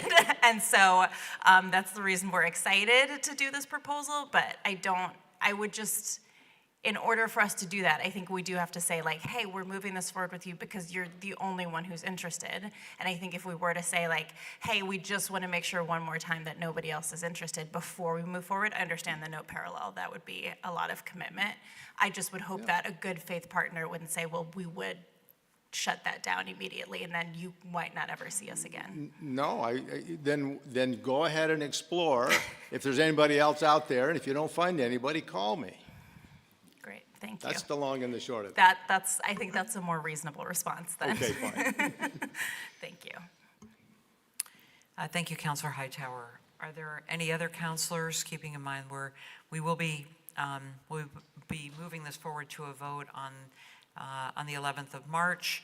And in the meantime, if there are councilors who have questions, Megan, Brian, Megan, my apologies, Samantha.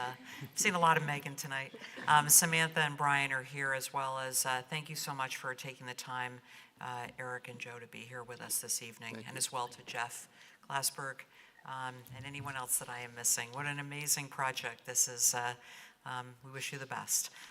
Thank you. Thank you.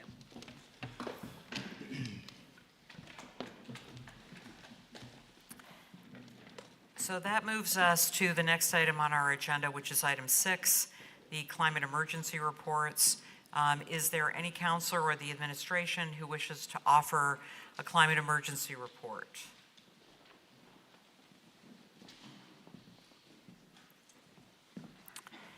Seeing none, we will move on. We will close out that item and go to the next item, which is number 7, the public health and safety emergency reports. Is there any counselor or the administration who wishes to offer? Mayor Weinberger. Thank you, President Paul. I just want to, again, update the council and the public on what is happening in Montpelier now with respect to the hotel program.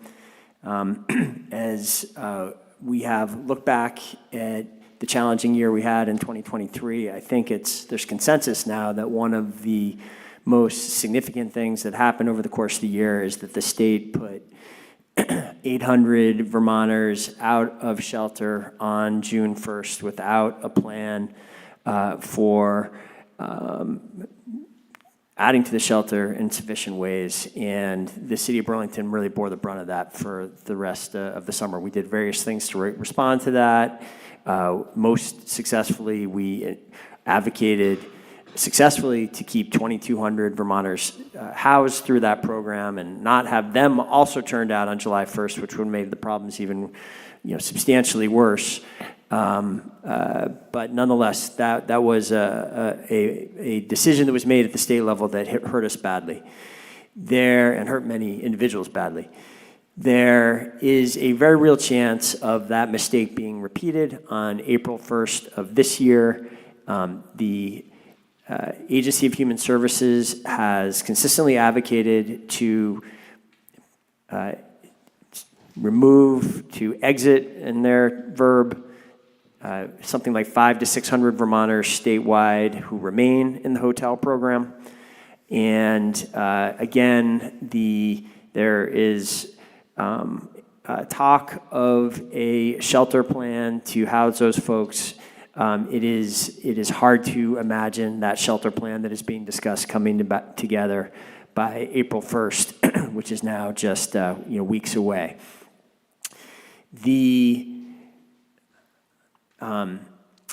There's no reason for the state to pursue this plan with respect to Chittenden County residents. Perhaps there's a different justification in the rest of the state, but as you've heard me say before, we have presented an alternative plan to the state that keeps everyone housed and gets all of the 89 households who are still in this program in Chittenden County into permanent housing by July 1st by staying the course, by continuing to use our coordinated entry plan, and by continuing to work with housing agencies to get everyone housed.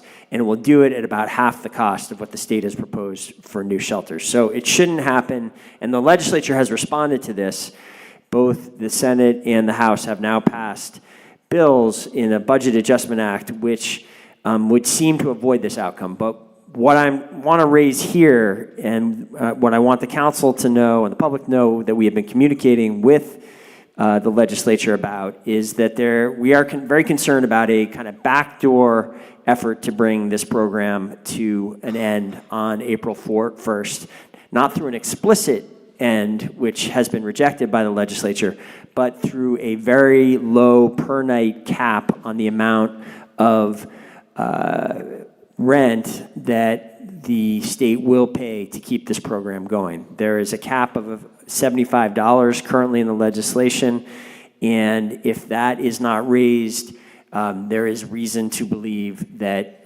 most of the hotels that are participating in this program will no longer continue to participate. And we have gathered and been part of working through the Chittenden County Homeless Alliance, gathering this information, getting input from the hotels as to what the status of this is and what the status of this negotiation is, and we have raised this concern directly with the conferees who are making this decision probably this week. If there's not an adjustment to acknowledge that this negotiation needs to go on, and that if the current course may result in the program being ended, we are going to see a repeat of the mistake of last June, and I want you to know that we're fighting hard to keep that from happening. Thank you, Mayor Weinberger. Are there any counselors who wish to offer a public health and safety emergency report? Councilor Grant. Thank you. Just wanted to mention, I'm always encouraging people to adopt a meeting to help you stay informed about what's happening in the city, especially around public safety. The Police Commission will be meeting tomorrow night at 6 p.m. It will be a virtual meeting. And once again, to get access to the link for the meeting, you would just go to the City of Burlington's website, click on calendar, and then just go to tomorrow's date and click on Police Commission meeting. Encourage everyone again to kind of move around civic clerk so that even if you don't watch a meeting, you at least read the minutes to the meeting. There will be it's actually already attached, which is the Chief of Police's monthly report to the commission. For people who are always wondering, how many officers do we have? Are we rebuilding? How's that going? That information is always in the monthly report. But I also found something kind of curious. So we had a couple of things. First, in 2023, this is on page 8 of the report, we hired 15 sworn officers, more than we've ever had in any single year since at least the 1990s, which is great. It's great. But we lost 9 officers, so our net gain was only 6. And when we look at going back to 2014, much has been made about a vote that supposedly magically made officers disappear. But what we have is a very clear pattern. So when we look at 2014, we had 12 in, we had 8 out, which was a net of 4. 2015, we had 9 in, 6 out, which was a net of 3. 2016, we had 13 in, 13 out, which was 0 net. 2017, 9 in, 9 out, which was a net of 0. 2018, 12 in, 18 out, which was a net of -6. 2019, 12 in, 12 out, which was a net of 0. And then 2020 and 21 and 22, we had higher nets, -7, -16, then -6. Although they're highlighted in red, but 2018 wasn't highlighted in red, so I assume that is an oversight. And then 2023, we're at net of 6. But my point is, this department has had a history of not being able to retain officers. And I've always maintained, since going back to serving on the Committee for Policing Policies and then being a police commissioner, that the city has not honestly looked at that problem and what is going on. So I just want to also mention finally that there is information on the sworn assignments and kind of an estimate look at the future in terms of what we might have for authorized. So we're looking at, if we're authorized for 87, we're looking at possibly having 81 by FY '26. We are budgeting for 77. So when people hear that we're budgeting only for 77, it's because of how slowly building back is going. We only have one person who entered the academy for the February class that just started this month, and we lost a lateral transfer who only lasted a few months and apparently never even lived in Burlington. He was living in Plattsburgh. I'm concerned about the slide that talks about authorized for 100 in FY '27. We shouldn't even be talking about that right now because we are adding different professional positions, and we need to see how all of that fleshes out with data. So I thought that was very premature to add a slide talking about authorizing even higher amounts when we can't get to what's currently authorized. Thank you very much. Thank you. So if there are no others who wish to offer a public health and safety report, before we get to our consent and deliberative agendas, we do have 2 other meetings that we need to attend to, the Board of Civil Authority and the Board of Tax Abatement. So we will recess the council meeting at 10:04, and those 2 meetings are chaired by the mayor. So I will pass the gavel to the mayor to preside over those 2 meetings. Mayor Weinberger. Thank you, President Paul. I will call the Board of Civil Authority into order at 10:04 and would welcome a motion on the agenda. So moved. Thank you, President Paul, seconded by Councilor McGee. Any discussion on the agenda? Seeing none, we'll go to a vote. All those in favor of the motion, please say aye. Aye. Are there any opposed?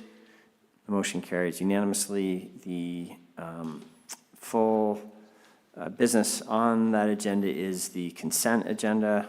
I would welcome a motion on that. Motion to adopt the consent agenda and take the actions indicated. Thank you, President Paul. Again, seconded by Councilor McGee. Thank you.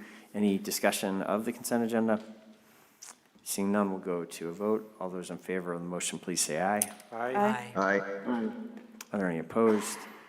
The motion carries unanimously, and that concludes the warned agenda. So if there's no objection, I will adjourn the Board of Civil Authority at 10:05 p.m. And if you could just give me one moment, we will now call to order the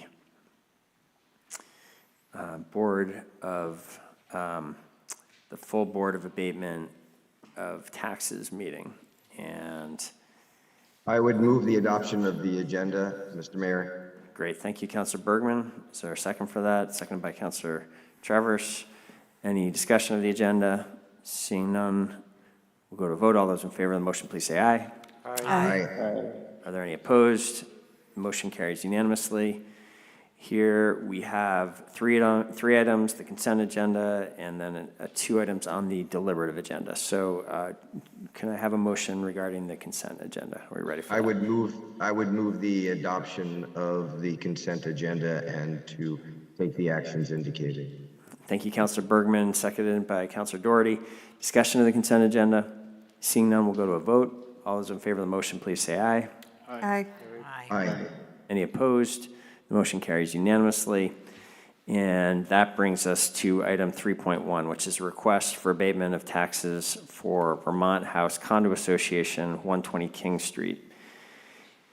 So I would move the approval of the recommended action of the subcommittee. That recommended action was to deny the abatement request of penalties and interest in the amount of $1,373.12 and adopt the findings and reasons for this recommendation that were approved by the Board of Abatement. And after a second, just try to get back, put a little bit of procedural posture in front of the Thank you, Councilor Bergman. Is there a second? Second by Councilor Doherty. And I will send it back to you in just one moment. I just want to note that our still relatively new city assessor, Joe Turner, has joined us here as a member of the board and to provide additional context if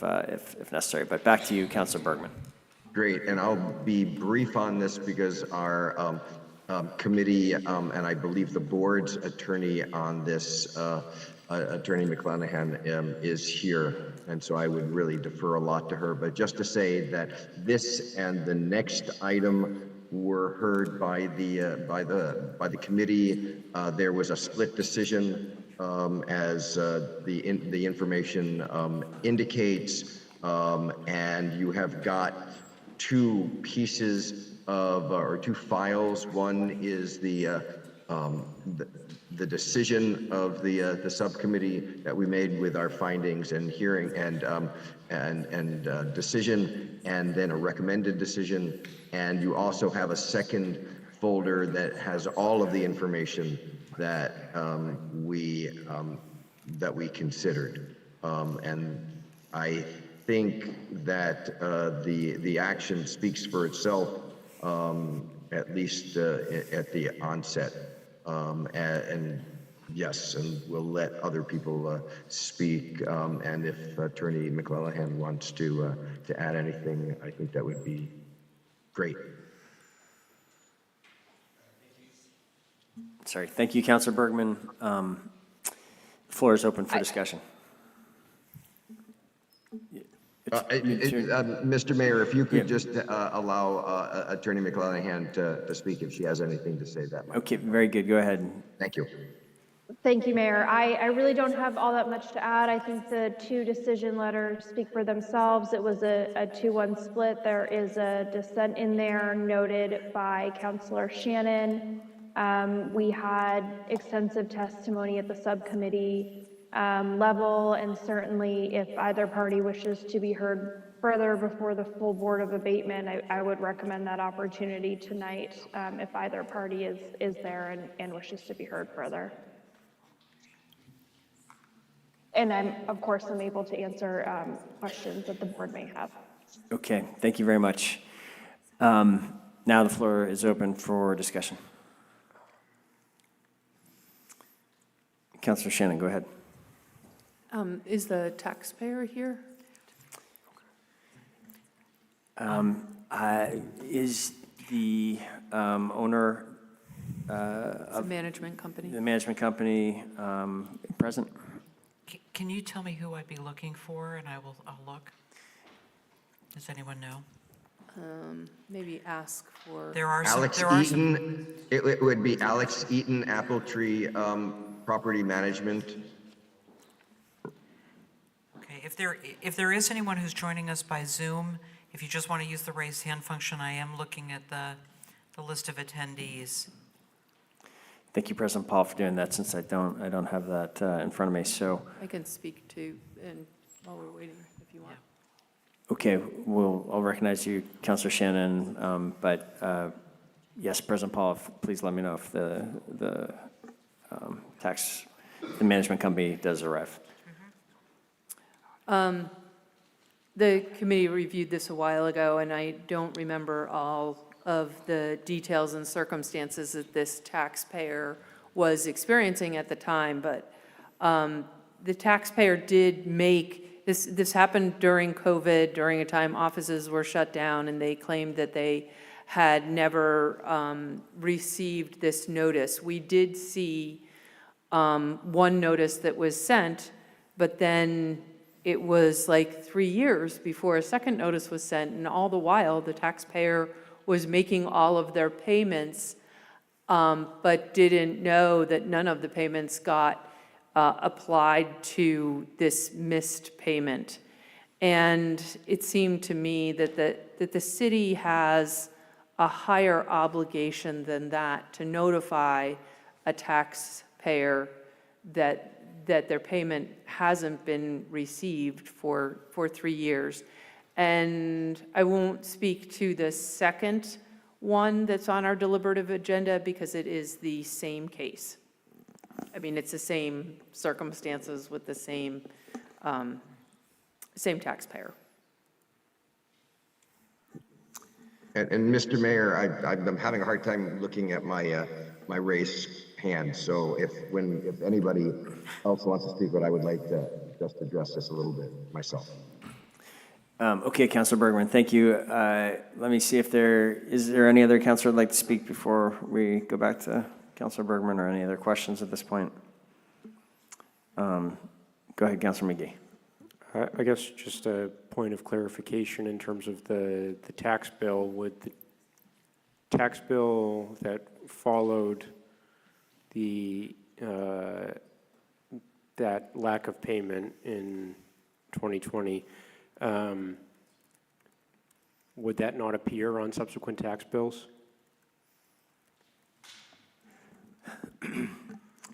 Is anyone prepared to speak to that? They only get one tax bill at the beginning of the year, and we never saw any evidence that it was added to the next year's tax bill, that there was anything like that. And Mr. Mayor, I would just point to all the information that is in the second PDF that we had, and you'll look at the findings of fact, which are based on the evidence, and you'll notice that, the tax bill in our first finding of fact is references having been due, and there's no dispute that it was received on June 12th, and that there was a subsequent notice of delinquency that was sent on or about June 17th that was received.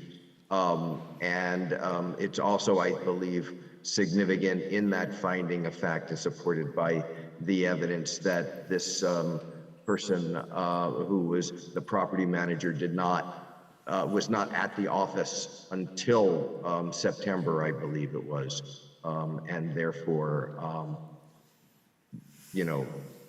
wouldn't have had any knowledge of, what misplacement occurred in her office. So, and there's more explanation in the committee's findings and reasons. Thank you. Thank you, Councilor Bergman. Councilor Shannon. Councilor Bergman, I thought that the testimony we heard was that notice was not received, though we did see evidence that the city had produced such notice. Is that correct according to your understanding? I was not aware that there was acknowledgement of receipt. I believe that the evidence was that it was sent, and that the presumption is that there were received, and we got no evidence that indicated that it was not received. And we did get evidence that the woman, that the property manager who was bringing the appeal was not employed at that time, and so could not speak with any competency about that. And if Councillor Dougherty who joined in the majority decision, has anything to add, that I think I still would be have the floor. appreciated too. I do not have anything. Hold on, Councilor Doherty. Councilor Shannon still has the floor. We can come to you afterwards. What we saw was that there was a document produced that said that it was one document produced just days after this was in arrears. And we didn't have evidence it was sent. I think we might presume it was sent. I don't know how a taxpayer would produce evidence that it was not received, because how do you produce evidence of something that was not received? But that was their testimony. It was a tough time. It may have arrived, it may have not arrived, but what was important to me was what happened after that, which was nothing on the city side, and all of this time, interest, substantial interest is accruing.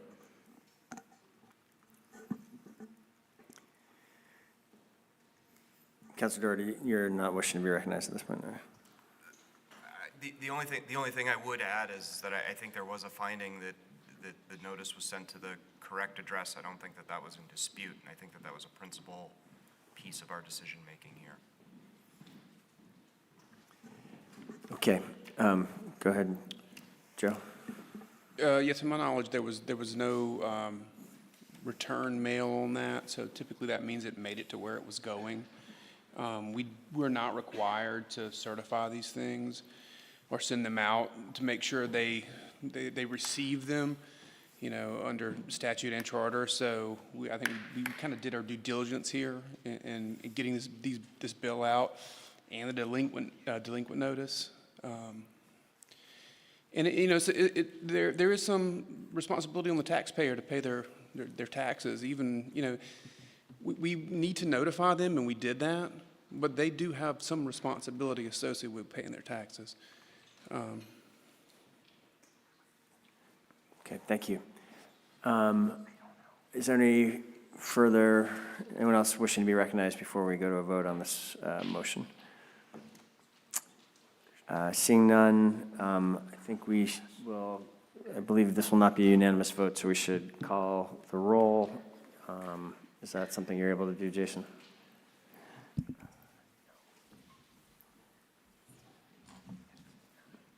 Councilor Barlow? Point of information, so we're voting on, a no vote would be to deny the abatement, correct? So the recommendation of the committee was to deny the abatement, and I think that's what is before the board today, to confirm that recommendation of the abatement committee. So an affirmative I believe that vote- was the motion, yes. The affirmative vote is to, affirm the recommendation? yes. Okay. Yes. Everyone's clear on that?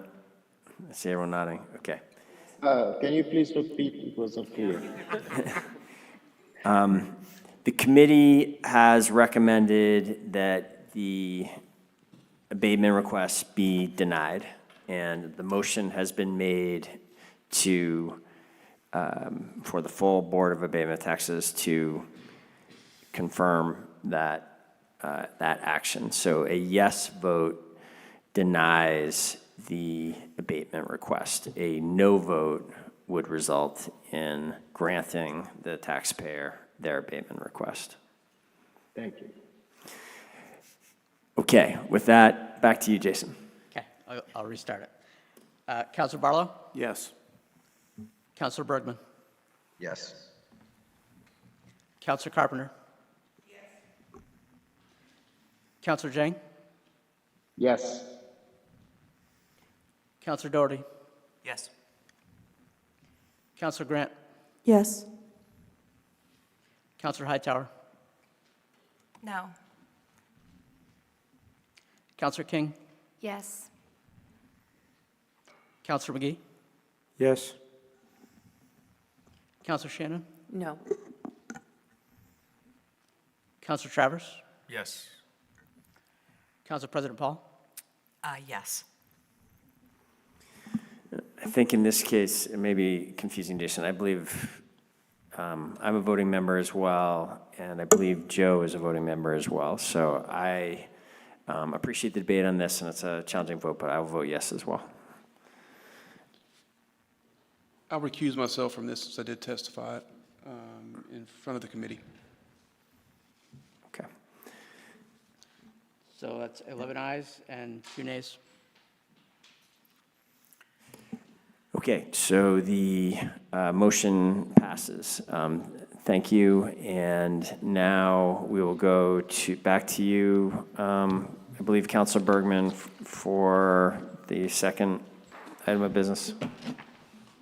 Yes, so I would move to adopt the recommendation of the subcommittee. I think that's the short and quick way to do that, to deny the abatement. Okay, thank you. Do we have a second for that motion?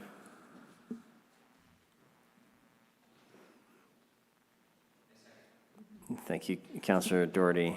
and floor is open for discussion. Counselor Shannon. This taxpayer has to pay two different tax bills, so it was exactly the same situation on this one, and I'll leave it at that.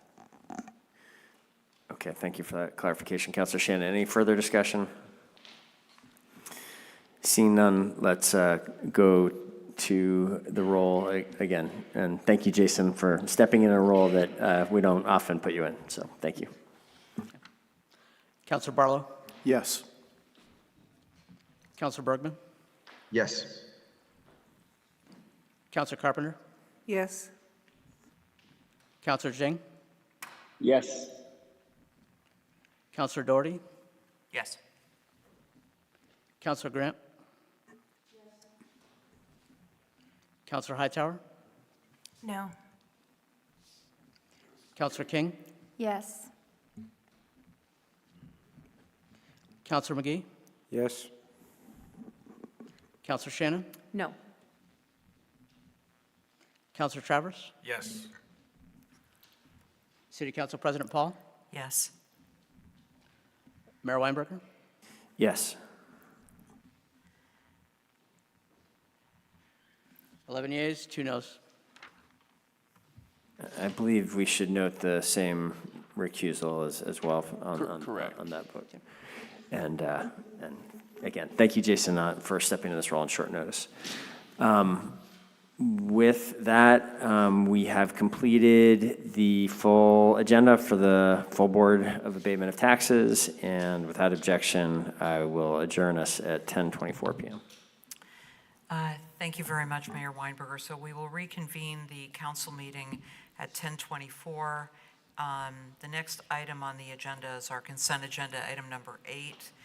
Is there a motion to move our consent agenda as amended to take the actions indicated? So moved. Thank you, Councilor McGee, seconded by Councilor King. Is there any discussion on that motion? Seeing none, all those in favor of the motion, please say aye. Aye. Any opposed, please say no. We have approved our consent agenda.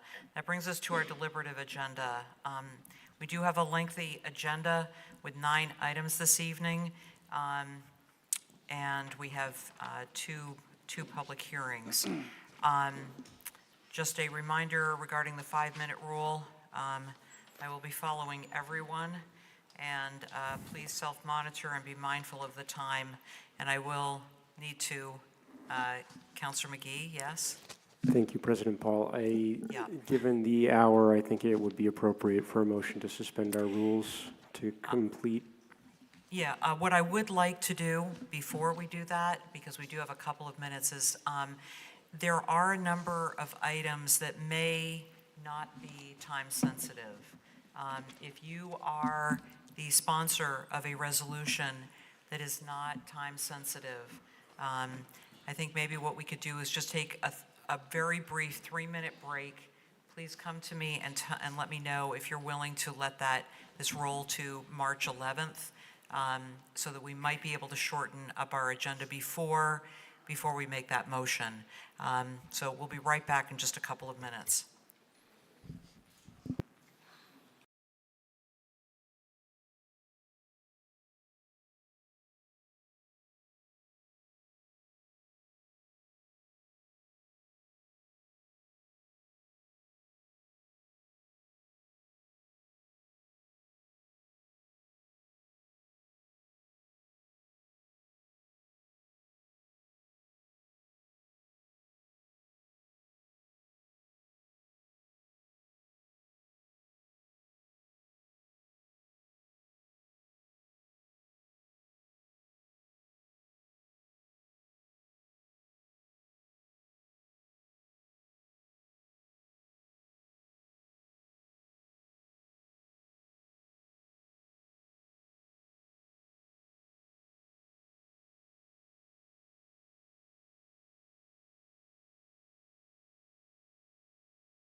So Counselor McGee, you had wanted to make a motion to suspend our rules, and perhaps that motion could be to suspend our rules to complete our deliberative agenda with a postponement to March 11th of 9.4, 9.5, 9.6, and 9.8.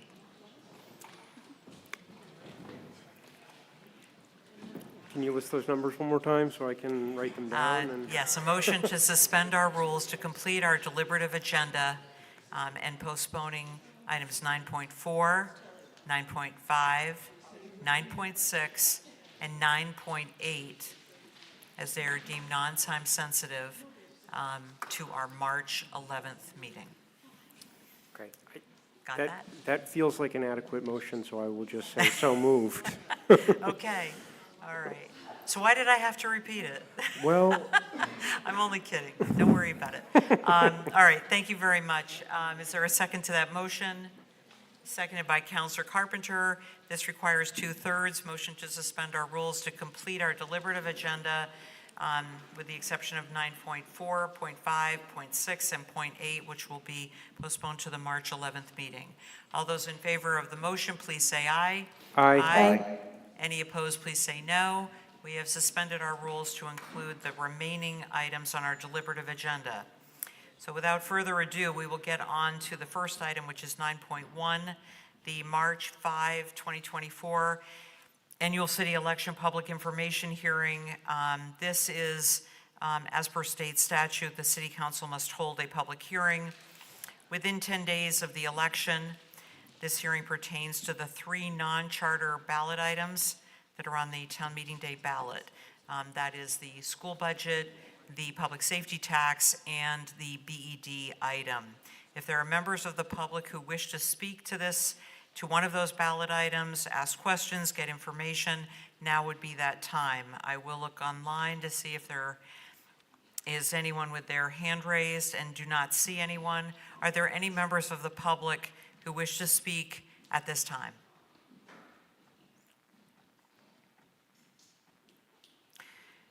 Going once? Actually, I have to say it first. We are going to open the public hearing. Now, we have opened the public hearing. Are there any members of the public who wish to speak to any of these ballot items?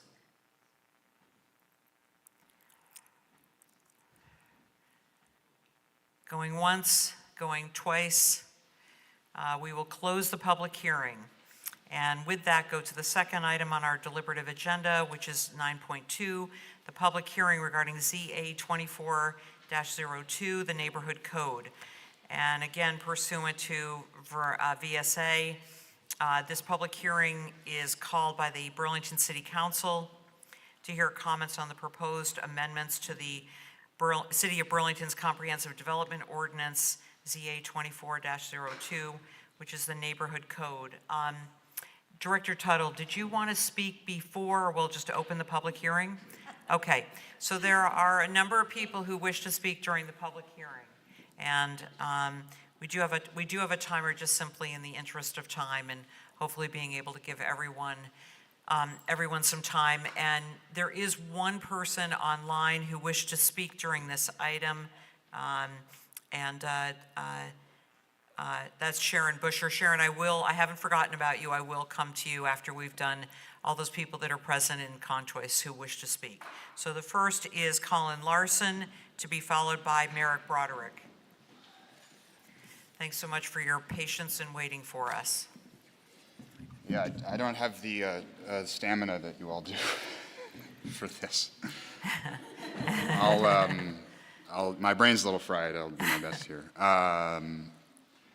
Okay, neighborhood code. I've spent a lot of time on it. I really like it. I do think we ended up in a good place. Personally, I would have liked to see RM as the floor for some of the reasons that were laid out, I believe, by Councilor Grant at the last meeting we talked about this. I guess just to address some of the general tenor of historic opposition to development in Burlington, I guess I'll just remind you that NIMBY means not in my backyard, and the definition is usually that it's not that people are opposed to housing, it's that they specifically don't want it where they live, and they want to externalize all of the effects of housing elsewhere. And I think acquiescing to that attitude is counterproductive. When we downzoned the city in 1973 and 92, I think those are the years, it was a historically bad policy, and it's taken 30 years to rectify it. Now you have an opportunity to do that, so please pass the neighborhood code. Additionally, I would say that you should not pass the 2 amendments that are up for discussion now for the reasons that I stated earlier, and I don't think weakening the code is productive. Specifically, a targeted exemption to a specific neighborhood, that doesn't make a lot of sense to me. And then just, logically, UVM Medical Center and the university are the biggest employers in the city. So if we were trying to design, a town that worked well from a transportation and housing perspective, the areas around those 2 employers would be the densest. Instead, they are not. So historic development patterns not serving us now. We can do better. Please pass the neighborhood code. Thank you for your patience. Thank you so much. Our next speaker is Merrick Broderick, to be followed by Tim Stevens. Good evening. Hey, my name's Merrick Broderick. I'm a renter living in Ward 8, and I'm urging the council not to add any regressive amendments to the neighborhood code zoning ordinance. I do not believe that the proposal as written is enough in the slightest, which is why I also urge the council to amend it further so that residential medium is the baseline citywide, as this opens up our city to equitably increase our housing supply, and it creates a real starting point for a future in Burlington where we can house all of our residents and grow as a city. Instead of that, council intends to present amendments that seek to weaken the current proposed changes, and I simply do not understand anymore why council continues to ignore the urgency and severity of this housing crisis. Young people are leaving en masse because they cannot afford to stay here. Folks are commuting here for work or pleasure, polluting our air with their cars and using our services, but depriving us of tax dollars because we simply cannot house them. Residents must choose between leaving the city or being put on the street when their landlord skyrockets their rent in their next lease. And many don't have that choice. When will it stop? When will we become a true city, one that is capable of growth and evolution, a city where those who govern have the political will to put the needs of the struggling first and foremost? Do not weaken the current proposal. Do not continue to let Burlington stagnate as it has for decades. Help lay the groundwork to create a city that thrives and works for everyone. Thank you. Thank you so much.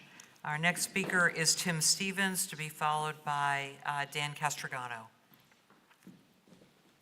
Good evening. Good evening. Hi, everyone. My name is Tim Stevens. I'm a new homeowner in Ward 6, here to express my strong support for the neighborhood code as written and for more intense upzoning now or in the very near future, such as residential medium zoning everywhere.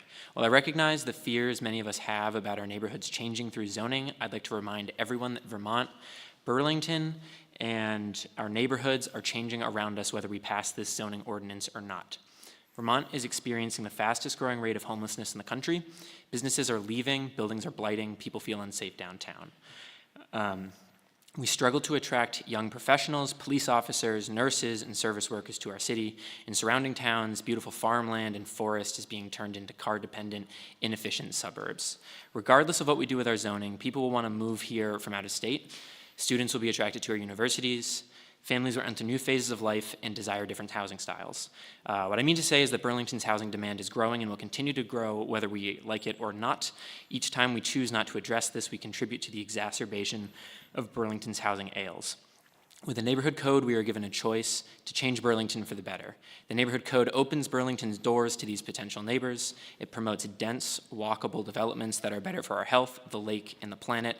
Adding more homes here will slow the rate of development in Vermont's wildlands and farmlands, preserving wildlife habitats in the process. Building housing in Burlington is the family-friendly thing to do as well. Suburban neighborhoods aren't very friendly if families can't afford to live in them. Choosing to support choosing to oppose or water down the neighborhood code might prevent the built environment from changing, but it will come at the substantial cost to the people of Burlington and to Vermont as a whole. Thank you. Thank you very much. Our next speaker is Dan Castrogano, to be followed by Karen Long.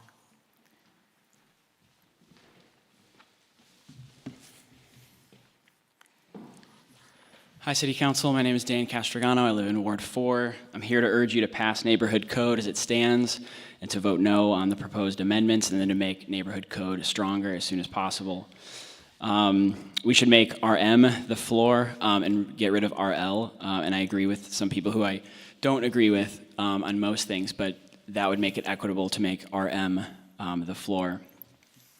I urge you to think about the math that Jack did to try to get to 1,000 units per year. This is just a 1% or so baby step. And the math done by Evan when he said 17 and a half years to save enough money to afford a down payment. This is a climate issue. We need urgency and action. It was 94 degrees in Fort Worth, Texas today. As a huge swath of our continent is just boiling in February as monthly records are falling and it's in the 50s most of the next 10 days here in our city. The best thing we can do for the climate in this city is upzoning. And I know I talk, and a lot of people talk about McNeil and the airport a lot, but zoning is the best thing that we can do for the city because cars are our biggest source of pollution and buildings is number 2. So upzoning and making it mixed use, that's the best thing we can do to get to zero emissions as fast as possible.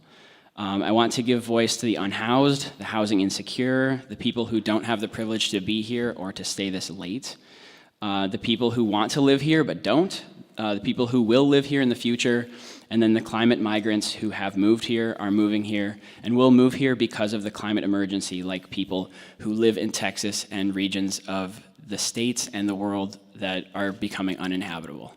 So we have to build housing.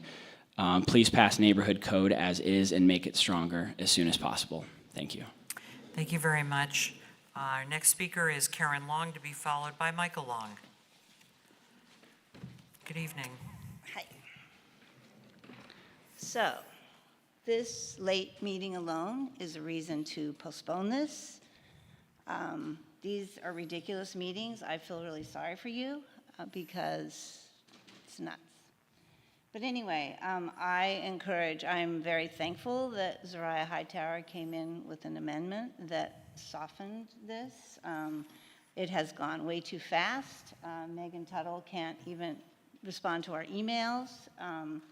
I know they want more lot coverage. I read that the goal would be 100% lot coverage in a 2 to 3 block radius in 10-unit apartment buildings around UVM. Now, I like living in Burlington myself and do not want to be displaced. So I do not want that. I know that's not on the agenda right now, but that's the way they're thinking.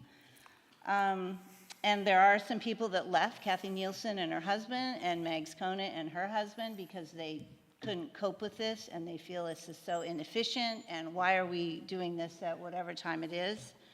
But they feel and share with me that, one, this mapping is not accurate. We said this, my husband and I said this right after the meeting on January 29th. We've talked to Megan about it. Paul Bierman mentioned it.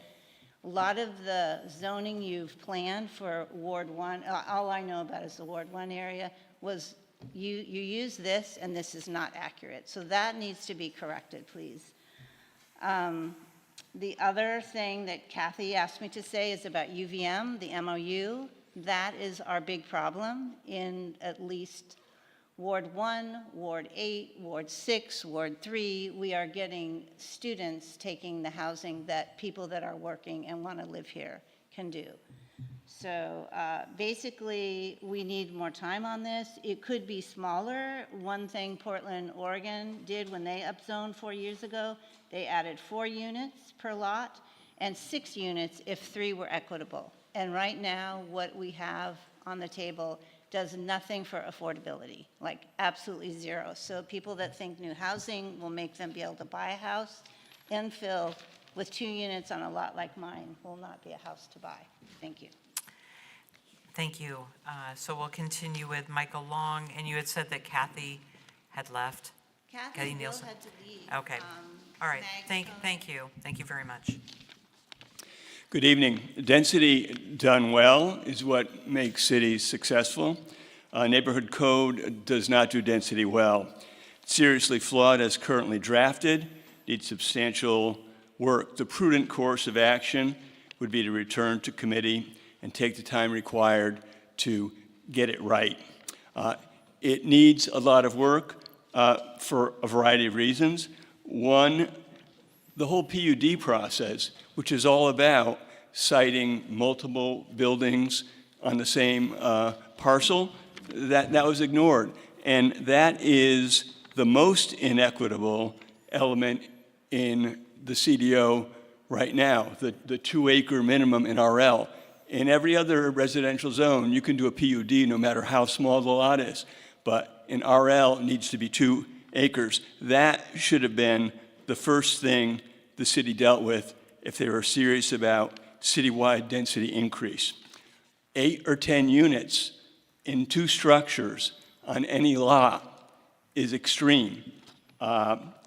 It's not been modeled, as Bob Duncan suggested. It doubles or more than doubles what a city like Portland did in 2020. And that was heralded as the best low-density zoning reform in U.S. history. Doesn't deal with stormwater, doesn't deal with parking impacts, doesn't deal with affordability. The maps are inaccurate, and the campus, the proximity to campus has not been dealt with. The vulnerability of neighborhoods that are close to campus has been ignored. The exclusionary and equity ramifications of maintaining or modifying the RL and RM zones have not been addressed. The drawings that have been presented have been deceptive. Organizations like the AARP, which endorse this, were told that it would be gentle infill in the expansion of housing options without changing the physical character of the neighborhoods.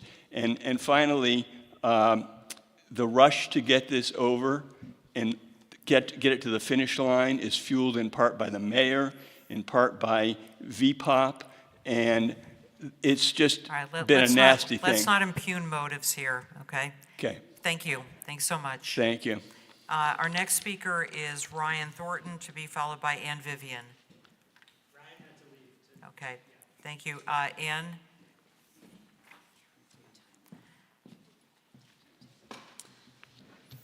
Good evening. Thanks for getting us on eventually. I should have taken you up on the offer before. I do want to speak to this. I am a homeowner on Mansfield Avenue in the RL district. I do support the need for more housing in Burlington. I think 90% of the code is fine. I just think that a severe burden has been placed on my particular neighborhood, in effect, double zoning, double upzoning, I guess is the correct term. If it would be totally different if we were just being upzoned within the same RL district, but to ask the RL district to upzone from where we are now all the way to the new RM puts a significant burden. It almost doubles the allowable coverage, doubles the size of units from 2 stories mostly to 4 stories. There's another significant task that we need to really think about is parking. Our neighborhood is completely overwhelmed as it is, and to have absolutely no parking required with any new development and increasing the density is something that really should be considered. I think not providing parking is not the way to get cars off the road because cars will be there even if people are bicycling to school and back or wherever. Lastly, please do correct the data that the committee is working from. Clearly, the satellite data does not show coverage accurately. It cannot discriminate between pervious pavement and impervious pavement, and it doesn't discern what's illegal parking versus what's allowable. So, thank you very much. Thank you.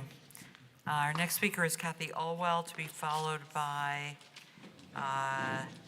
Ryan Frink.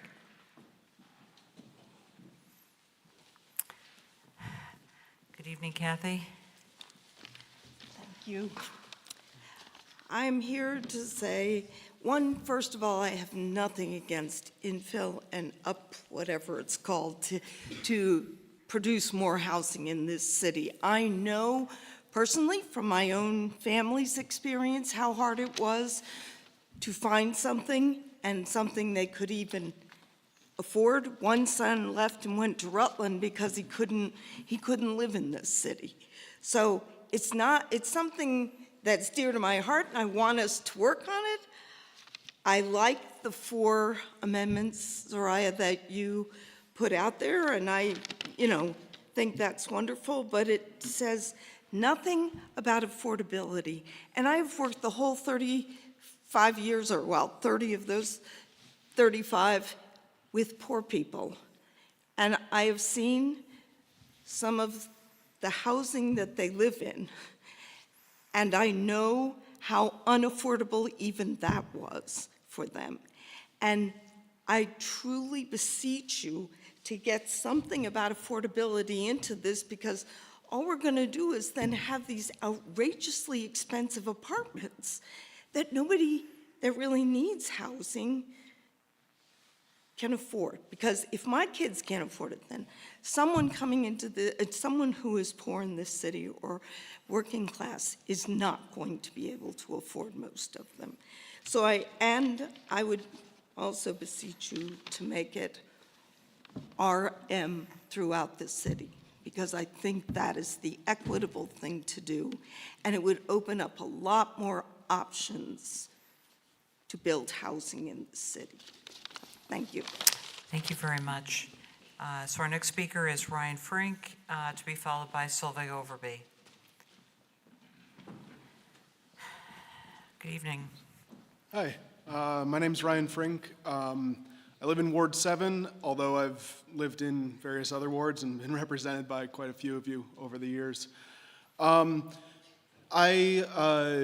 want to talk personally about my support for passing this ordinance, or passing the code without delay and without amendments. When I purchased my house, it was because we were growing our family in all sorts of ways. Had a new baby and had an elderly parent who needed housing. And we purchased in 2017, and our house cost $270,000, which is a lot of money, but we managed to make it work with down payment assistance and all sorts of other things. Right now, that same house is valued at over $500,000. That's 6 years later. We couldn't afford that house right now if we were in the same life circumstance. And that's happening everywhere. There is no affordable housing because there's too much competition for housing. We need more housing now. This update to the code is the bare minimum. It's just like barely getting out of the way. So I would urge you to take this step now without trying to water it down, without changing a 6 to a 4 or excluding one little neighborhood here. And then I'd encourage you to really go back very quickly after that and update the code to allow RM everywhere in the city and get rid of the low-density regulations that prevent new housing from coming in. Really, preventing new housing seems like the obvious thing to stop doing. It's not even action in the right direction, it's just slightly getting out of the way. Thank you. Thank you very much. So our next speaker is Solveig Overby, to be followed by Trey Cook and Liam Murphy. For the record, my name is Solveig Overby, and I wasn't going to speak on this, but when I listened to Lena Greenberg talk about having scraped together the money for a 400 square foot unit, I was prompted that I really need to make a comment. Number one, I want to just point out that this really, there's no catastrophe going to happen if you do not make a vote on the neighborhood code right now. as Councilor Bergman said, I'm no Einstein on that code, and I admit that. I've been focused on a lot of other financial problems that the city's facing. But I want to point out, you really need to wait because, number one, you've had a lot of comments that people say, well, it should have this or shouldn't have that. Number two, the University of Vermont's MOU is not settled out, and they really need to be considered together. So that'll give you some time to do that. The third thing is you're waiting for the state auditor to come out with a report about the impact of UVM students on the housing pressures on Burlington. We don't have that yet, so you can't really make a good decision about that. And frankly, I really am concerned about, affordable home ownership for young people, like Lena Greenberg spoke about. And nobody's building small square footage owner kind of units, like she mentioned to me on Maple Street she got. And there aren't anybody thinking about alternative forms of home ownership as well. So there's some real challenges to that. So no private developer is proposing a bunch of 400 square foot units. And in fact, so that's a problem. That's also should be thought about in the process of your evaluating the neighborhood code proposals. But one of my big concerns is the predatory investors that come about with the 72soul.com kind of businesses. There's another one that's advertising. I don't know if you see that. What's going to happen when the tax bills come out and the elderly people who have large homes that are at risk of having their own problems keeping them up, they get a big tax bill, those predatory 72soul.com, and I can't remember the other one, are going to come in and be somebody's escape. And what's going to happen is we already earlier down to what I think 38% home ownership. So I feel the pain of young people can't afford to live here. However, I think we're going to make it worse by making these properties more investment attractive, and we will not have really resolved the problem. So I really, really ask you to think about giving yourself the time to do it right. Thank you. Thank you very much. So our next speaker is Trey Cook, to be followed by Liam Murphy, and then we will go online. Hello. Good evening. First off, I want to express my displeasure with you guys having the hearing go this late in the evening. There were a lot of people that really wanted to speak earlier, and I don't know if there was something procedurally you could have done to move this up earlier in the agenda, but that would have been preferable. There are a lot of people, a lot of students, a lot of workers that don't have the time to stay here this late and voice their concerns on these issues. And I appreciate some of the older members of the community who have spoken in support of changing the neighborhood code. I'm a student. I'm very anxious about where I'm going to live next year or for the rest of my time in Burlington because it's so hard to find housing. We have a system that treats housing as a primary financial asset where you're expected to make money off of just owning a home. We have the second highest equity-rich housing market of any state in the country. And if you look at the history of Vermont, we have a really long and gross history of land speculation and treating all of our property and all of our needs as something to gamble on, like stocks or something. For all the criticisms that I've given you before, I appreciate the administration's commitment to upzoning the city and trying to have a real dense city where housing is more available. I would urge you guys to vote no on any amendments that carve out sections of our community and prevent them from being upzoned because a economically diverse neighborhood is one where a lot of people can see different perspectives and mingle with each other. I don't think that we should be protecting land values. I think we should be protecting people and doing anything that we can to help them. So upzoning the city to make it accessible to everyone and welcome anyone that wants to be a Burlingtonian, I think it's the right way forward. So I urge you all to vote no on the amendments and vote yes on the changes to the neighborhood code. Thank you. Thank you very much. Our next speaker is Liam Murphy, and then we will go to Sharon, who's online. Good evening. My name is Liam Murphy.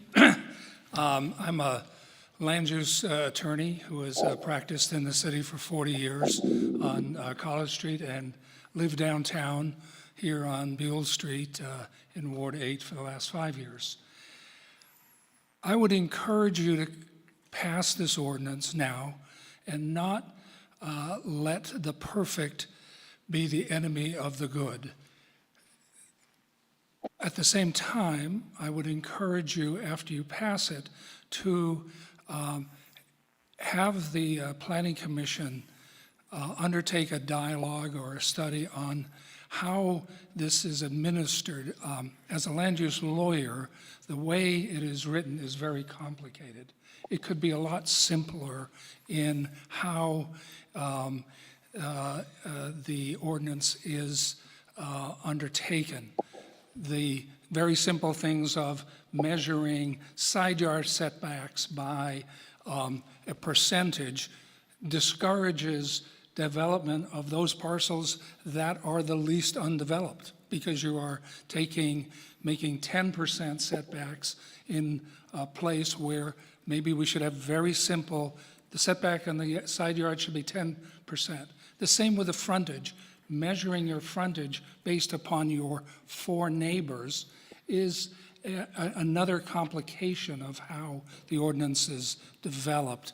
And so the other thing is on the corridors, having, you look at the maps and they're very convoluted. The ordinance could be simpler because it's going to be difficult for people to build the properties. The last thing I want to say is that home ownership, it's more than rental, it's home ownership. And there is another thing that you need to look at. The conversion statute in Burlington only exempts conversions of single families and duplexes.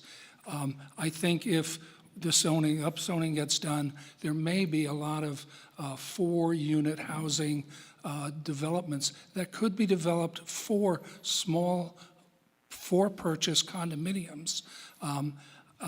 One of the problems we have is the market is stuck right now. People can't downsize because there are no properties to buy. So I appreciate it, and I recognize that it's a short amount of time, but it's a much longer conversation that the department should have about not only developing rental housing, but for sale housing. I think if you looked at the statistic, there has not been one condominium, for sale condominium built in the city since 2008. That's one of the problems, and hopefully that's something you can look at the future. But none of that should hold up the passage of the ordinance now. Thank you. Thank you so much. We don't have any more speakers in con-choice. We do have one person joining us who wishes to speak during this public hearing. Sharon, I have found you and enabled your microphone. You should be able to speak now. Thank you very much, President Paul. I know that you all received a very lengthy communication from me, and I'm obviously not going to read that, but I really hope that you took the time to plow through it. Brevity is not my strong point, as you all know, but what I wanted to say was that I do support the neighborhood code. I do support the increased lot coverage for RL and RM. I support duplexes on properties. I support 2 structures on every property also. What I have issue with is the number of units that are allowed in RL and RM in totality.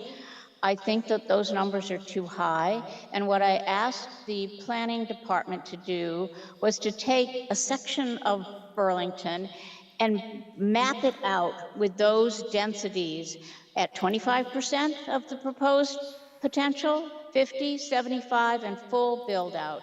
I think that that is something we want to understand. What I was also enlightened by was the fact that RM at 10 units per parcel translates to a density of over 100 units per acre, and that's far greater than our RH, which is our highest density currently in Burlington. So I think there's some value in knowing what this will look like, and we haven't done that. People spoke about the fact that the maps that are used, the metrics that were used to determine what area should be upzoned. No one ever actually went to the site to validate those findings. And I think that's a flaw in the process, and it needs to be remedied. And so I wanted to speak to that. And the last thing is, I think there was one common thread throughout almost everyone's comments tonight, was affordability. And I feel that people are being misled, that they believe that more housing will translate to affordable housing. And unless affordability is part of the plan, that won't happen. And I think that they're being misled, and what we're going to have is, with building materials so high, it's going to be high cost to rent an apartment and or own a place. And I don't think it's going to meet the needs of so many of those young professionals and young people who want to stay in Burlington and work here. So that's my synopsis, and thank you very much. And good luck tonight, and I'll stay listening. Thank you very much. Are there any members of the public either joining us online or in Contois who wish to speak during this public hearing before we close the public hearing?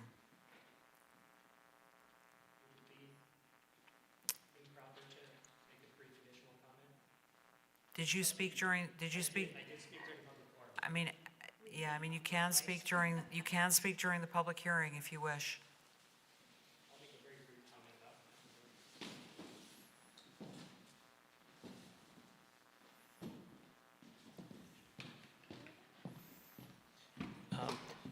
Really briefly, just about affordability. One thing that I think a lot of people don't understand is that what makes the market choose to build rentals is that land acquisition costs are so high.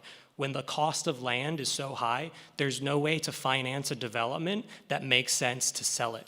When we have a surplus of housing, the cost of land can go down and the cost of building can go down. And so when the developer, whether it's private, public, mom and pop developer, whoever's developing the land, can reduce the cost of development, and there's a high vacancy rate, it becomes more expensive to own that building in an environment with a higher vacancy rate, which makes you more likely to build to sell. And so getting more ownership is directly related to the vacancy rate. So just to establish that, that's how we get affordability, that's how we get ownership, is a higher vacancy rate. There's no way around that. Thank you. Thank you very much. So I do see, Paul Bierman, that you have your hand raised as well to speak during the public hearing, and I've enabled your microphone. You should be able to speak now.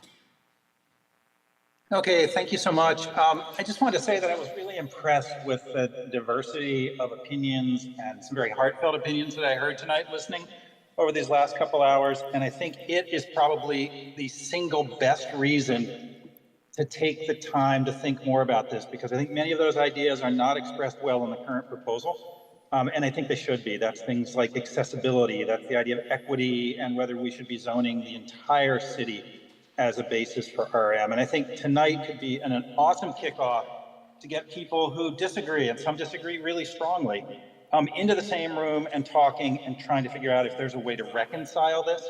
And I don't believe that waiting a month or 2 months or 3 months is going to kill this process. In fact, I think it's going to make it a whole lot richer, and in the end could come out with a far better product. So I just want to say thanks to everybody for all of their heartfelt opinions.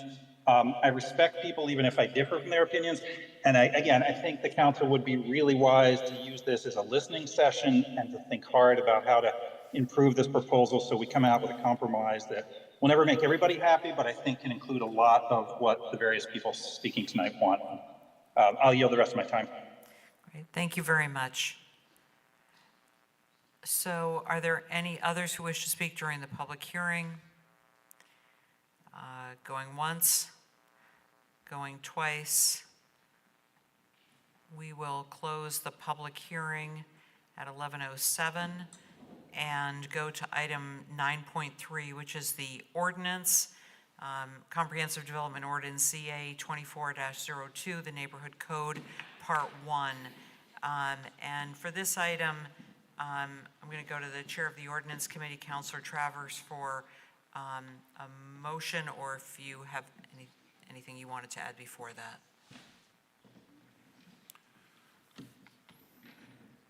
Well, I will note that posted to our agenda is the underlying amendment that we had warned for the public hearing tonight. Also posted to our agenda are 2 additional amendments, one offered by Councilor Hightower, another offered by Councilor Doherty. I will limit my motion now to the underlying amendment, understanding that others may also present their amendments.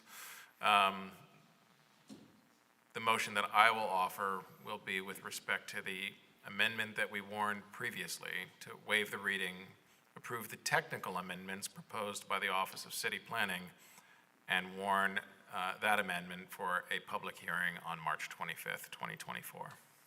Okay, thank you so much, Councilor Travers, seconded by Councilor Hightower. Councilor Travers, did you want the floor back?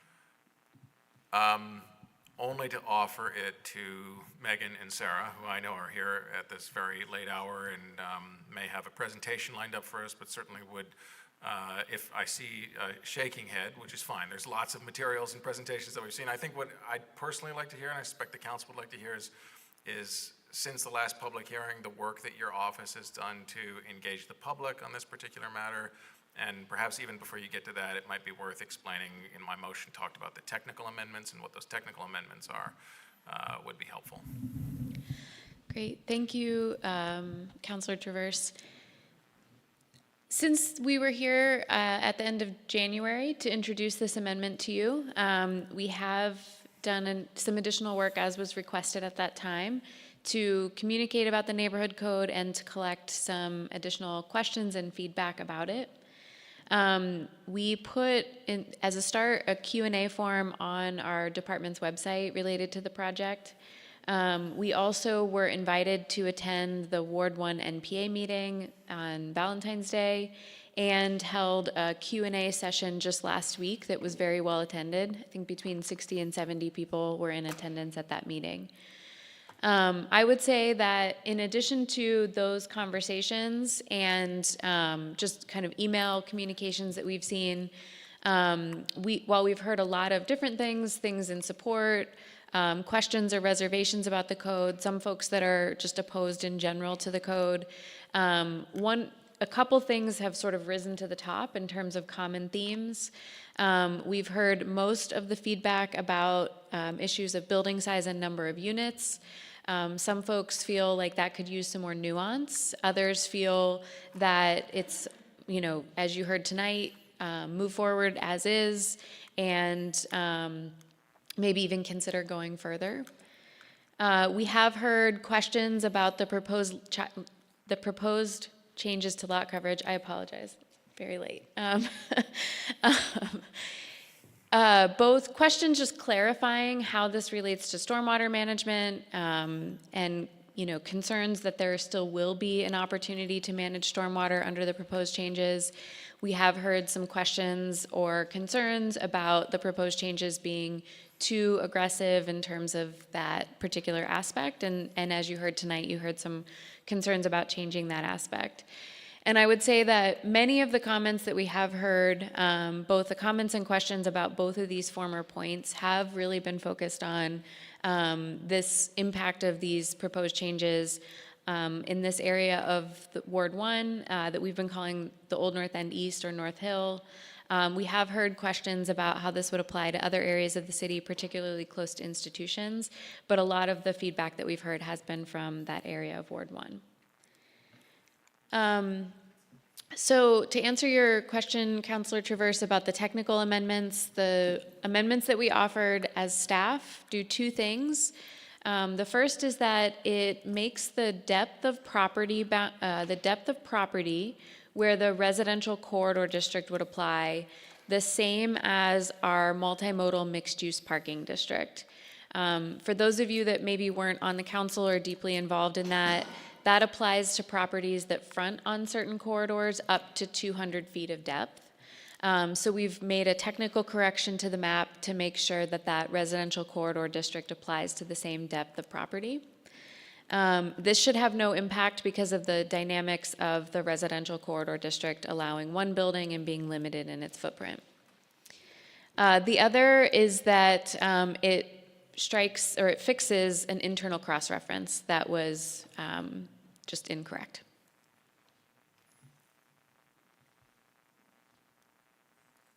Okay, thank you very much for that presentation. I have some comments on the underlying ordinance, but I suppose just to get the procedural lay of the land, which I know can be complicated when we're dealing with some zoning bylaws here. I know Director Tuttle, I had asked you about it. I believe we have City Attorney Sturtevant and City Attorney Pellerin here.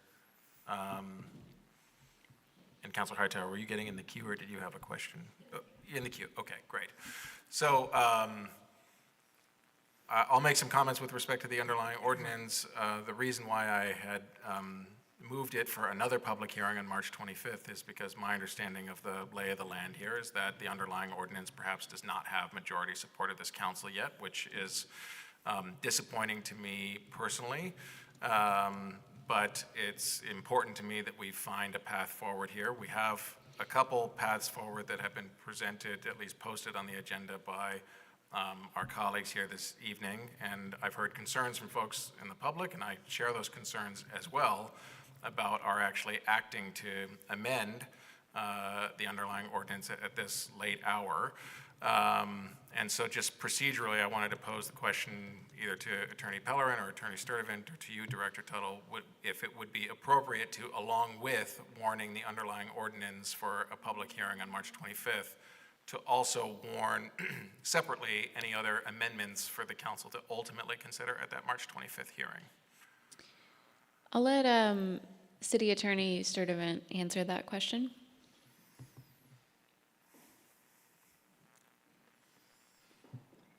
And we're just basically been trying to figure that out. I believe you could, in a single motion, put in to suspend the rules for the ones that are potentially additional, and have them also be part of a public hearing on the evening on the 25th. Okay, thank you very much for that. You're welcome. So just before my comments, I just have one quick question for you, Director Tuttle, which is that can you explain sort of when you started the public engagement process with respect to the neighborhood code? I mean, looking back, when were your first meetings with respect to this matter? So we have been doing some of our work related to the neighborhood code as far back as the summer and fall of 2022. That was admittedly more of an educational phase of talking about housing issues and talking about some of the concepts related to the zoning ordinance that we are talking about today, why they matter and what they are. We started talking more specifically, gaining feedback about preferences related to the neighborhood code in the summer of 2023. Okay. So I asked that question because, I certainly understand that as folks key into and enter into the process of considering this matter, that it can feel rushed, like a decision is being made quickly. But from my perspective, this has by no means been a rushed process. I've mentioned it multiple times before, and I'll say it again this evening. I think your office has really been the standard bearer in going through this process as to how to engage the public, partnering with an organization like the AARP and beginning those discussions then, doing the joint committee process where this ordinance committee sat with the Planning Commission over multiple meetings that were warned to the public, doing community engagement sessions. I mean, how many times have you been to the neighborhood planning assemblies with respect to the neighborhood code? We went to all of them in October, and have been back to Ward 1 a couple of times since. Okay. And thank you for doing that. I think that it's been very important that you've done that, and appreciate as well the public engagement sessions that you did since our last meeting. I agree with the comments that have been made by many that Burlington is currently in a housing crisis. As I sat in the joint committee along with the Planning Commission, I was among those who was pushing the neighborhood code to actually go even further.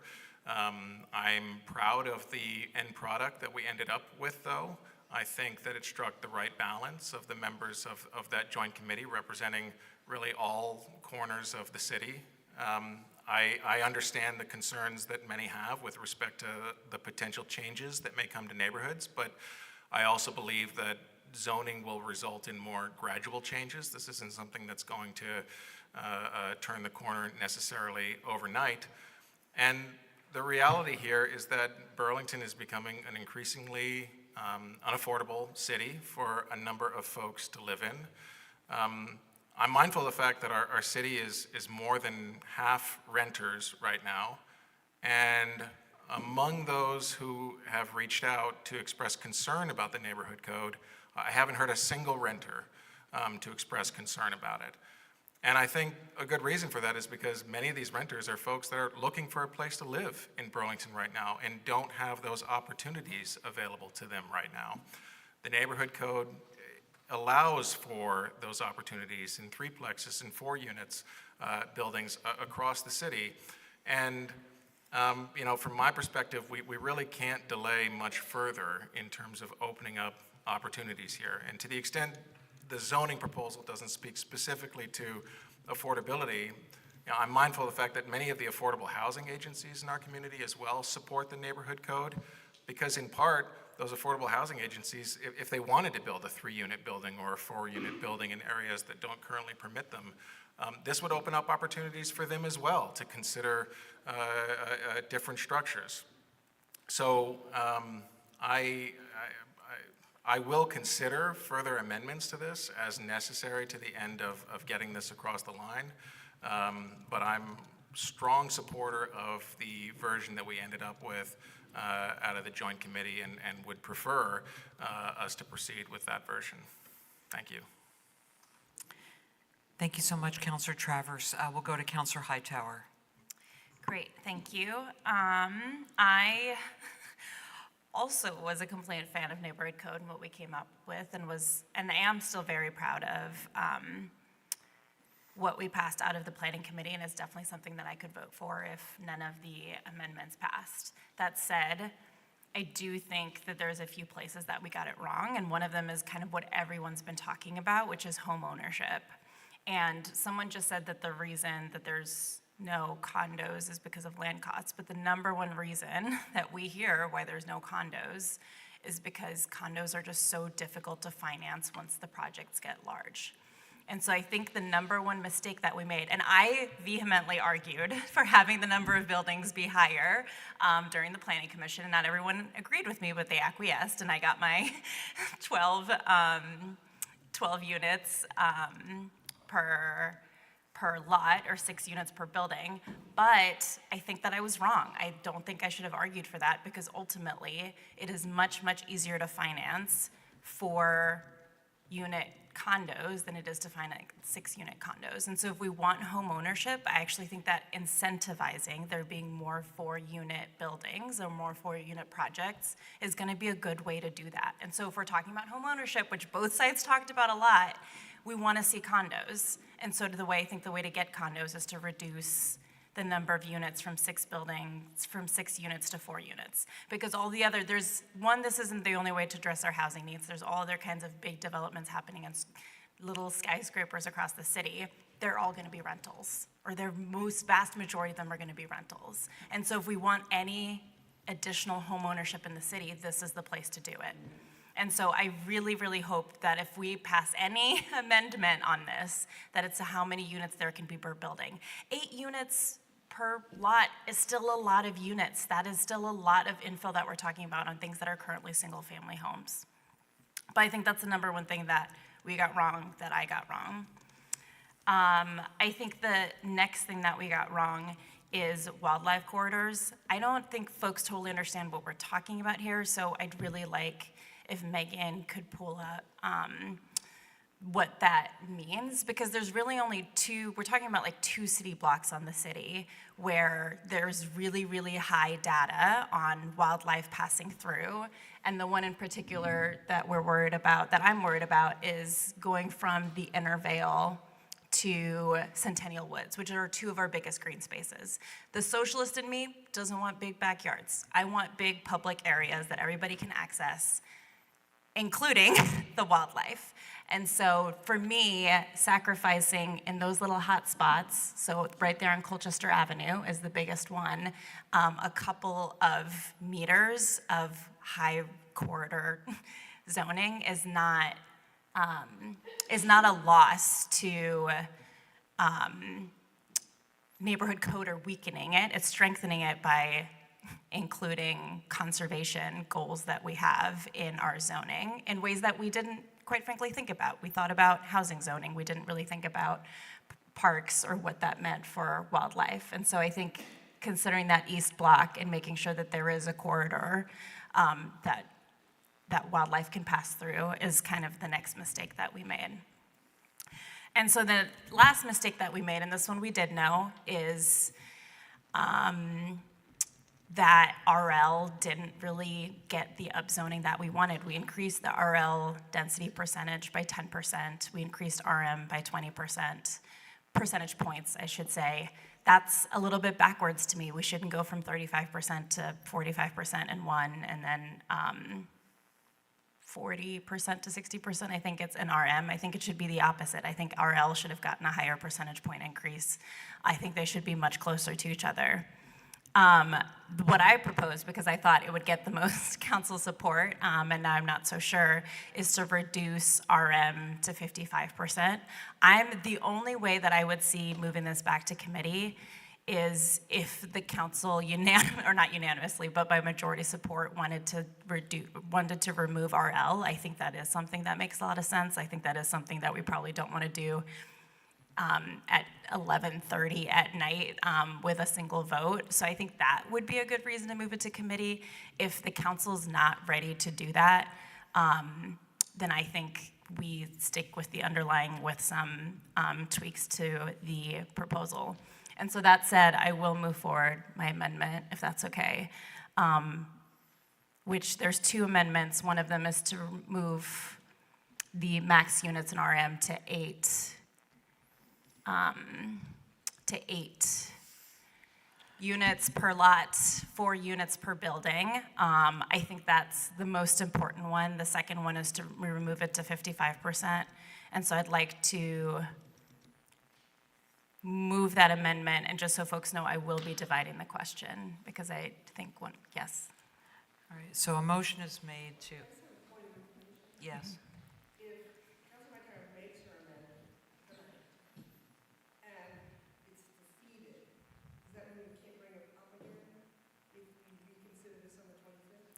Only if you voted. You voted in the minority. You can't, if you're in the majority, then you can. Why don't we go to why don't we go to City Attorney Pellerin? My point being, I'm mixed on my support. I need to take it out. Point of information, we can hear Councilor. Just a moment, Councilor Jang. You can't hear me. I apologize. My point being is haven't fully thought out how supportive I am, and I know there's another amendment, and goodness knows we may get another one again. So my question for the city attorney is, I don't want to defeat it tonight and then not be able to reconsider it, I guess. I don't, if you understand what I'm meaning. Because I want to keep it on the table until we figure out what other amendments we've got. If I'm making... Just a moment, Councilor Chang. We're just going to get an opinion from City Attorney Pellerin, or if you want to go to Assistant City Attorney Sturdivant, whichever you prefer here. So Kim and I have not conferred here, and I will say that she would be the expert, but in what we have talked about, and I think would be the cleanest from what I'm understanding from Councilor Carpenter, is if the City Council wants to keep these amendments alive for further consideration and isn't quite prepared to move on any one particular one of them tonight, then perhaps it's to amend Councilor Traverse's motion to warn all of the proposed amendments for further hearing at the 25th meeting. And then that would allow you the opportunity to act on them at that time. And sorry, point of information, just to make sure, if we warn all of the amendments and then we make some of them, we don't have to do another public hearing, or we do have to do another public hearing? You would be warning them for another public hearing. Mm-hmm. Yeah. Tonight? Yeah. If we make those amendments, that would be it. We would pass them that night, or we would warn them for another public hearing in April. No, if you, so, Sorry. no, that's okay. This is complicated, and admittedly, this is an area where we're working with state statute, not your rules. So this is not a familiar process for this piece. But if you made the motion that Councilor Traverse introduced tonight, it would incorporate the technical amendments from staff into the base ordinance, which the city attorney has advised are significant enough that we would need to have another public hearing anyways. So the outcome of your action tonight is to warn another hearing for the end of March, if you were to take that action. If you would like to amend that motion to also warn additional potential amendments, those could be warned alongside the technically amended base ordinance for the 25th. And then that would give you the opportunity, I believe, and Kim can confirm this, that would give you the opportunity to take action on any of those amendments on the 25th, because they would have been introduced and warned. All set on the point of information. May I ask one other question? We have a March We 11th have meeting. We have a motion. Oh, sorry. Just a moment. We have a motion. Are you making that motion? I seem to think you were. And if I may, I just think that Attorney Sturtevant should Yeah, weigh I in was gonna here say, for a she- second. she was about She was to- about to respond. Make sure I didn't misspeak. And no, I believe we have been talking about it and agree that we could bring these forward and do a warning on them. One suggestion would be to amend if you wanted to do that, to amend the motion and bring these forward as separate amendments. So potentially you would amend the motion by adding on, as well as waiving the reading and suspending the rules for the proposed amendments identified as, and I believe they would be the Hightower and Dougherty amendments, and warn those for the March 25th, 2024 meeting as well. Councilor Hightower, are you amenable to allowing Councilor Travers to amend that, or do you want to amend that motion? Yes, his I motion? would move to amend that motion, but I would go ahead and divide the question now on my amendments and do an amendment for the units and an amendment for the lot coverage, and then the Doherty amendment. I think those are the only amendments. All right. So what you want to do is you want to amend Councilor Travers's motion and add 3 amendments. Correct. That is an amendment to your motion, and we do have friendly amendments. Are you friendly to that, Councilor Travers? Oh, actually, we do have, what? No. Oh, I'm sorry. We don't have we do need a second, and in fact, yeah. So that is a second by Councilor Doherty, which by definition, I'm assuming that means that you're okay with both of those going forward. You're the seconder? To No. Counselor Traverse's main motion, she was the seconder. So Got it. between, Okay. it's All right, I between get it. Counselor Okay. Traverse and All right, you're Counselor absolutely Hightower right. You're to right. decide if it's a friendly amendment. Okay. And just for clarity, Councilor Doherty, since this is your amendment as well, this is amenable to you. We'll vote on that, but yes. Okay, so that is friendly.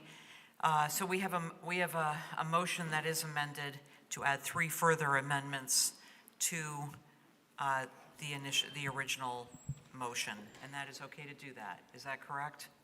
That is okay. That's okay to do that. Just for clarity, I think, sorry, that's me. The amendments that you're offering are to waive the reading on the amendments and warn them for the hearing, the 3 separate amendments? Yes, but I just realized that the corridor was a 4th amendment. Right.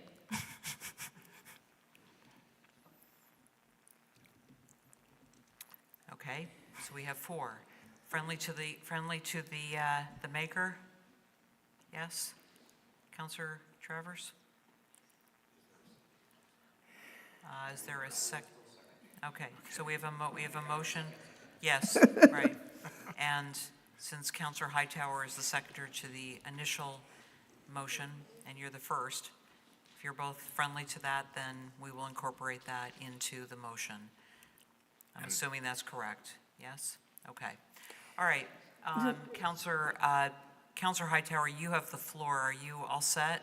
I just don't know if the public actually got to see the second slide of the proposed changes, so I think or any of the counselors, actually, so I think that might be Yeah, worth. that was my question. I don't know. I don't know if it's completely friendly because I'm not entirely certain what the full scope of the proposed amendments are.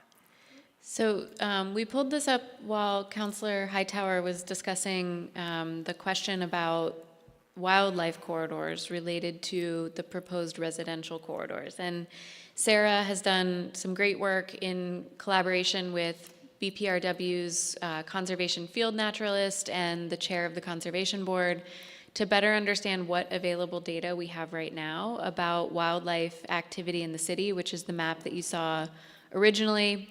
I will say that I think somebody said this earlier, and our department feels really strongly that this is true, is that development along these corridors does not need to be in conflict with wildlife corridors. In fact, in the case of North Avenue, we already have many places where recreation conservation zoning districts meet at different points along the avenue in order to connect large areas of open space. We also have areas of the city that are identified separate from our base zoning districts that are in what we call natural resource overlays that apply no matter what the underlying zoning is, which do also reflect some of these areas that wildlife are using as corridors. And we do have some standards in some parts of our zoning that require consideration of wildlife corridors. That said, this issue was flagged by the Conservation Board and I think some residents that live on Colchester Avenue, just recognizing that in the case of Colchester Avenue, there is not as strong a connection between the RCO areas in that part of the city, and asking us to look at this more fully. What is represented here on the screen is a recommendation that really was developed by looking at that wildlife data and consulting with the Conservation Board chair. We recognize that if this is something that the council wants to do, would be a sort of blunt way of addressing this situation based on what we think that we know about wildlife corridors.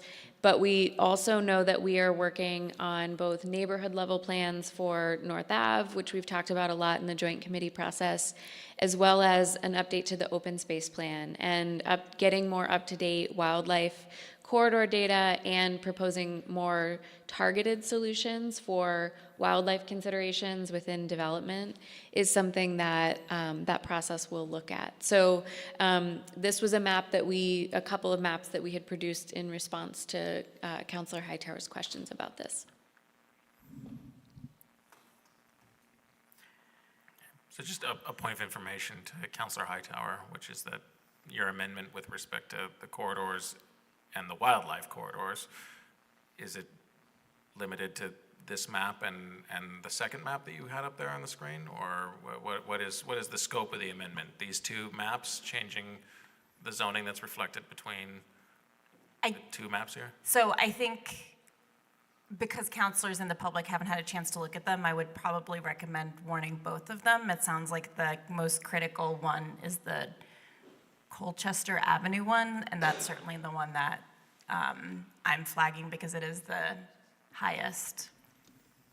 As we don't have that much data, but from the data that we do have, it is the highest wildlife thing and one that doesn't have other kind of as many protections right now. But I would warn both just so we have the option, but I think I'm personally mostly interested in this one. Okay. So just my point of information before, I guess, finally confirming if it's friendly is Amendment 1 are the two maps that are reflected here, which I suppose we will need to post to Civic Clerk because I don't necessarily see it on the agenda right now. Amendment 2 would be the portion of the proposal that is posted as the Amendment Hightower draft to, in the residential medium neighborhood, take the maximum number of units down from 6 to 4. Is that right? And then Amendment 3 is the second page, or it's actually the first page of that, which is to take lot coverage in RM down from 60% to 55%. And then Amendment 4 is Councilor Doherty's amendment to take what we're referring to as the North Hill section from RM to RL. And so just to confirm, the question is whether we're friendly to amending my motion to warning all 4 of those amendments along with the underlying amendment? Yes. Okay. I am friendly to that. Point of information, Yes. throwing a wrench in it, since we're talking about amendments. There has been a lot of talk about the issue of equity around RM not being the floor for the entire city. Would that also have to be an amendment? Because are you open to changing that? Like, how would that work? If there was an interest in changing the structure of the ordinance so that the standards associated with RM applied to the whole city, that would need to be an amendment. Okay, so if I don't have an amendment written, but will do one, can that be added to be warned? How would that, because we definitely need a vote on that due to the interest in it and the equity issues at hand. Planning Director Tuttle, isn't it also the case that there can be further amendments made after this evening? I'm going to ask City Attorney Sturdivant to speak to that. I think this, what we were hoping for tonight is for major substantive items to be raised. We do have some flexibility to offer more technical amendments after this point, but major substantive things do need to be raised. And I'll let Kim expand on that if she'd like. Yeah, so under the state statute, for revisions to an amendment, a proposed amendment, basically any substantive change really has to be made 14 days prior to the final public hearing, and available, and sent back to like the Planning Commission for comment and available to the public to review. All right, so in other words, what you're saying is that the point of order that, or the point of information that Councilor Grant made, that could be done this evening, it could be voted on this evening, or it could be done up to 14 days, or no less than 14 days before presumably the 25th of March. Correct, the substantive, yes, a change could happen 14 days beforehand. Okay. All right, so there's your answer, Councilor Grant. It doesn't need to be done this evening. It could be done. There is a window of time that would put us to the 11th or 10th of March. I think the 10th, yeah. Yeah. Councilor Paul? Well, Councilor Grant, are you all set? Yes. Okay. All right, Councilor Carpenter. Just a clarification, because we do have a meeting on the 11th, right? Yes, we do. So does that give us the window of time to add amendments? No? Okay. It's 1 day short, I Right. think. Okay, thank you. So Is Yes, City Attorney Sturdivant? Yes, thank you, President Paul. Also, just to clarify, I mean, the difficulty is if there's a substantial change, it does need to be done ahead and part of the warning. Okay. So in other words, the best approach if Councilor Grant wanted to pursue this would be to take care of it this week. Right, that's correct. We're happy to work with her. Okay. Well, there you go. You've got your answer. Okay, so I think we have a motion.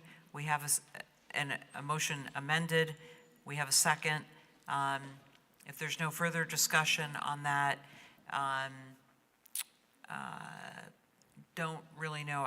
We probably should just simply go to a roll call vote.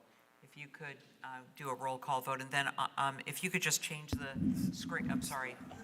Did you? Oh, Mayor Weinberger. Just to clarify, this is a roll call vote on the full action, or this is Yes, this is a roll call vote on the motion. The motion is to waive the reading, approve the technical amendments, and warn the additional 4 amendments for a public hearing on March 25th. So I would appreciate the opportunity just to weigh in on that. Thank you, President Paul.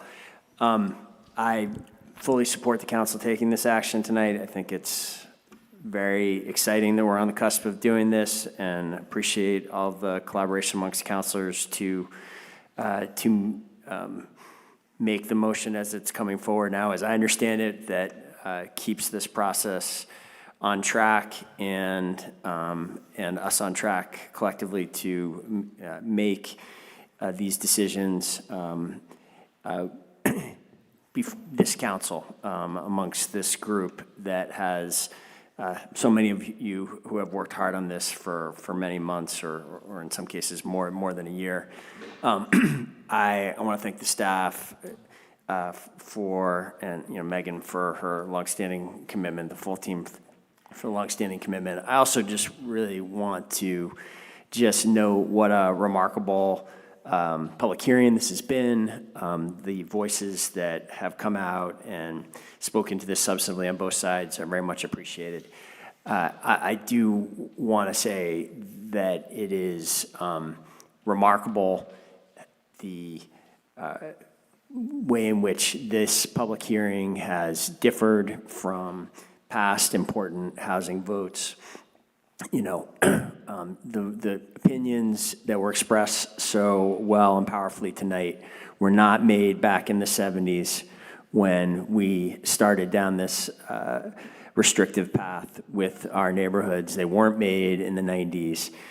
They are being made tonight, and I think you guys are changing the trajectory of this city and putting it in towards a direction of housing abundance. And I am moved by the way in which it was pointed out explicitly again and again that this direction will address so many of our challenges that we're struggling with at the moment, whether you care about homelessness, whether you care about home ownership, whether you care about the climate emergency, whether you care about the economic development in this region and our businesses being able to employ workforce and grow.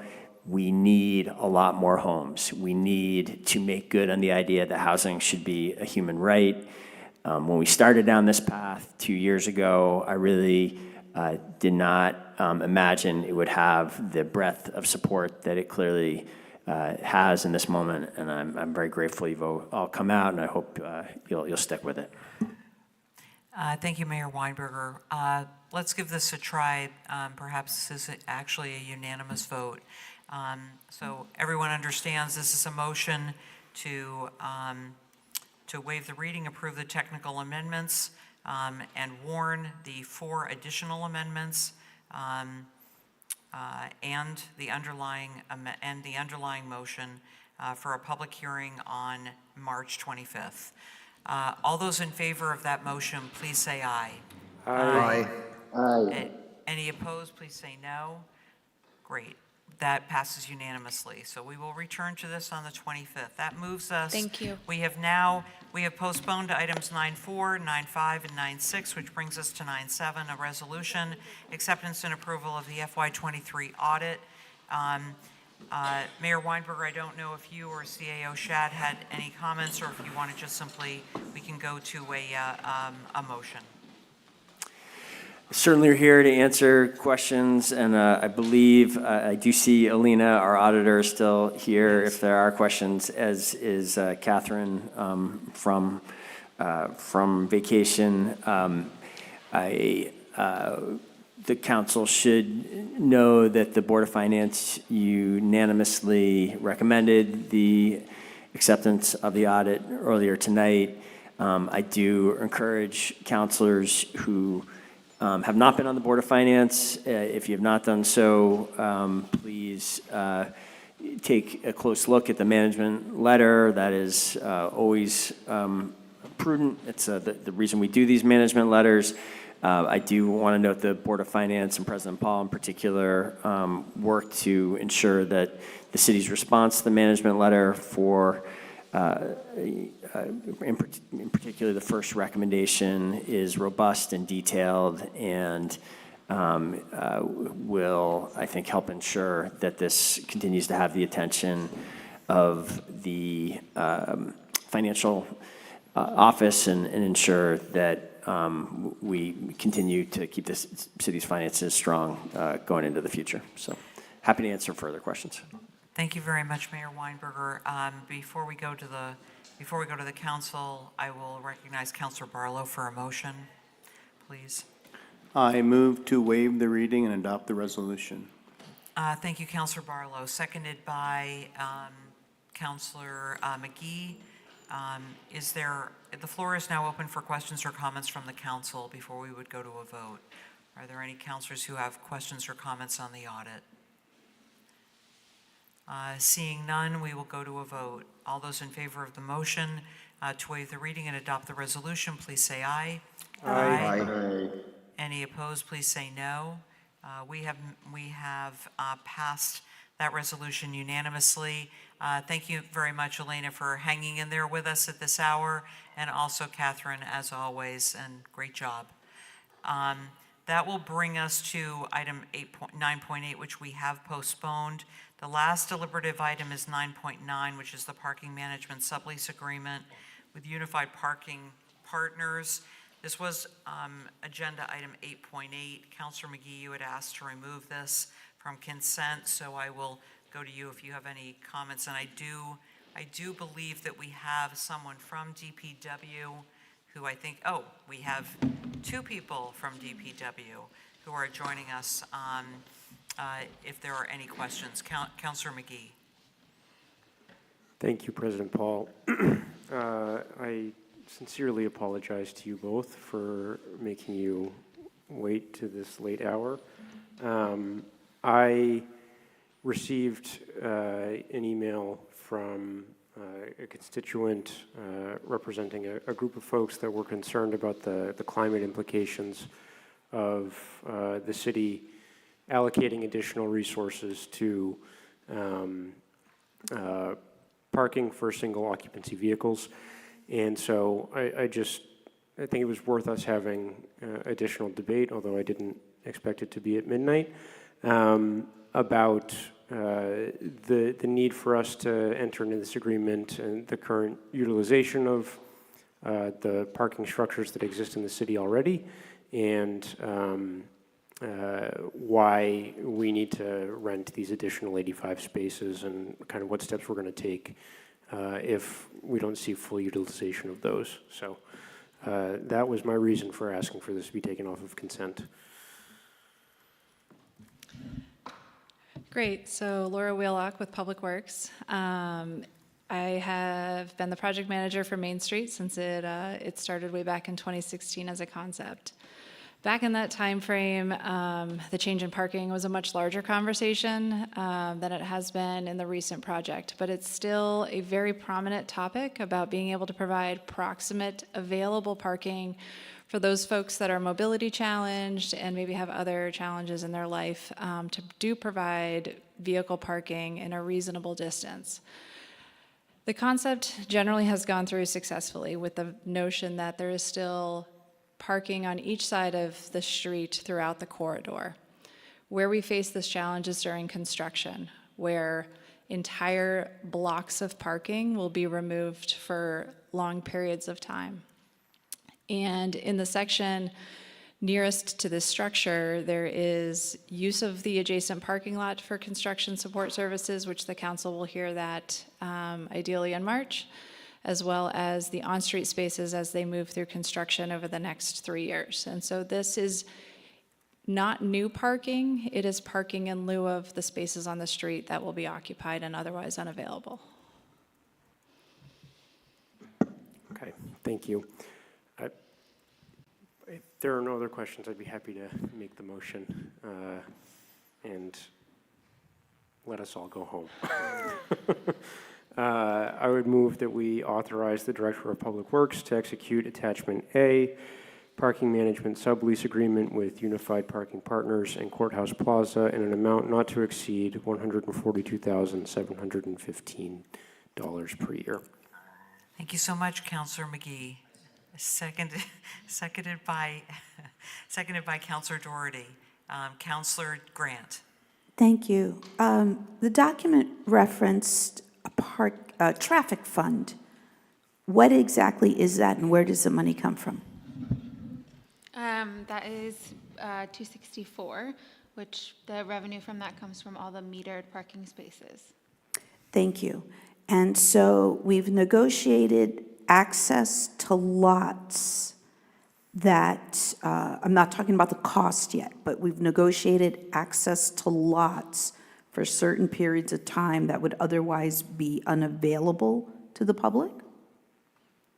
We've negotiated access to a private lot that is available to the public, but we are subsidizing the cost so that it's the same as the city rate at Main Street lot.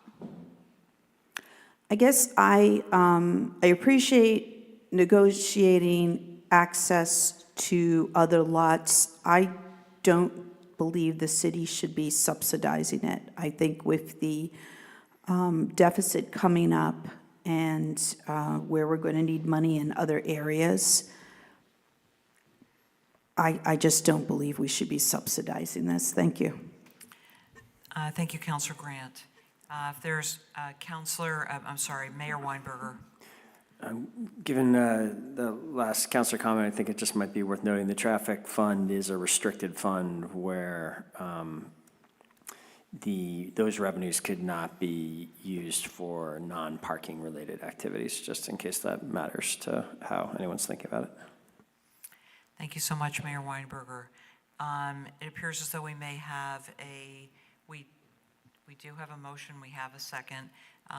As this may not be a unanimous vote, we'll need to go to a roll call. Jason. Counselor Barlow? Yes. Counselor Bergman? Yes. Counselor Carpenter? Yes. Counselor Zhang? Yes. Counselor Doherty? Yes, excuse me. Counselor Grant? No. Counselor Hightower? Yes. Counselor King? Yes. Counselor McGee? Yes. Counselor Shannon? Yes. Counselor Traverse? Yes. City Council President Paul? Yes. 11 ayes, 1 nay. 11 ayes and 1 nay, the motion passes. That concludes our deliberative agenda. We do have just two brief items. Hope you'll indulge me. Before we make a motion to adjourn, just want to, because I just couldn't leave this meeting without saying that sadly, this is our last meeting with Acting City Attorney Jared Pellerin. You don't get that. Not everybody gets that, right? Just want to say that South Burlington's gain is sadly our loss. And as you'll be working with the son of our former, probably more former City Attorney Joe McNeil, I'm not sure who we should be holding responsible for this loss. But of course, we wish you well. You will be missed. You will be missed by all of us. It has been a pleasure, truly a pleasure working with you. Just wanted to remind everyone who might be watching at this late hour, our next meeting is Monday, March 11th. Between now and then, please remember Town Meeting Day. Next Tuesday, March 5th, voting is already underway. You can vote in person in City Hall during business hours up until Monday, next Monday at 1 p.m. You can drop off your ballot in a drop box until next Monday at 4 p.m. And of course, you can vote next Tuesday, 7 a.m. to 7 p.m. at your polling place. If you are wondering, particularly because of redistricting, where you will be voting, just go to the city website and follow the green banner on the top of the homepage for all the information about the exciting Town Meeting Day elections. With that, that brings us to the end of our agenda. And I would just ask for a motion to adjourn. So moved. Thank you, Counselor Barlow, seconded by Counselor McGee. All those in favor, please say aye. Aye. Any opposed, please say no. We're adjourned at 11:57 PM. Have a good evening.